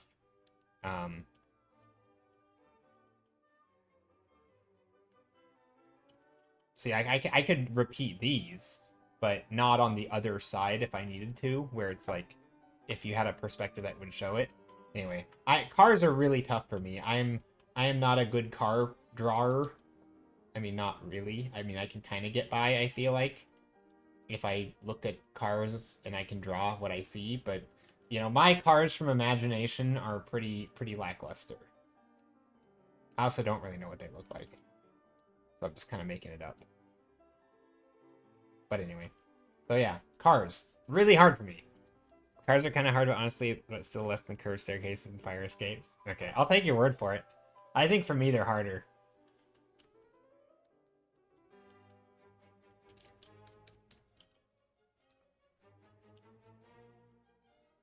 You know what? These flowers don't feel right.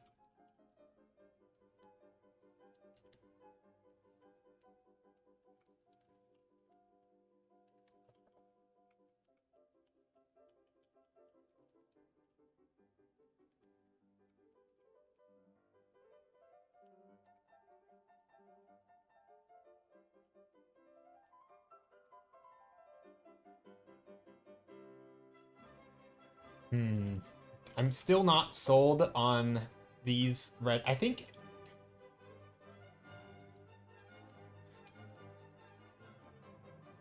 What if I put them in the middle here? Okay, I'm gonna try something. I don't want there to be flowers everywhere. But what if there were red flowers here?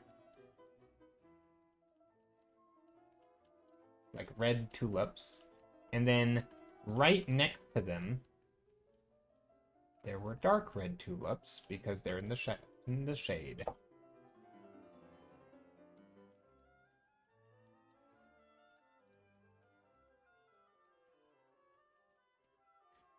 Does that... See, my issue with this is the red is so bright, and this is the only spot it's in.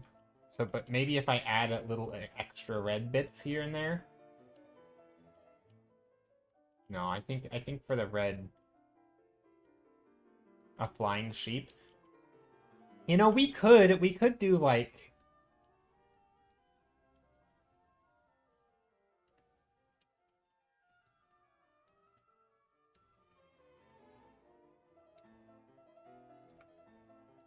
little fly... I mean, I don't know.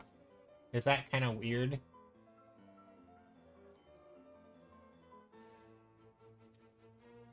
Distracts and adds fun. Yeah, I mean, I feel like if I want to go that route, I would need more than one. And I actually thought about this earlier on. No, I don't think I want to do hot air balloons. I feel like hot air balloons in like every image. I don't know. Hot air balloon paintings are they're so common, I actually want to avoid them just for the sake of avoiding them.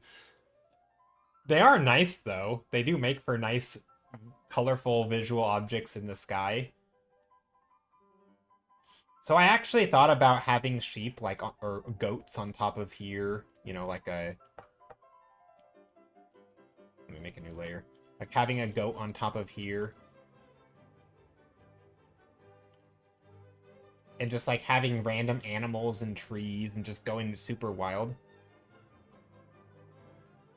It's still wild to me. My brain can't work. Well, I'm seeing if there's any additional things. Yeah, I know. It is weird, Sarah. I don't typically do that at this stage, but I'm trying to, like, I don't really know exactly what I want for this. I mostly just have the one idea. This. And yeah, it's just kind of fun. I'm mostly just noodling.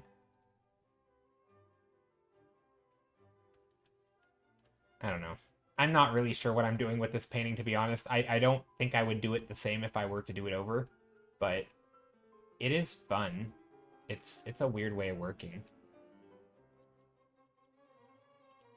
Do I like the red? See, and a lot of it isn't so much ideating. It's more like, for example, like the color of the flowers. The red might be a little extreme in the corner when I don't have red elsewhere. And so maybe I would want to put the red elsewhere. Or maybe I balance it with more foreground red over here. Like, is that still ideating, or is it more just like color palette choices? Or like, how do I solve an issue? Like, it's a weird issue because, like, if it's for line art, I wouldn't have this issue.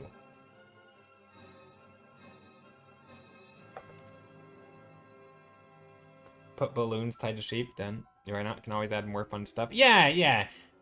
And one of my thing about adding more fun stuff in this is that sometimes I don't just want to add like one, like this isn't too silly, right? This is not a silly image. There aren't wacky, zany things happening. And so I want it more chill and whimsical, not super quirky and like, you know, sheep in the trees. But like if I do go that route, which I could push it a little bit, right? I could nudge this painting into the wacky route.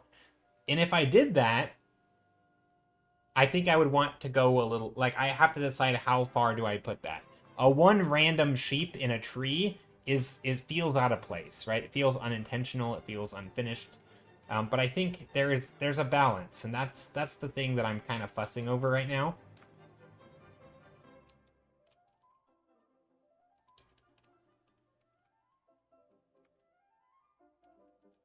So yeah, it's fun though. This is sort of just an excuse in some ways for me to keep painting on a painting for more than a few streams. And of course I'm going very slowly. By the way, you know who paints super fast? Sarah, you paint fast. You painted that cute dinosaur thing from Genshin like a week ago. It looked super good and you cranked it out in like, I don't know, an hour and a half. Sarah's quick. Speedy. I don't know. Maybe not. I mean, I know you had in that one, it was a pretty streamlined process of drawing and coloring, but I don't know. I'm not sure if you do for other stuff, but you seem to. Seemed like it was pretty fast. An hour and a half is long for that sketch? I mean, maybe. I don't know. Maybe. I didn't feel like it, but everyone works differently. We're streaming arts take 2 to 3 hours, depending on your mood. Yeah, normally I don't spend more than a stream on a painting, and I only really work on the painting for like an hour and a half after the first half hour of done. So, for example, I did in this stream, I think I deleted one, but I think I did 6 thumbnails in the first 2 hours of stream. And so if you do math, this one takes, what, 30 minutes, 30 minutes, 30 minutes, 30 minutes? No, that's already 2 hours. So 20 minutes a piece, right? 20 minutes a piece per thumbnail, if we do math. right? So I spent around 20 minutes on this thumbnail. And then at the 2 hour mark, I paint for another 2 hours after voting and wasting time. So total, this took about 2.5 hours, or 2 hours and 20 minutes.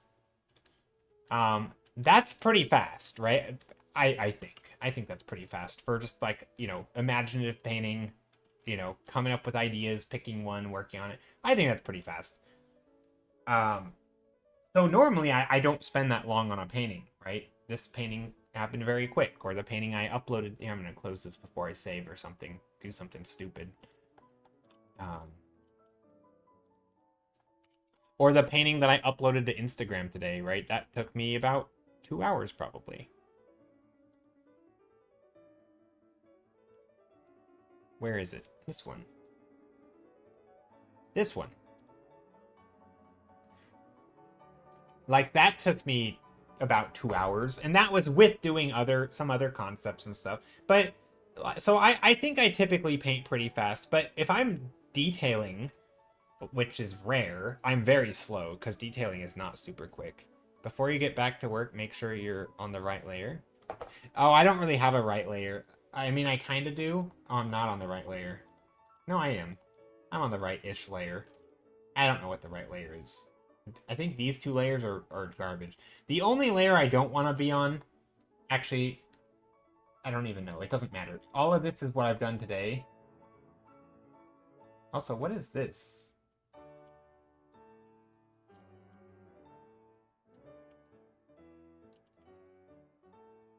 Where is this? The right layer or the left layer?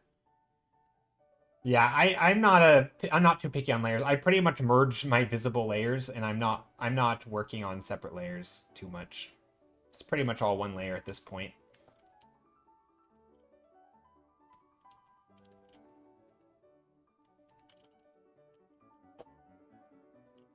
What if we do little like red blobs?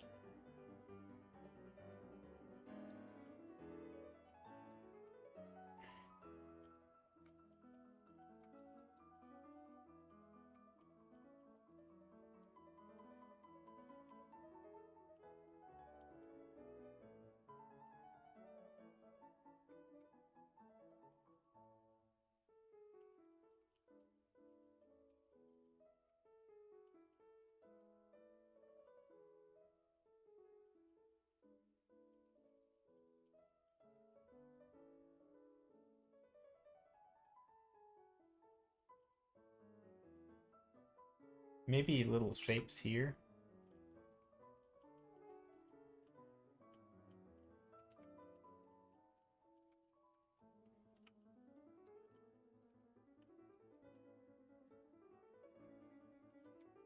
Hmm.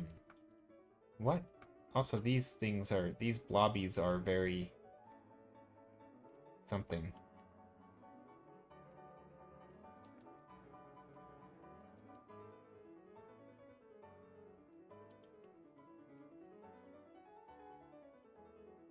I think I like these.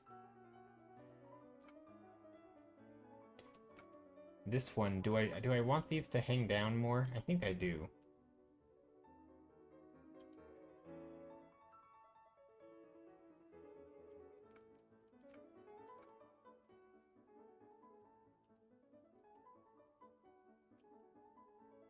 Different lengths.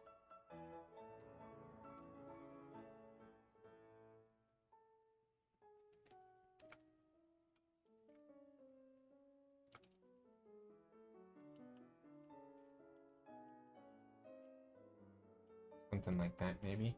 I don't know. I think some of that works. What about over here? Little cut-ins.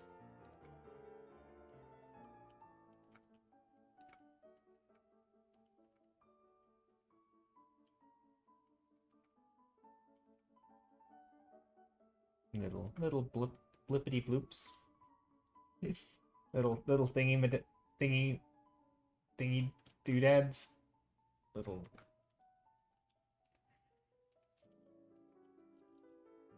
There we go.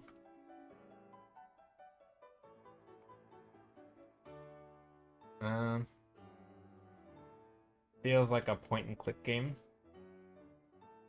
I like the different views you get zooming. Yeah, it'll be a fun painting. I know this is stupid, but it'll be a fun painting for Instagram because I can do all these little like zoom in things, shots.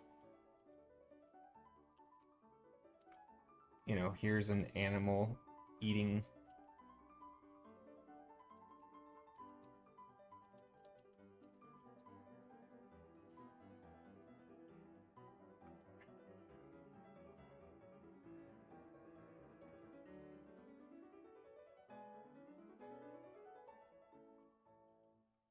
Now I do want some of it to be soft. I don't think I want everything to be perfectly detailed. But I will have to choose, you know, choose carefully where do I want that.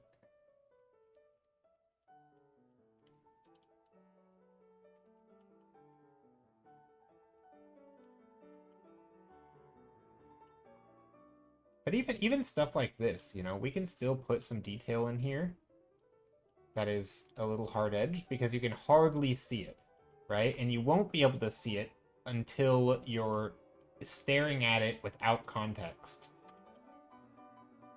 And this is where I think values are actually going to be really fun to play with, and this is something that I don't play with very often, which is the values are almost the same, but if you were to get a puzzle piece,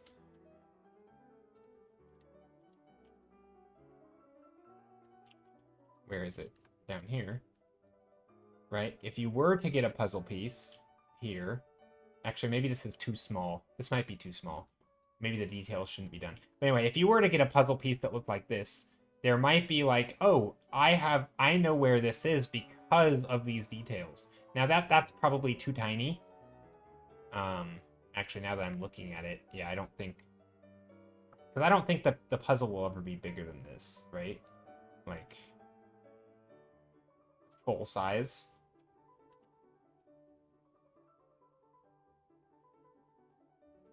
So yeah, this is actually probably too small. So I should probably...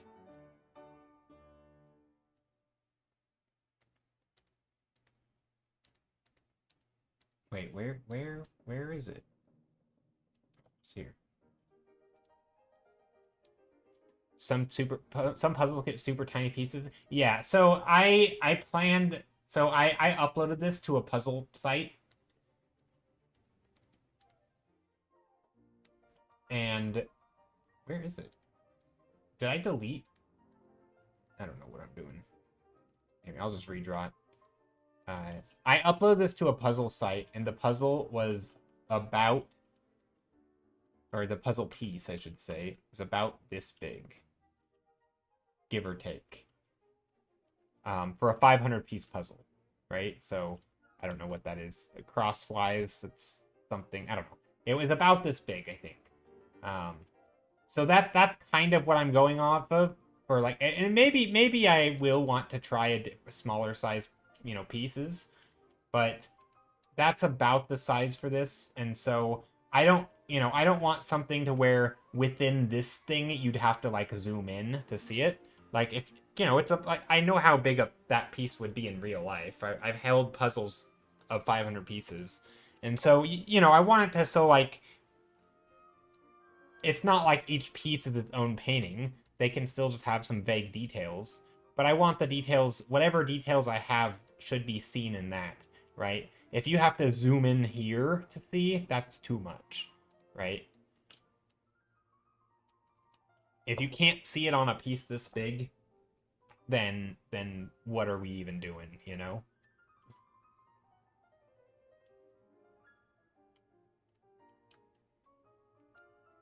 But this is also a good reminder for stuff like this, though, where you have these little, like, artifacts, right? Like these little lines that I had painted in, just with, you know, brush artifacts from the brushes. Like these lines, I had this hard edge here that was just kind of a brush thing, a brushiness. You always hated puzzles that had the same color? Yeah, and I'm trying to avoid that, although, funny enough, there's still a lot of green in this puzzle. But my goal is to break up that green. You know, a lot of the dark greens have shapes and colors in them. You know, there's going to be some stars, some spots here, right?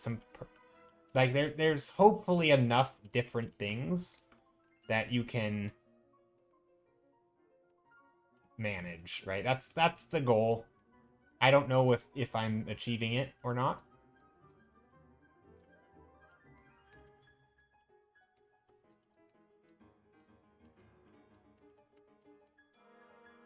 Little flowers with polka dots.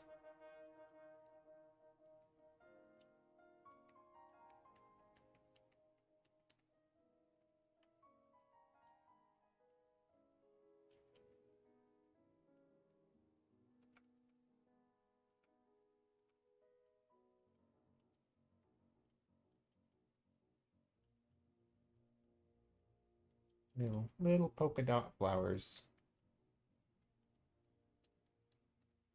which I think will be nice. It'll help show that like these blue flowers are different than the other blue flowers, you know?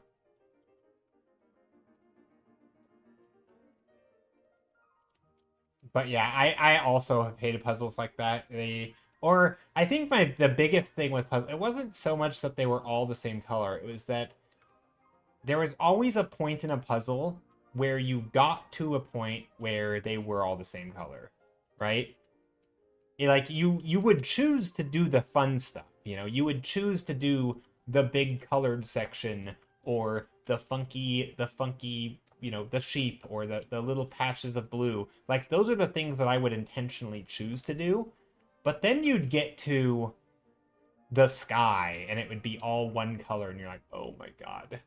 Like why? It's always the last thing to do. And my goal is that you could say I'm going to do this bright white line, right? And then by the time you're done with the white line, there's this nice strip of a gradient done, right? And of course the border. And yeah, you have a little bit here, but that's like, what, 5 pieces? And even that has a gradient from dark to light. Not much, but like a little. And sure, there's some, maybe it's a little bit annoying and it's a little bit hard. But like, you know, there are things here that you can help solve. Some of this stuff you can help solve, right? And then by now, you're into the tree shapes and you can start doing the edges here, right? Also, I'm on the wrong layer, so I should undo that. Right? And so then you can do the edges on the trees.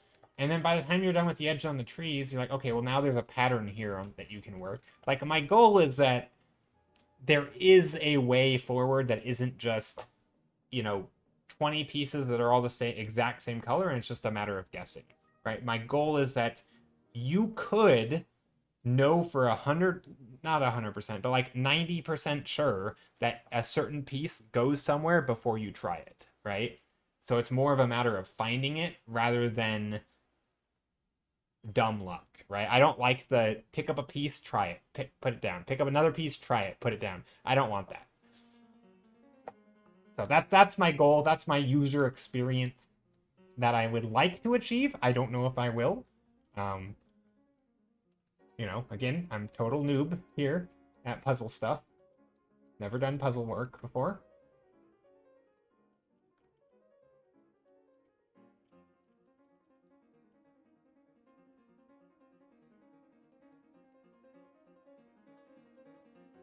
But I think it'll be doable, even though it's a lot of green. If I ever do another puzzle after this, though, I'm gonna make a rule for myself: no green for the next one.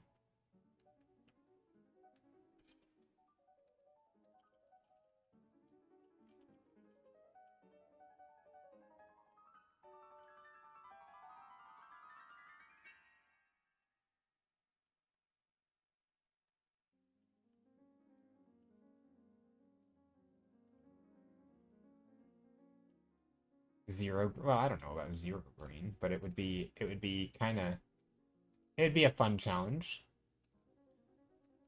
We could do. I mean. Okay, let's be real. What do we mean when we say green? Are we talking no RGB value green? Because that would be impossible, right? That like a gray has green, right? So anything that isn't pure saturation is going to have green.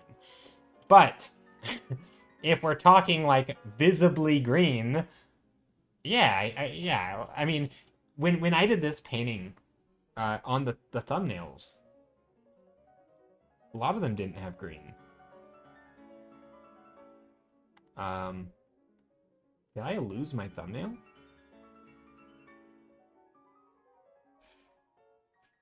No. This was these were the thumbnails. So like this one, no green. That was the other candidate for the puzzle.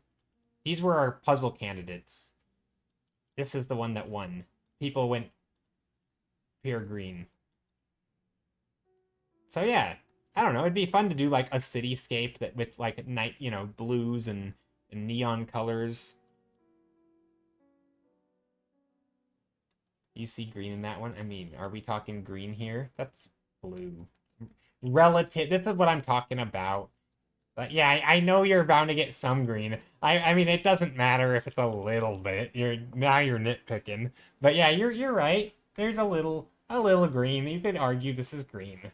It's a bluish, greenish color. But again, this is where if you really want to nitpick, anything with gray has RGB values of green. Blue in the little window on the left and yellow, green in the window on the top right. Oh, you're talking these? I mean, this is not yellow-green. These are not even, these are straight up yellow, but they're dark yellows. So they're olives, but they look green. See? It's tricky. It's tricky. Hue-wise, it's not. I mean, visibly, though, they don't look. Yeah, they're straight up yellow. They're just dark yellow. Dark yellow looks green. Yeah, but we perceive it as green. Yeah, we do. Yeah, we do. We do perceive it as green.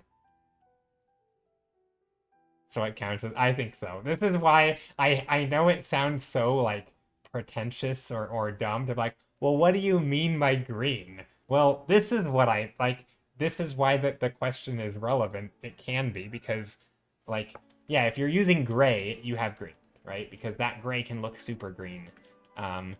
Obviously, things that aren't, just because it doesn't have, literal green on the hue slider doesn't mean that this isn't also going to look green. Olive is absolutely a green-ish, but it's technically just dark yellow, Not really any green. Or, like, what if we go gray?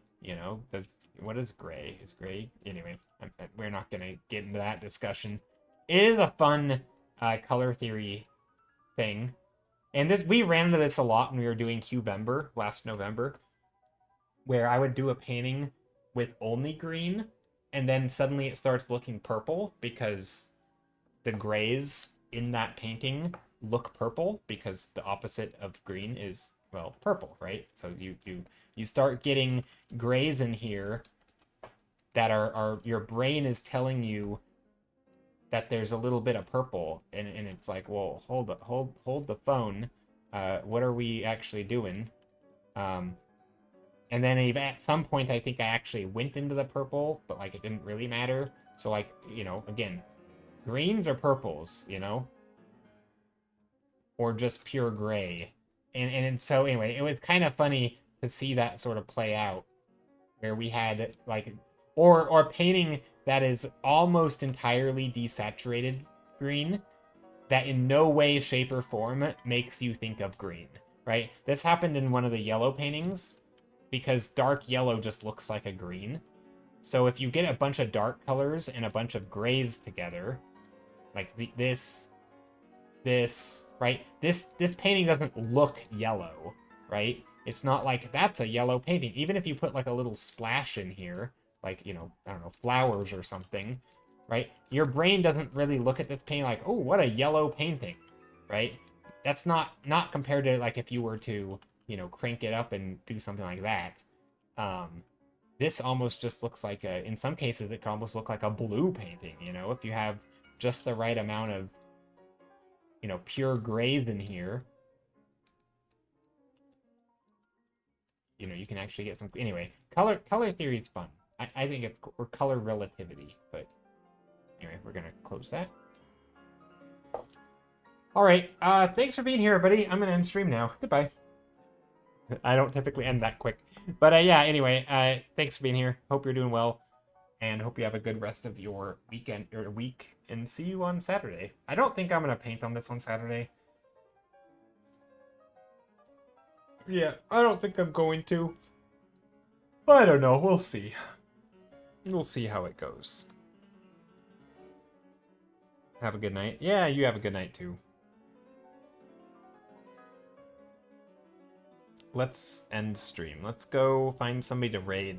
But see you first. See you, YouTube.